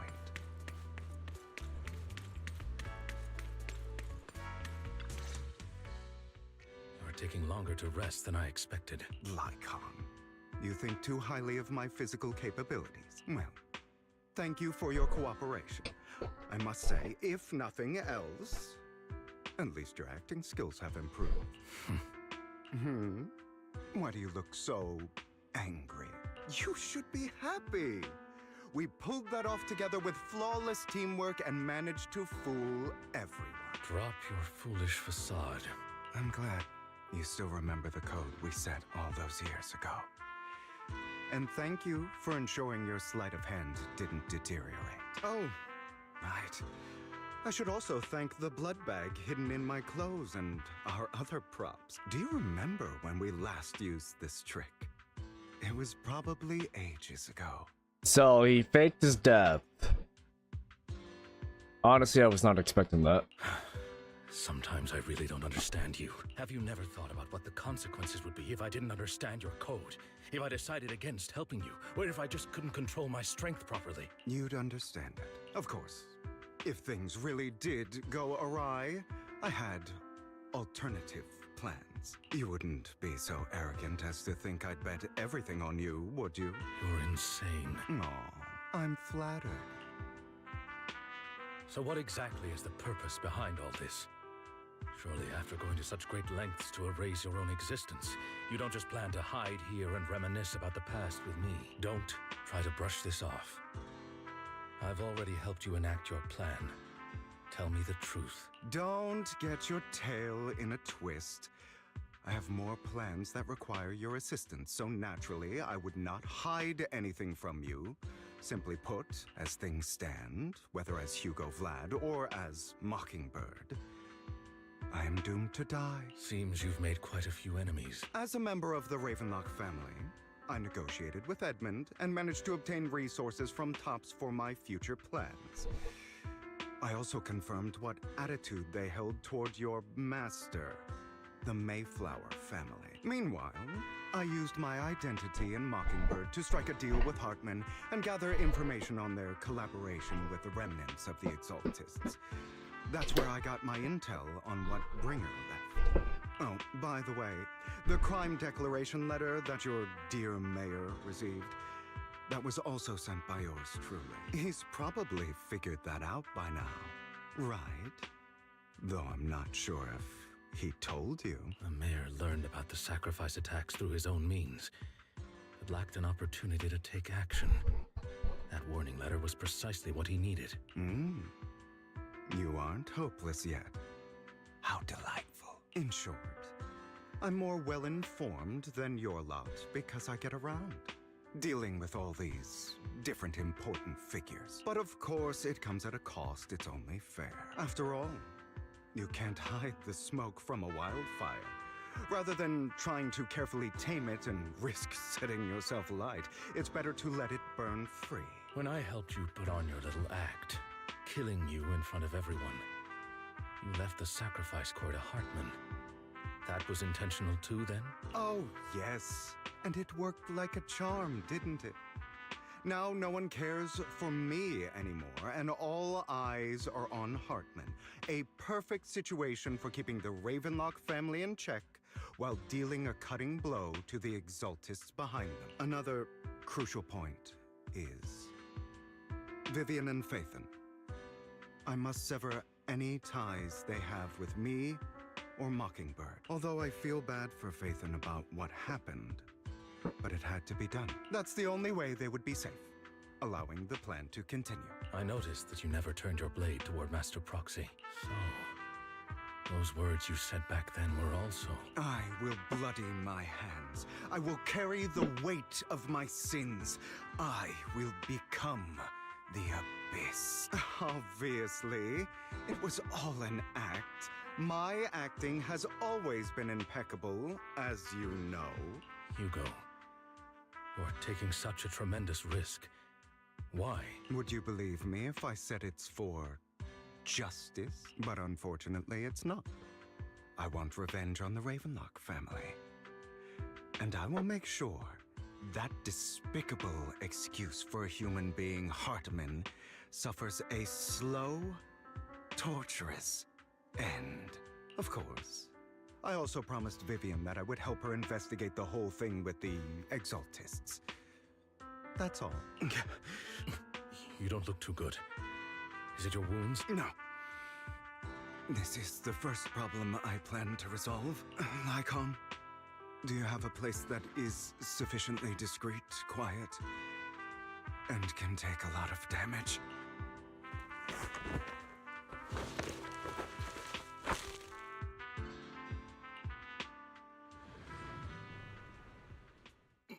What exactly are you doing? Don't look at me like that.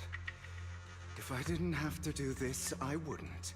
Hartman recently obtained a bizarre substance, most likely from those crazy Exaltists. After use, it allows control of the victim's mind. To some extent. You were dosed with it. To be more precise, Lycon, I deliberately allowed Hartman to put this drug in my cup to facilitate our previous collaboration.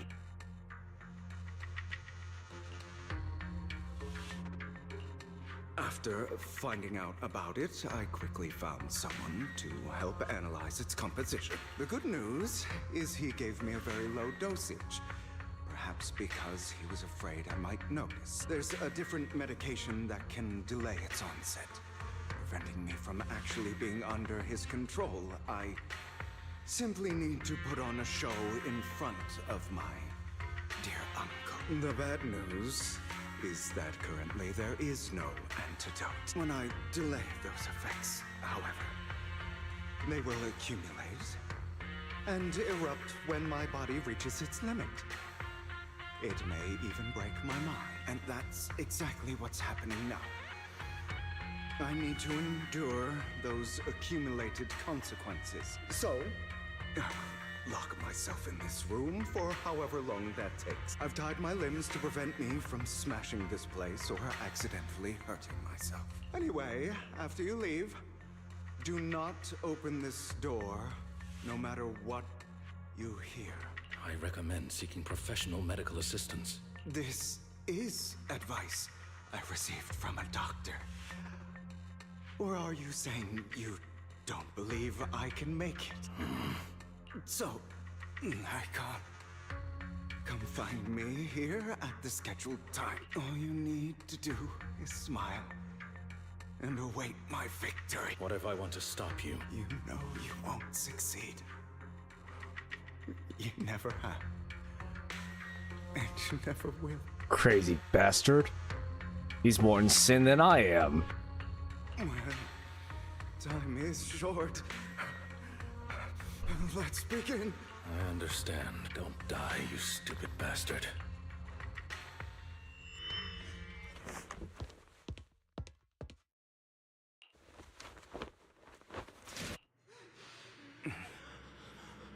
Is this because the side effects haven't worn off yet?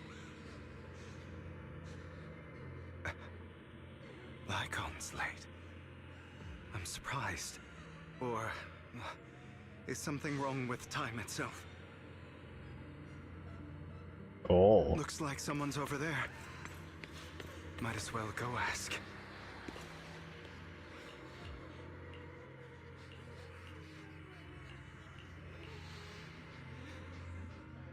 It's all your fault. I wish I had never.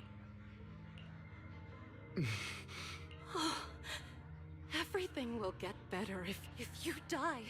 He'll come back. We'll have another, more perfect child. One who will inherit the rape then. So, Hugo, for this...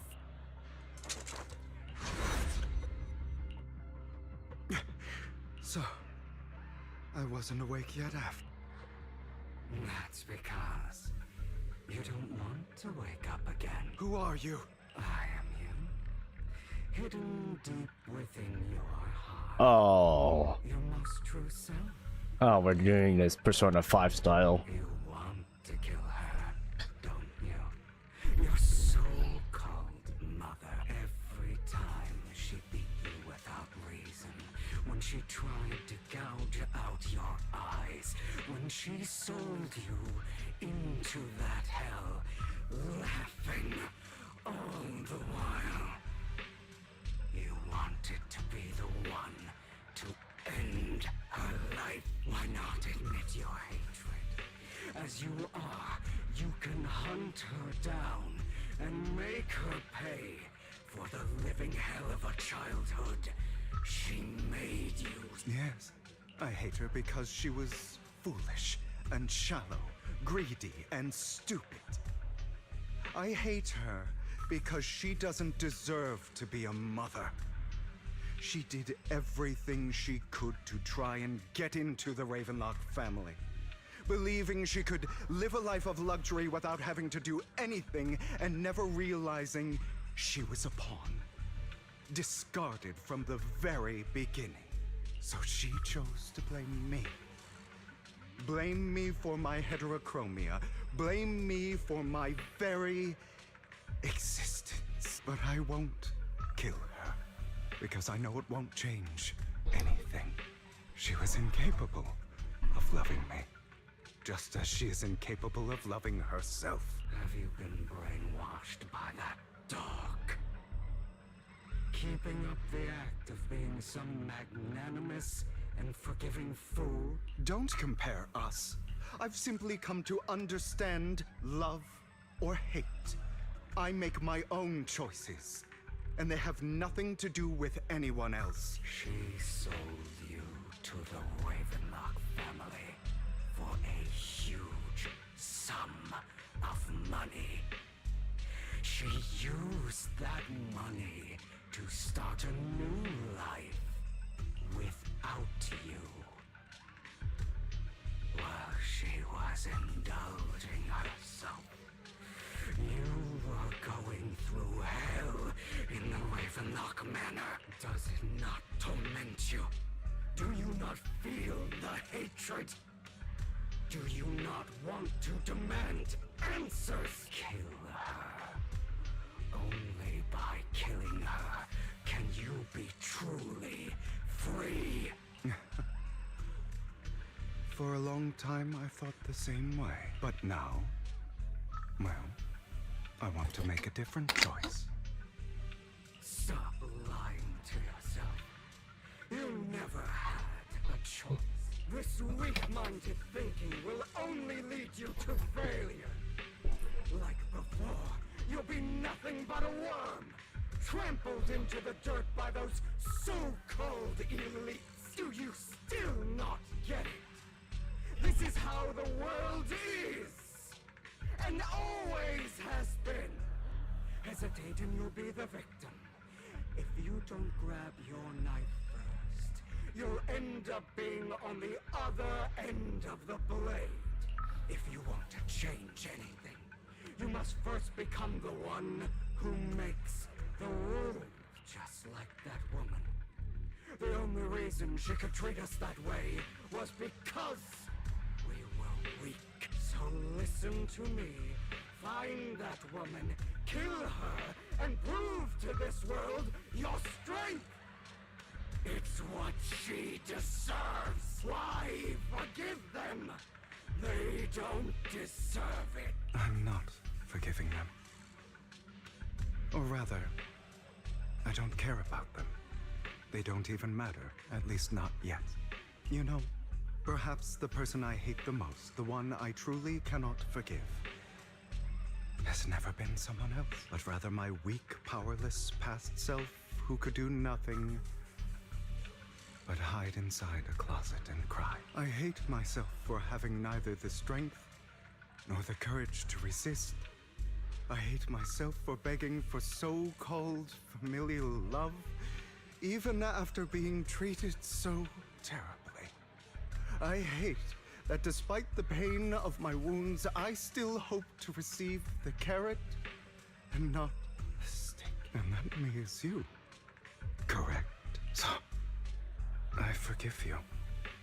I forgive myself. You'll regret this. Fool, your pretty words mean nothing.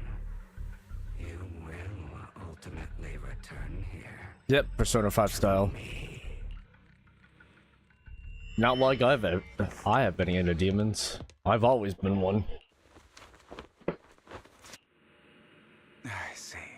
This is still an illusion. I wonder who's going to show up this time.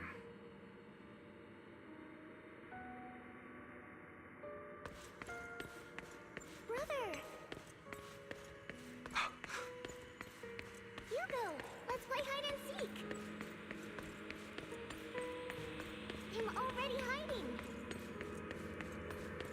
You'll find me, right? Like you always do! Serena.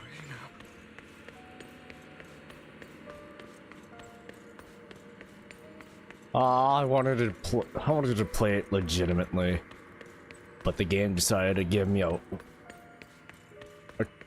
curse marker.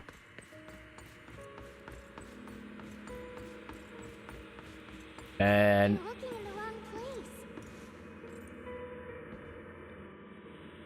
I found an even better hiding spot this time. Harder to find than any place you showed me.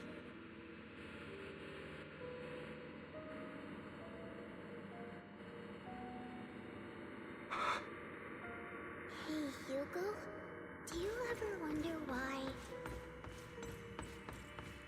I had to die? It was because of me. That's right. It was because of you. It's all your fault. If only you didn't exist, I wouldn't have had to suffer.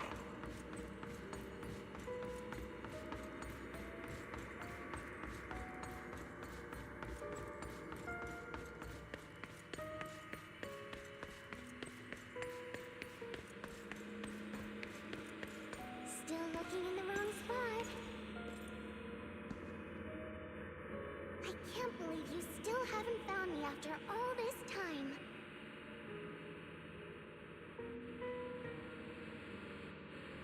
Have you forgotten about me?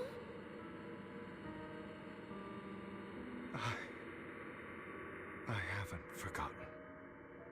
yep, It's okay. I'll forgive you. I'll still be nice to you, just like before. yep, Persona 5. I was the only one who was ever nice to you, wasn't I? Yes. Then tell me, why do good people always suffer? Why is kindness always punished instead? Tell me, Hugo, why?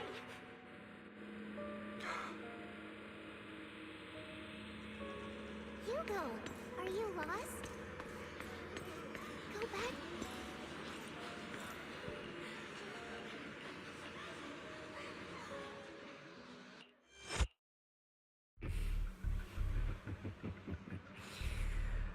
I told you that you would eventually return. We meet again, my friend. I told you, I am you. The side of you that you've always tried to deny existed. Well, I'm gonna go get more food. Of course. I know. This time it's about Serena. Right? Yes.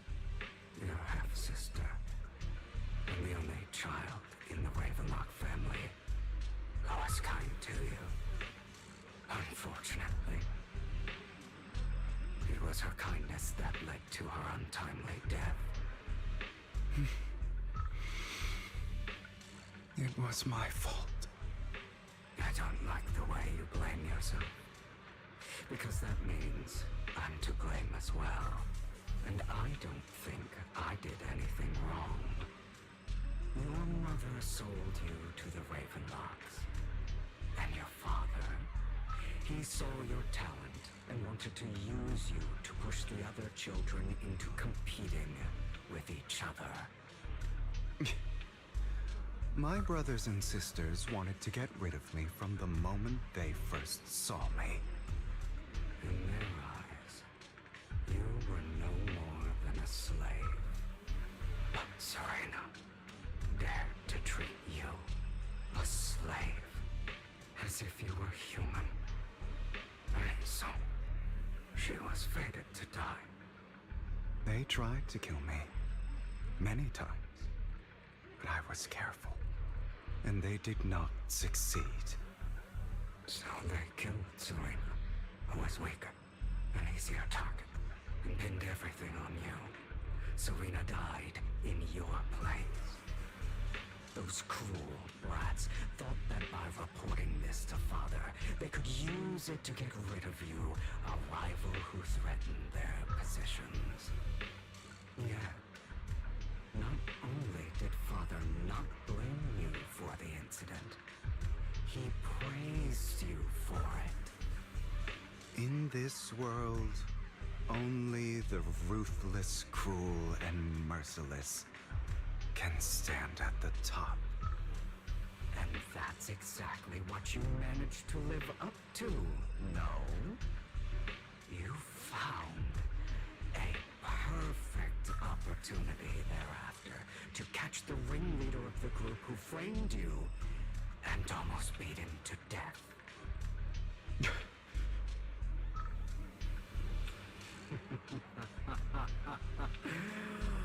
Oh, you should have seen the expression on your face back then. Oh, crazed and manic with utmost delight. I don't remember that.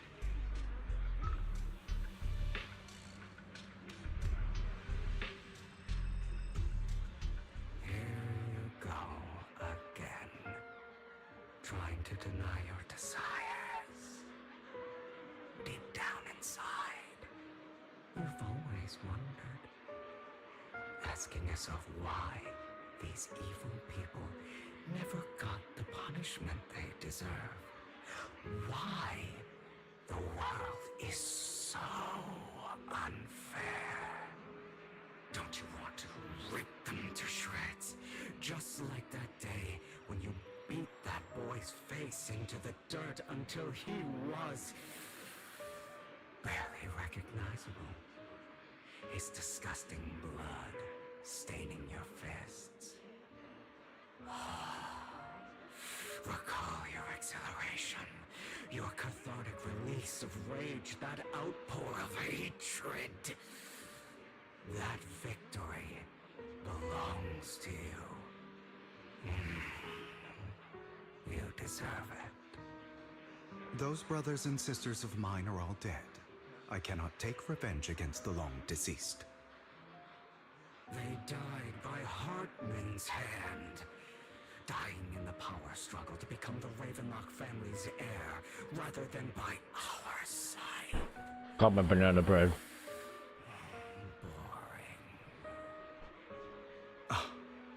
Boring.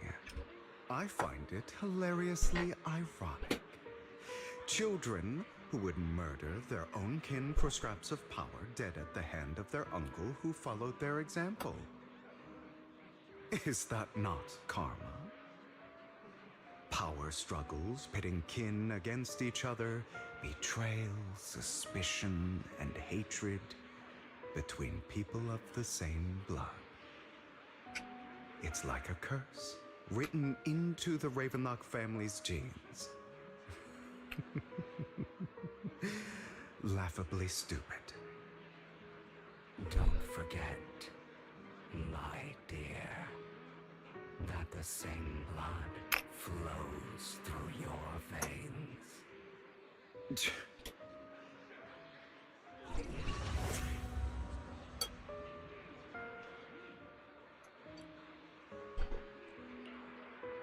That's right, my dear nephew.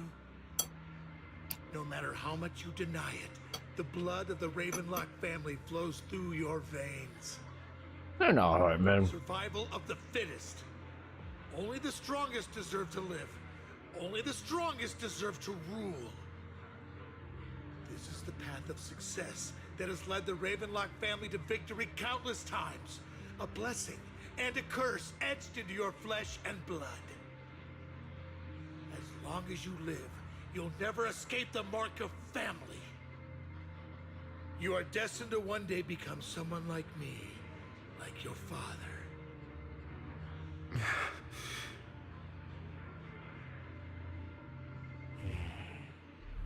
Is that fear I sense? I can see you trembling.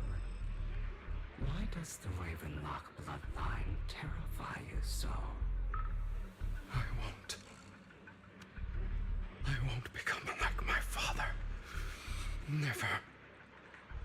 You won't become a failure like him. So relax. Our power eclipses him, and so does our ambition. So, do not deny your own desires. Do not resist your own ambition. This is the talent you were born with. The best gift fate has ever given you. Admit it. Deep within your heart lies a spark, yearning to ignite a raging inferno that will burn everything down. And I am that spark. Right. Lygon. Never thought I'd be this genuinely thankful to see you. You're still in the illusion bow. Seeing you means this never-ending nightmare is finally over.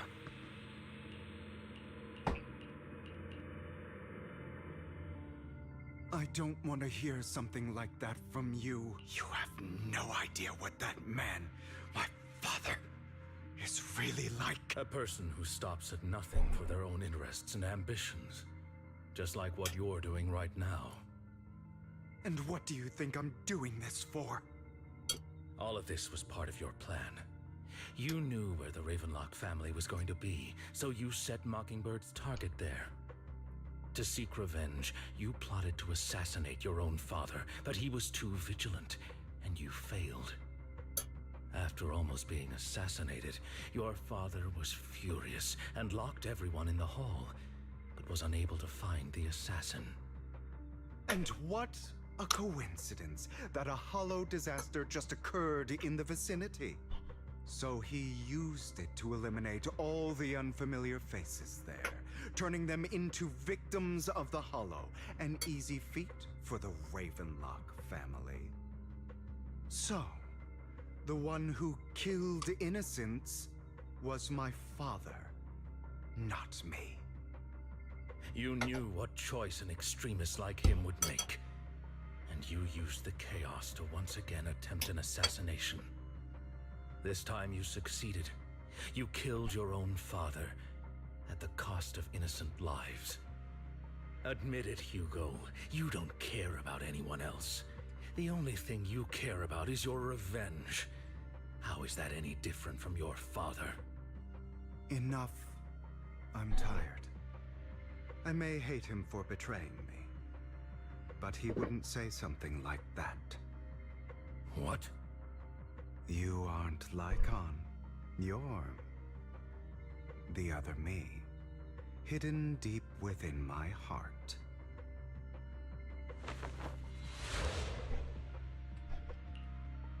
I've been waiting for you. It seems you've already grown accustomed to this place, even turning the tables on me. Just as you said, you are me, and I am you. There's no such thing as having an advantage over oneself. We are ultimately one and the same, forever inseparable. Then you should know what I want to say. When you and Lycon split, you didn't even try to clear up the misunderstanding, didn't deny or argue against what he said. Because you realized that deep down, he was right about you. You just hadn't acted on it yet. Some people live only to bring more suffering into this world. Sometimes, murder is what brings justice back into this world. For that, I must stain these hands in blood. That's right. Just like what you said before you faked your death. Were those words really just an act? To slay the dragon, you must first become one with sharp claws, wending fangs, and strength enough to destroy anything. You know the truth better than anyone. If you hadn't hesitated, and instead seized the first opportunity to kill your father, none of what followed would have happened. You know, it would have been a lot better if it was Hugo's model and just inverted color. Wouldn't have lost an eye and both legs trying to save people. And Mockingbird would have never gotten to that point. Instead of a Bang Boo model. You can save more people. Save good people. Save more lives than the evil ones you take. I've spent countless hours in regret over that incident. So why not submit to your true nature? You want to be the judge, jury, and executioner of this world. And you can. I wasn't responsible for Father's death. The true mastermind is my uncle, Hartman. His schemes to kill the head of the family were all so he could take control. Mockingbird was simply unlucky enough to get caught up in it. So, for a behemoth like the Ravenlock family, with its roots so deep, a single person's death, regardless of who that person is, wouldn't change anything.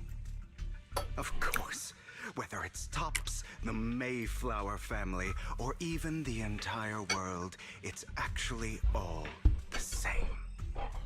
I refuse to be dragged down by pointless hatred any longer. You foolish, stubborn idiot. Do you understand the power of hatred? Have we not come this far precisely because of it? Or are you going to follow Lycon and Jack's twisted logic? Come on. You don't actually trust anyone? Otherwise, why would you hide this whole scheme of faking your death from them? You've built an impenetrable wall around your heart, keeping everyone out. Of course you are right to do so. No one in this world can be trusted. Always. All you'll receive is hatred from your own blood and no love. Suspicion from your companions, and betrayal that comes all too easily. But the most ridiculous thing is that you want them to trust you. Yeah. You stay silent and long for them to notice your suffering. You yearn for your companion's understanding and trust. Idiot. That's why you are incapable of exploiting them for your own ends. You care about their safety even more than your own. But remember, only the weak need companion, and we are children born from hatred. We come. But you are me, and I'll never lose to myself. Are we done with the exposition? Apparently not.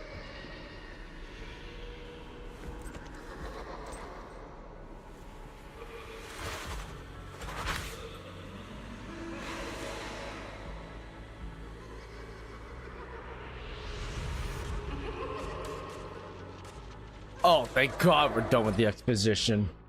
Think about all the injustice you've suffered. If you choose to forgive, you're betraying yourself. You know that. Letting you consume me would be the real betrayal to myself.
You're too scared to face your true self and what you truly desire.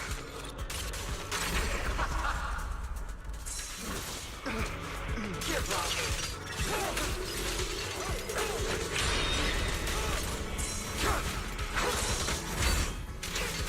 Let order and madness dance.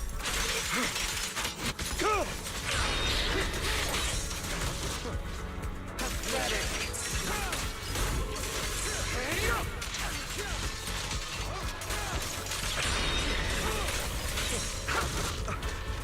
Give up!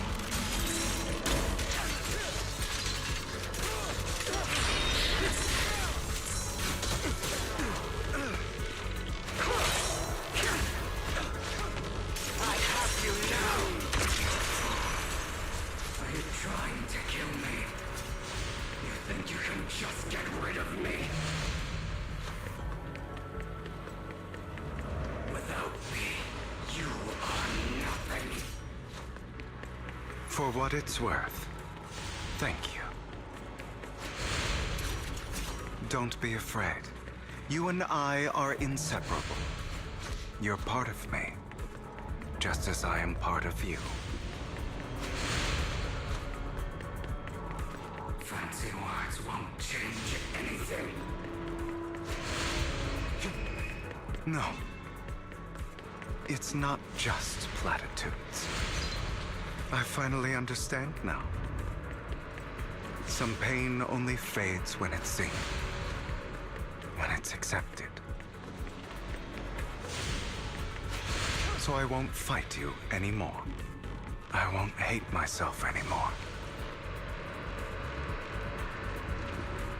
Weakness, hatred, malice, strength, forgiveness, justice.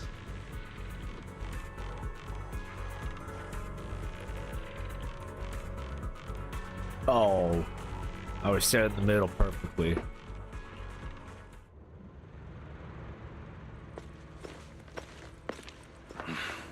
Hugo, it's time.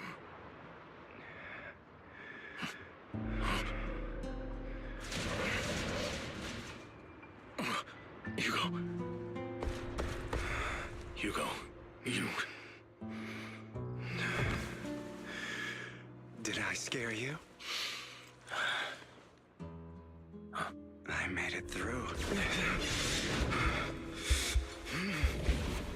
I won. No praise for me, my dearest partner.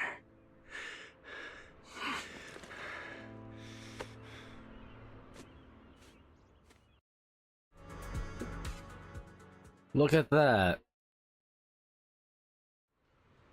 This is just like what I saw in my dream. Ah, my former partner. You're still as punctual as ever. Are you sure you're fully recovered? How about we fight? And I'll show you how recovered I am. I refuse to fight someone who is in need of medical attention.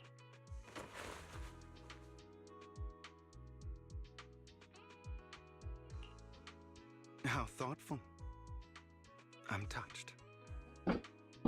Or perhaps is this simply part of Victoria Housekeeping's professional care? I'd rather you not starve to death. Not to your liking. I'm fairly certain this is the same kind as before. No. I've just gone too long without food. It feels a bit uncomfortable. Either way. Now tell me, what exactly happened in the warehouse? Just going a bit crazy from... you know what?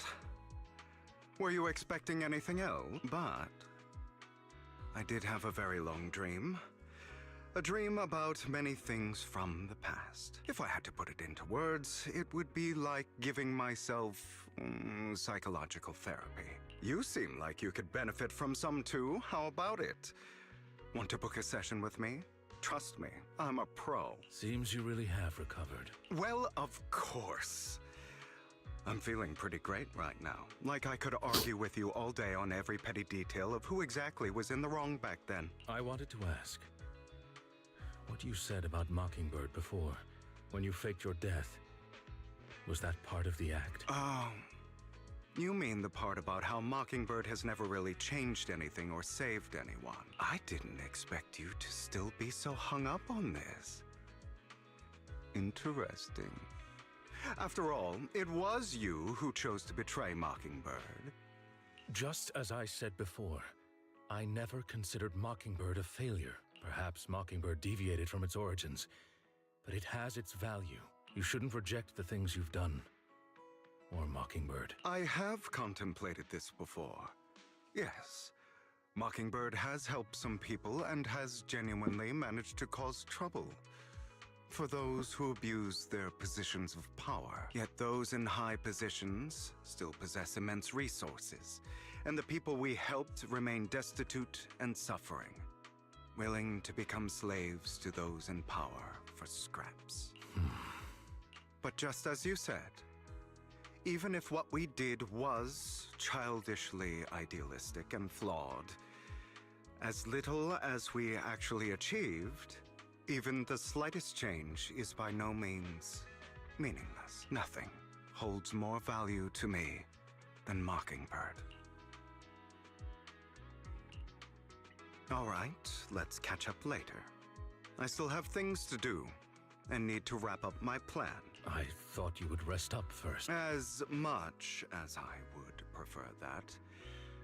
My dear uncle and the Exaltist fanatics likely would not give me such an opportunity. If all has gone to plan, the fish will have taken the bait already. And if everything goes very well, I'll soon have solid evidence of the Ravenlock family's crimes. Well then, thank you for your assistance, former partner. Let's part ways here. I'll go with you. Lycon, surely you don't think that because I just recovered, I'm too weak to deal with those useless fools. Hartman's actions will disturb the safety of New Eridu. As I serve the mayor, I should intervene. Very well, whatever. Let's go. And don't slow me down.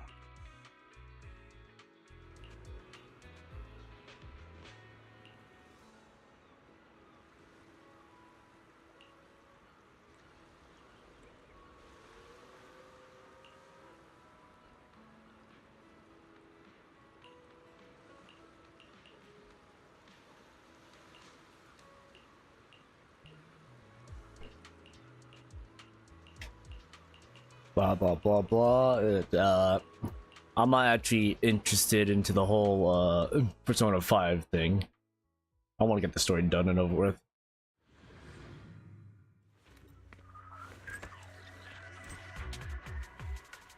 I really want to. Oh, he ditched the hat. Good. I'm sure you've heard about the missing workers from companies under the Ravenlock family, too. Those are Ravenlock's men. The workers with them are the victims who were tricked into going into the Hollow.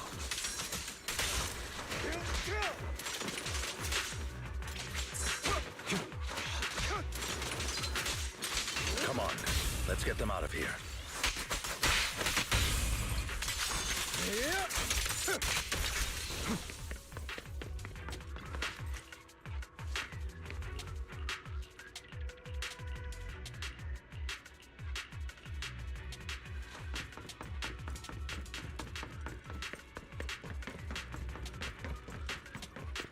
Bunch of nobodies.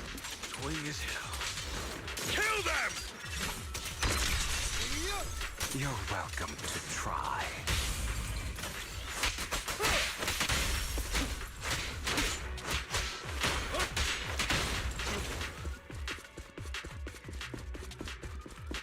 More workers here.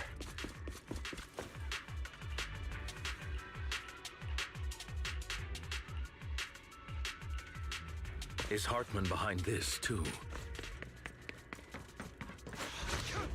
Of course.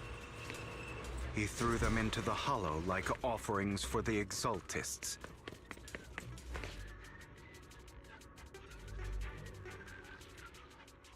There's more over there. It's different this time. Don't rush in. I still need more direct evidence to ensure the plan is absolutely foolproof. The compensation all we have to do is follow you into the Hollow for some simple tasks and... Shut your trap. You keep yapping and asking questions. If this is all so suspicious, why... Because I don't have a choice. My daughter was previously caught in the Hollow disaster and suffered severe corruption. The treatment costs have completely drained our family's savings. It's the same for me. A serious illness at a senior age. I need the money. Who would risk taking a job like this unless they were desperate? I'll do it. No matter how suspicious. As long as I can get paid. Wait, you people from the Ravenlock family... Don't worry, you'll get... But before we start... Bro, should we really be doing this? These workers keep talking, and the sooner they take it, the sooner it'll be over. Consider it an early release. What? You didn't say anything about having to take pills before. Look, this is good stuff, all right? It'll increase your ether aptitude. Exactly! You'll be working in the Hollow for several hours. You have to take it before we continue. Of course, Lycon, what are you... Rescuing those workers, of course. There's clearly something off about those pills. Now is not the right time. And as I said many years ago, you can't exploit innocence to achieve your goal. So that's how you see it. If that's not what you want me to think... All right. It's a little complicated, but simply put, these workers will be fine. Of course, it's your choice to trust me or not. But if you try to rush in... I trust you.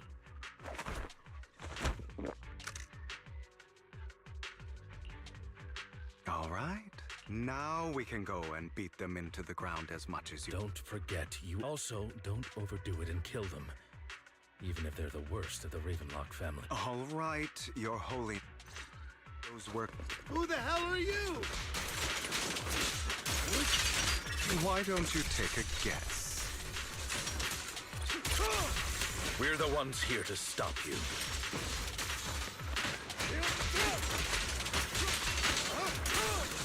Can't remember the last time we worked this well as a team. Your legs? How are they feeling? I'm fine. To be honest, I think I prefer the way you used to fight.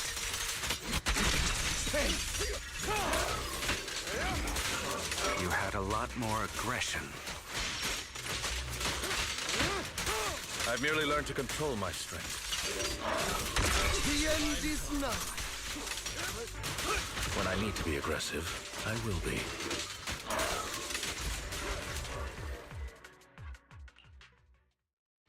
Damn it. you? How dare you mess with the Ravenlock family? Ravenlock. Savor the name while you can, for it will soon cease to exist. What's that supposed to mean? It means exactly what I said. I think this might be good for you. Sever your ties while you can. You still have a chance to walk your own path. The family's honor comes above all else. Is that really what you think?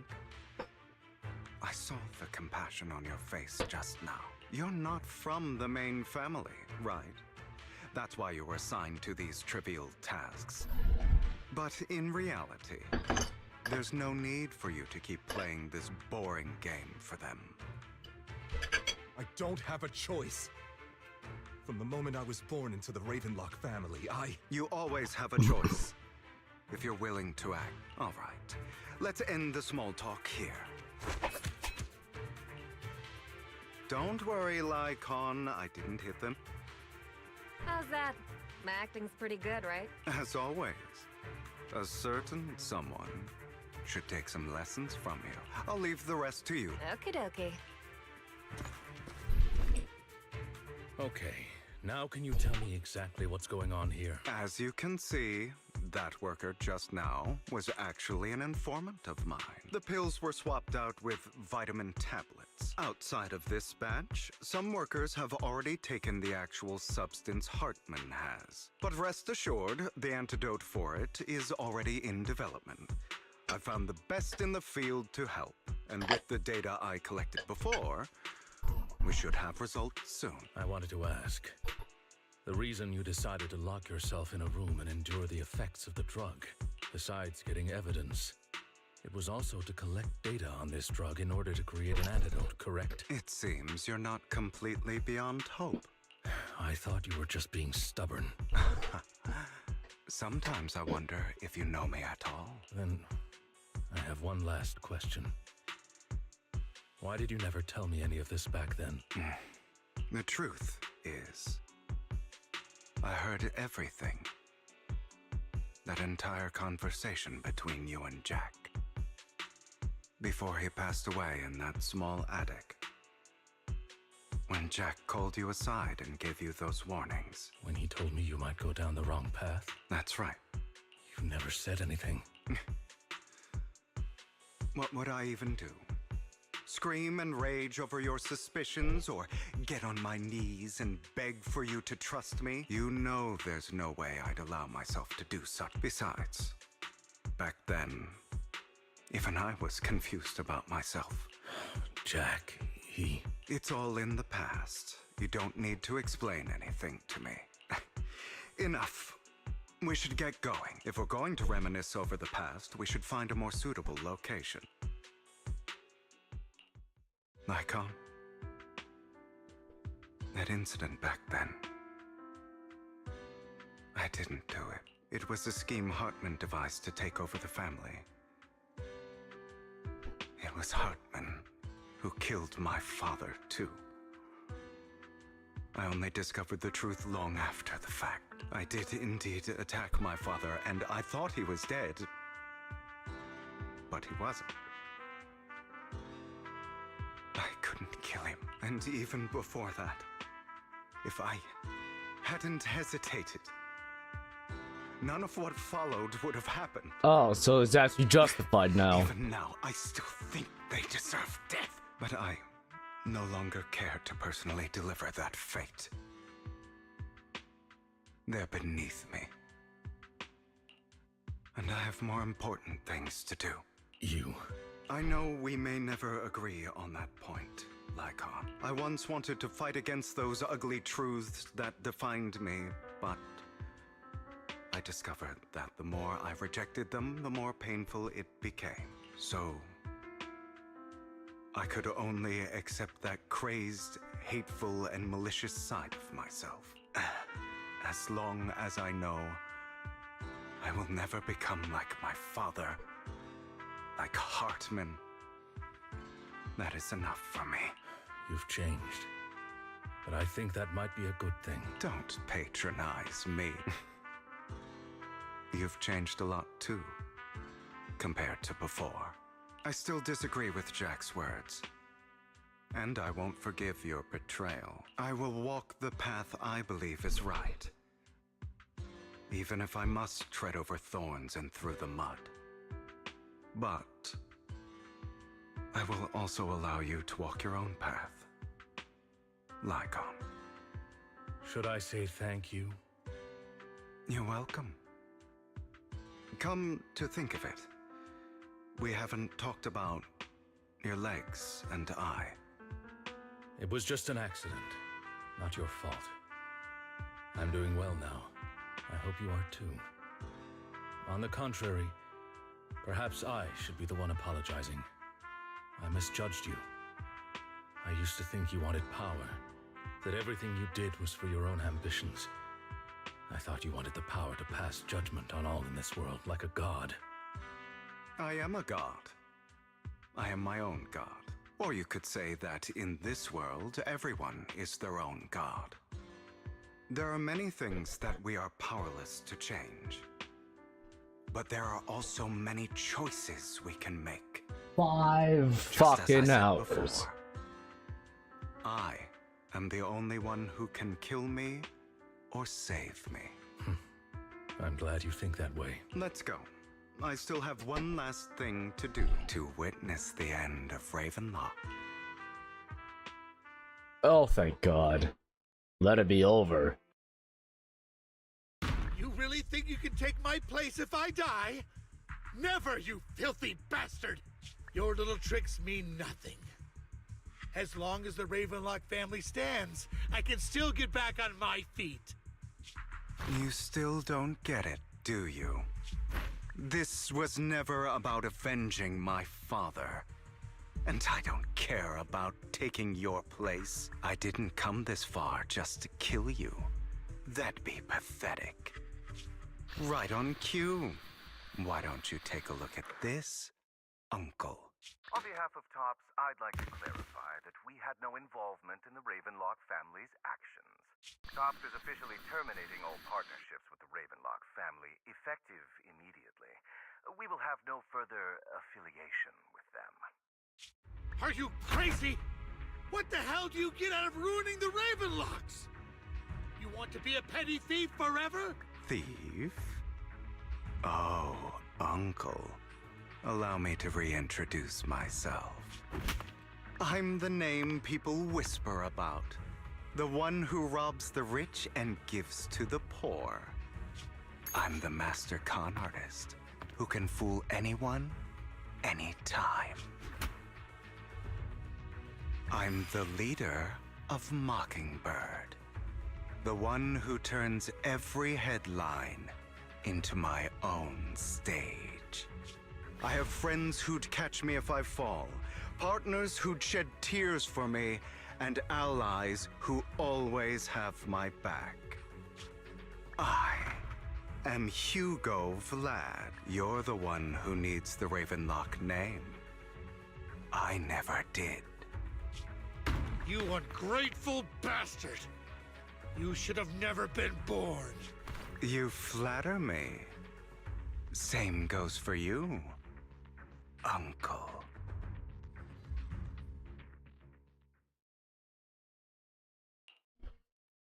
You've done well, Vivian. You had better give me an explanation. And here I thought this would be a touching reunion. What's with all the anger? Hugo, I'm a member of Mockingbird too, and I mourned your death. Listen, Vivian. I don't want you or the people you cherish to get caught up in danger because of me. I've always been selfish, so I don't hesitate to use you all as variables in my plan. But it is because I am selfish that I also don't want my failures to affect my treasured companion. In any case, if you were in the same position, would you not make the same decision? Lycon's taking care of everything outside. We should go. Also, Wise, thank you. And I'm sorry for the whole act where I threatened you. It was the only way for Hartman to drop his guard against you and leave you be. I, Hugo Vlad, am forever indebted to you. Master Proxy, Although it is late, there is some important intel that I must give you now. Did you know about Hugo's plan to fake his death and everything that's been happening, Lycon? I was simply playing along. After all, I could not determine whether Hugo's plan would pose a threat to you. You are a student of the mayor's late friend, and I am obligated to protect you. You still have that habit of finding awkward excuses? Mr. Hugo Vlad, if you have any important intelligence to share, please do so with... You too, sure. For the sake of a certain old fossil's sleep schedule, I'll keep it brief. I learned from Camille that Dina intends to embed the sacrifice core into the sacrifice. Apparently, it will make the sacrifice much stronger. Sacrifices created this way will not retain their minds and will indiscriminately attack all living beings, including their creator. So the Exaltists don't do this. It would bring them no benefit. But Dina's concoction can control people's minds. If a person takes the pill and is injected with the serum Landon left behind, the sacrifice would be under its creator's control. Although the dormant sacrifice has been destroyed, Dina found a batch of that serum her father created and wants to create new sacrifice. Putting aside the sacrifice for now, Hartman's sacrifice core is fake. We don't know where the real one disappeared to. The real core has always been here. Here? In Lord Phaethon's videos? Vivian, do you remember when I suggested you give that collectible to our dear proxy? I remember. But that was just an ordinary pendant. And I've met the person who submitted it. She has absolutely no connection to the Exaltists. How about our dear proxy take out that pendant so we can take a look?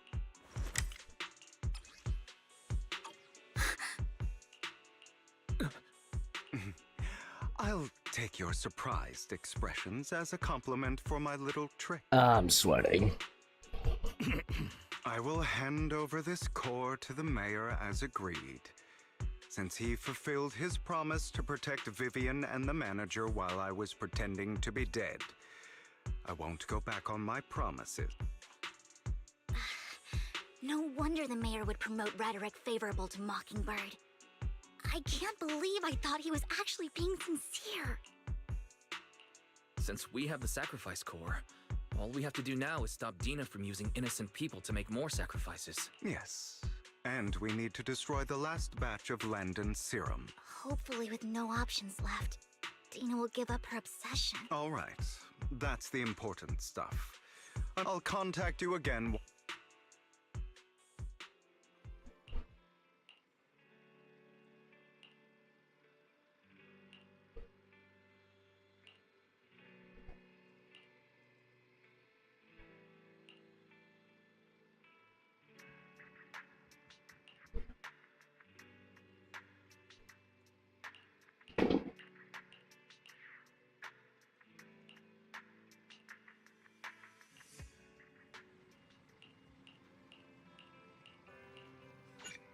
Oh my god!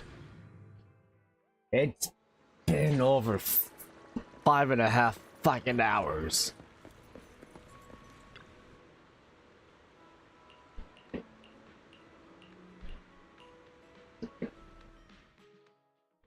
God.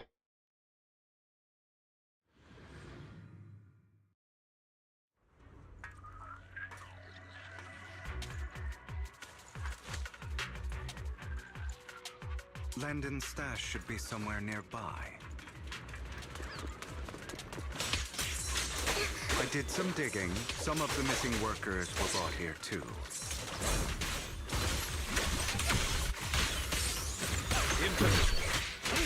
Dina's getting ready to make her move. Don't worry, we'll clear them out.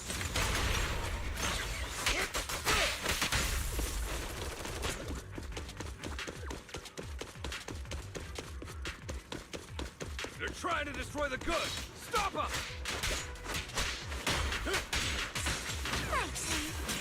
We need to take care of the guards first.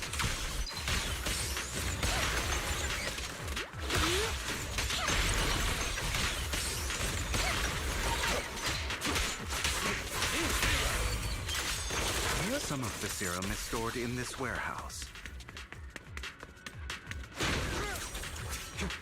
You're not taking anything from here.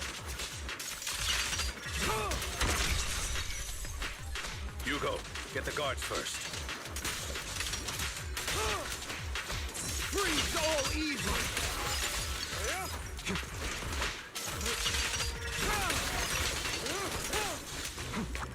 You just stepped into your own grave!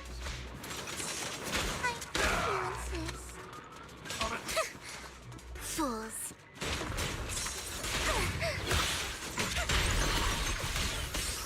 Say no more.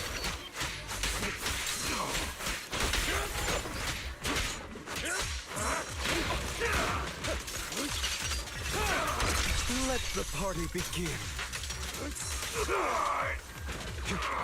Out of my way! I'll take you.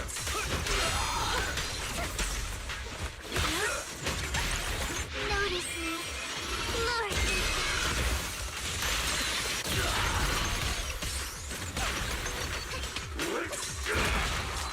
Decision.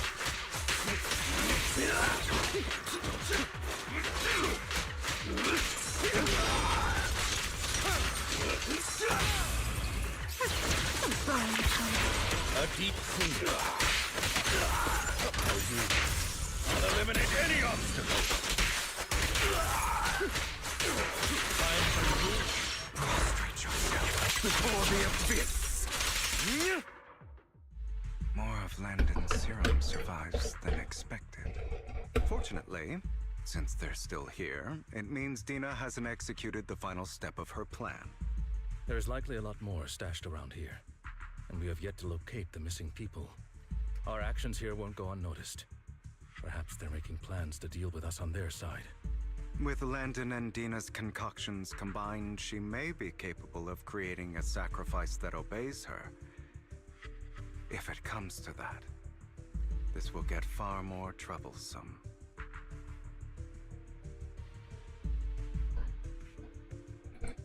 How about we split up? Hugo and Lycon will destroy what remains of the substance around here, and Vivian and I will go search elsewhere. Very well. Let's go with your plan. According to Camille, she's absolutely obsessed with completing her Let's part ways here for now. Sure. I've been feeling way better these past few... It's only now that I realize how fortunate we are to have two Lord Faithins. Let me know if you want this modded. But I feel like our work's doubled. In the past, Wise and I would only ever work on the same route. Greater power means more responsibility. And in any case, I'm sure the mayor would be able to provide double compensation. He's a very generous person, after all. Right, Lycon? I will request additional compensation from the mayor. It's not about compensation. It's just... I'm still not used to us being separated in the Hollow, so I'm worried about Wise's safety. Oh, but I have no doubt in your abilities.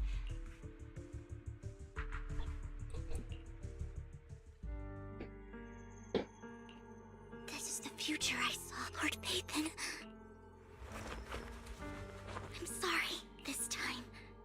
I will make sure the future I saw does not come to pass. I don't want to bring you That's all I... Don't tell me she's gonna die. Leave this to me, Lord Pathan. Get back to my truck.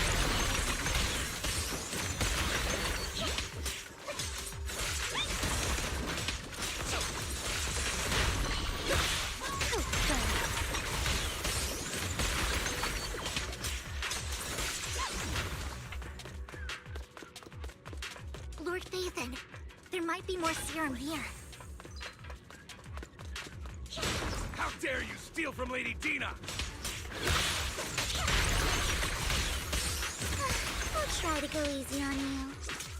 No promises.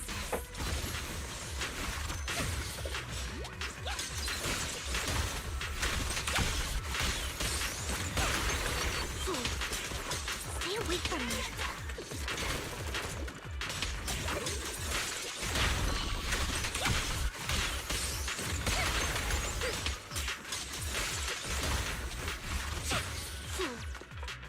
containers by the fissure. There's got to be...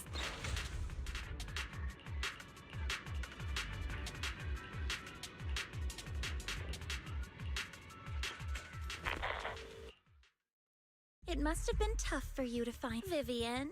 Those people have been taken to safety. They're just mere test subjects. There will always be people consumed by greed. And therefore, in any case, what are a few sacrifices in comparison to the— Dina, you deceived those people. They didn't come willingly to you. You tricked them, just like Landon did back then. Deceived? Father gave hope to those who had everything taken from them by the Hollows. Vivian, you once rejoiced at the hope Father offered you, too. Before Father took you in, you were no more than an omen of disaster that no one wanted. It was Father who gave you shelter and a purpose for existing. Do you remember the first time you bestowed a blessing under Father's guidance? How did you feel when that person looked at you with adoration and That was the first time you felt hope. Don't forget that it was Father who, through what you call deception, and you basked in Father's attention and everyone's adoration. Do you think that by leaving the Exaltists, those people— Of course not. Those who suffered under the Hollows will only continue on as walking corpses, without the hope. Do you really think in the end, you're just an ungrateful brat who— Not everyone wants to live in false hope, Dina. You say it's because of greed that people willingly become your sacrifices. Perhaps those people aren't entirely virtuous. But that greed is just wanting to live a better life beyond the Hollows. What you and Landon have done was never about giving people hope, but exploiting it. Stop lying to yourself. Deep down, you know what Landon did was cruel. No. Back then, when Landon wanted to inject you with the serum, the fear in your face was as plain as day. I saw it all clearly. If all of this is as righteous as you claim, then why did you make such an expression, Dina? Don't look at me with such pity! Father did nothing wrong. All of this is to make something of the Hollows other than disaster. That's everyone's only hope. Dina, it's not too late to stop. Stop living in this lie. You know what would happen if a sacrifice loses control and escapes the Hollow. It's not the Hollows that are to blame for those people's deaths, but the hope you keep talking about. That will cause more despair and claim more lives. That is merely the necessary sacrifice to accomplish— No one deserves to be a sacrifice. Your hypocritical magnanimity disgusts me. I can always go and get more test subjects if they've escaped. And I will be able to replicate Father's serum with enough time. With you gone, I'll be able to complete Father's gift to the Creator and fulfill his last wish. Camille, release the fit. Lady Dina. Camille, are you going to do what you did before? You keep saying you'll follow the Creator, but it's all lies. Lady Dina, the Hollows took my family from me. I understand that there's no way to get back what I've lost. It was Lord Landon who told me that the Creator would guide me. One day, Hollows will no longer be disasters. Everyone will be able to survive inside them. I look forward to the day when this hope becomes reality. I watched you grow up, and I know that you've always looked up to your father. He gives you hope, and I destroyed that hope with my own hands. I know the pain of loss, so I've always felt guilty. I want to atone for the hope I destroyed. But Dina, I don't want to ruin more lives, and I don't want to continue watching you destroy yourself. Vivian is right. Not everyone wants to live in false hope. Camille. I'm not abandoning you. I just don't want to see you go past the point of no return. The point of no return? I passed that point ages ago. No, Dina. You can still turn back. I'll be your way back. Where are you going, Camille? I made a deal with Hugo and the mayor. If someone needs to take the fall for this, let it be me. I did it. All of it. I've been forcing Landon's only daughter, Dina, to research how to create sacrifice. I colluded with the Ravenlock family for my own gain. Everything Dina did was under duress. Since I've kept her captive for so long, she doesn't have the skills to survive as an independent member of society. She'll need a caretaker and teacher. Someone who will look after her and educate her. No!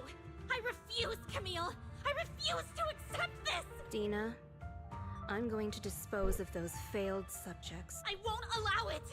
You'll die! I won't allow it! You can't leave me.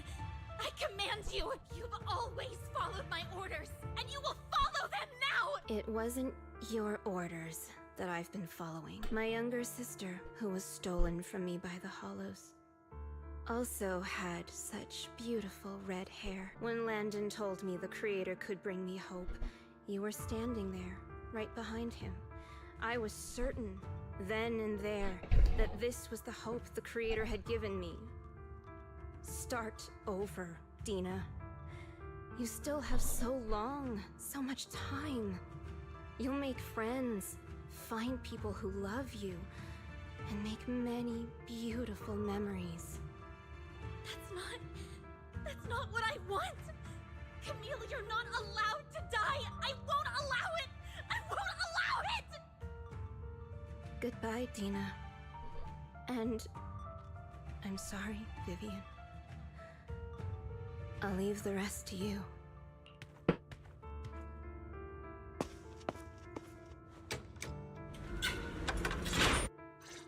Let's take out these ethereals first. We can't let Camille's efforts go to waste.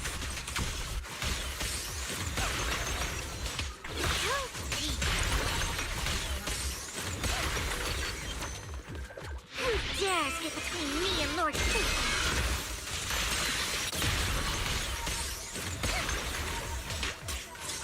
Stay away from me.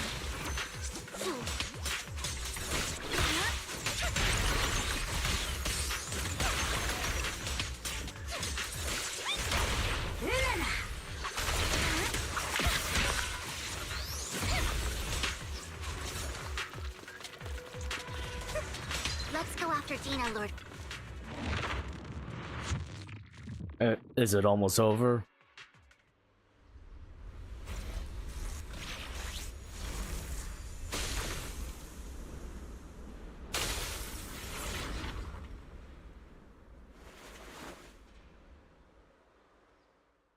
Are you satisfied? You were the one who brought yourself to this point. You're saying this is all my fault? Losing my father, losing Camille. I wish you had never come into my life. At first, when Father brought you home, I was happy. There are so many Exaltists, yet Father never allowed me to get too close with any of them. I never had any friends, but when Father brought you back, he told me to take good care of you, that you were my first friend. I was also so happy the first time you took my place in helping Father select a person to receive the blessing, because it meant you were different from all those other people. But soon, I grew jealous. You took the attention that should have belonged to me. You even took Father's love from me. It's only because of my ability that Landon... I know, but... Vivian, jealousy is something you cannot control. Of course, the same goes for fear and hatred. I was terrified that one day you would look at me and shed tears. I knew if that day ever came, Father would not hesitate to force the blessing upon me. And when that day did come, I hated you for causing my father's death. Tina, you knew everything about what happened back then, so why are you still defending Landon? And why didn't you tell me back then? If I had known earlier, maybe I could have found a way. Because it's the only thing that makes me more special than you, no? It proves I had Father's trust. I was more useful to him. Vivian, you said you wandered without a home ever since you were young, hated by anyone you encountered. You were happy to gain recognition from everyone and help Father when you were among the exalt. But in the end, you discovered you were being you. Then, all I ever had, I've never known a life outside of the exalt. The only purpose I had was I've never been taught. It is what little value. In the end, you took even that from me. You think you're doing good but have you ever wondered if... I never wanted... You are also my first friend. Save me. You and why don't you understand? To me, loss is so much more painful than death. Dina, you can start over. Let's leave the hollow, okay, Dina? Vivian, I can't forgive you. And I have nothing left. If what little hatred I do still harbor were taken from me, well, I won't I don't want to hate myself, so I can only hate you for killing my father, and hate Camille for leaving me. That's just the kind of person I am. Hateful and despicable. I refuse to owe anyone anything. I refuse to feel regret. I won't. Vivian, I will keep hating you. I will take all who are precious to you. I will also hate Camille. So I won't do as she wished and start a new life. Vivian, if you had never existed, if I had never... Lord Phaethon, she was my first. I'm going to bid her Oh, thank God, I'm gonna kill this bitch. This spoiled brat.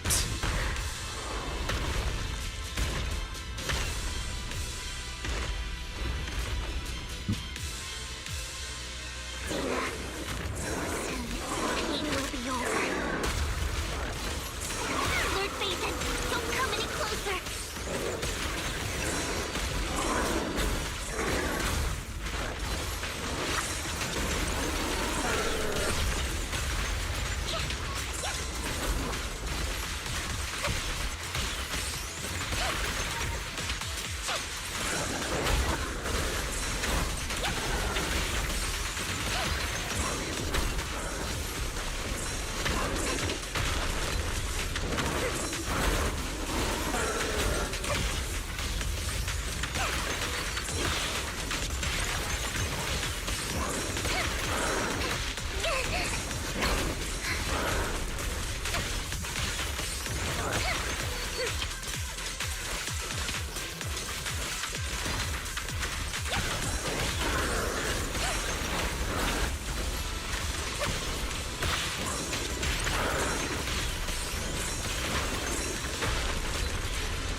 No, hit my dress dirty little kid.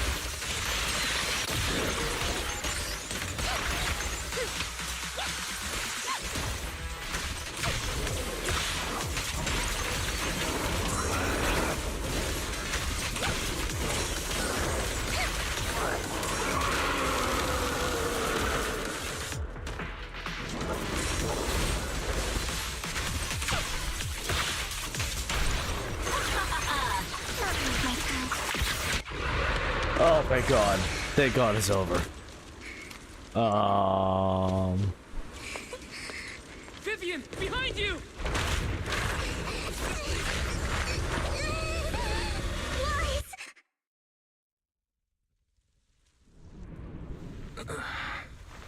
What happened? What the...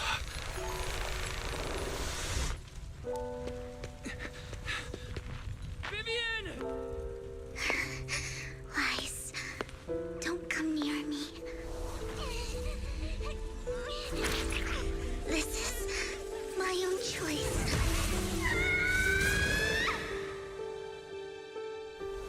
Oh shit. Change the fate I saw. Vivian!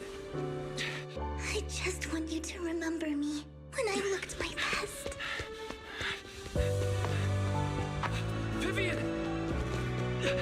Careful. Vivian, your body. I'm sorry you had to see me like this, but I don't want to be the one that only brings misfortune anymore. No. There's got to be another way. It's so warm, and the night is beautiful. Vivian?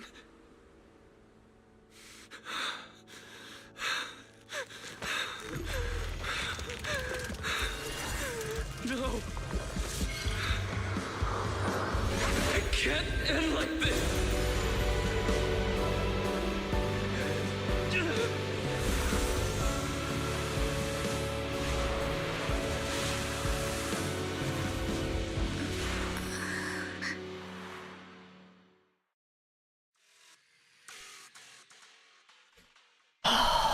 You know, for a second, they tore my strings apart. Wise. Wise. Wise, you're finally awake. I'm at the store? I remember I was with Vivian. Wait, she injected herself with Landon's serum. Is she okay? Hugo and Lycon brought you out of the hollow. You scared me to death. Thank goodness you woke up. And you said Vivian used the serum on herself? But she looked fine to me, bar a couple of scratches. Hugo sent me a message earlier saying he got her checked over and she was all right. Do you remember what happened? The situation was dire, so Vivian used the serum on herself to defeat the ethereals. I saw the crystallization process starting to occur. I can't describe exactly what happened. I saw something blurry, but I just wanted to stop Vivian's corruption process. I don't know exactly what I did, but then I lost consciousness. When I led Hugo and Lycon there, it was just you and Vivian lying there on the ground. We couldn't wake either of you. Let's put that aside for now. I'm a bit dizzy, but otherwise, I'm fine. Phew, that's good. You should rest for tonight. Hugo and Vivian said they'll come over tomorrow, so we can discuss the details then. Okay. Lord Phaethon! How are you feeling? No headaches? Leg pains? Heart palpitations? Loss of appetite? Vivian. I was just so worried. Sorry. Anyway, Lord Phaethon, I'm so glad you're okay. What happened this time was all my fault. Things were dire, and you did what you had to. Plus, if it weren't for you, we wouldn't be here now. So what happened? Wise said he saw the crystallization process start, but I didn't see anything through EOS. Hugo? Lycon? Did either of you guys see it? Allow me to explain. Miss Vivian told us what happened after she awoke, and the mayor arranged a full medical checkup for her.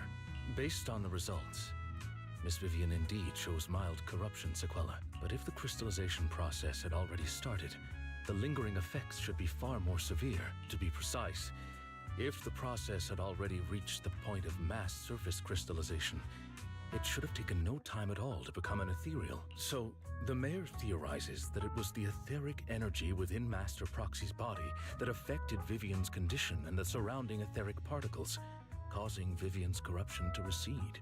Essentially, corruption is a reaction between the etheric particles inside the body and in the surrounding environment. Therefore, it's not necessarily irreversible, just that currently our mainstream method of defense is prevention.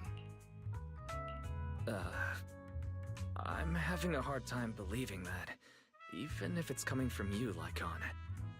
It's almost like you're claiming I can manipulate etheric energy. Master Proxy, you are special. This is a gift your teacher left you. A gift from our teacher? How come I never knew about it? I don't know all the details, so I cannot explain Oh my everything to you. word. My apologies. However, Miss Yixuan might be able to answer some of your questions. She will visit you sometime soon, so please feel free to ask her any questions you may have. She has quite an eccentric personality. If she causes you any inconvenience... Can I file a complaint about her with you if she does?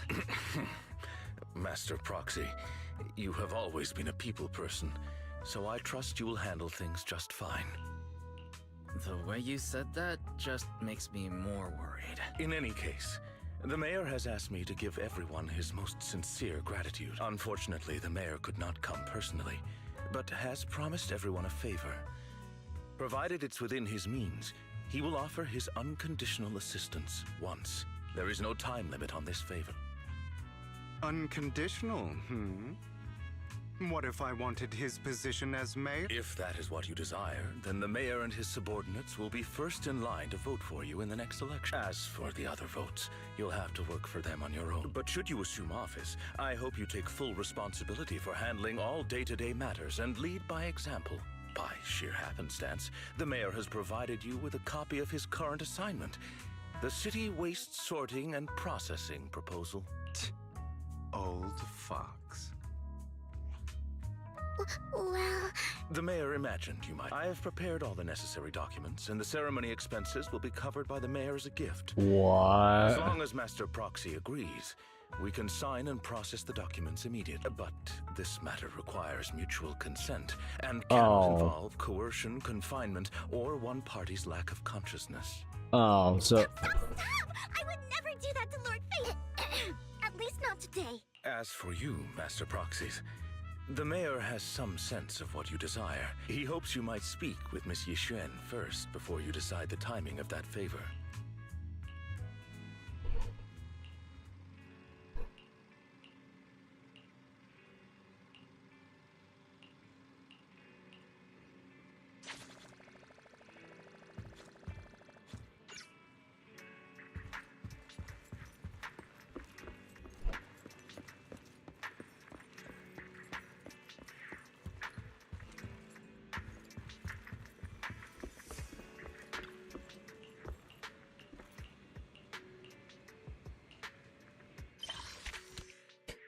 Okay, thank God we got season 1 over.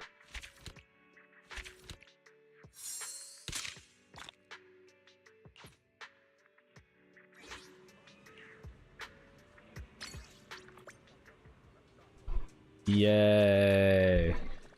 It's fucking over.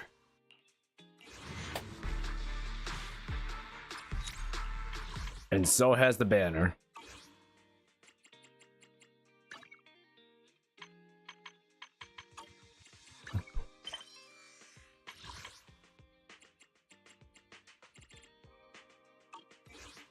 Alright, so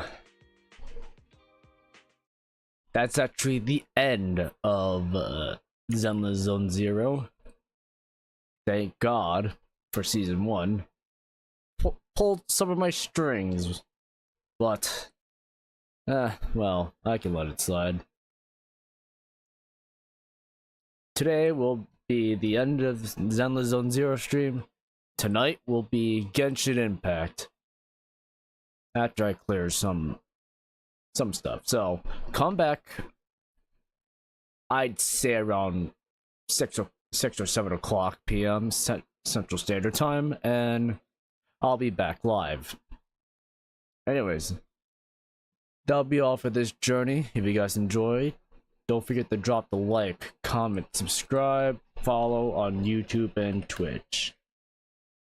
Anyways, thank you for the adventure. I'll see you all in the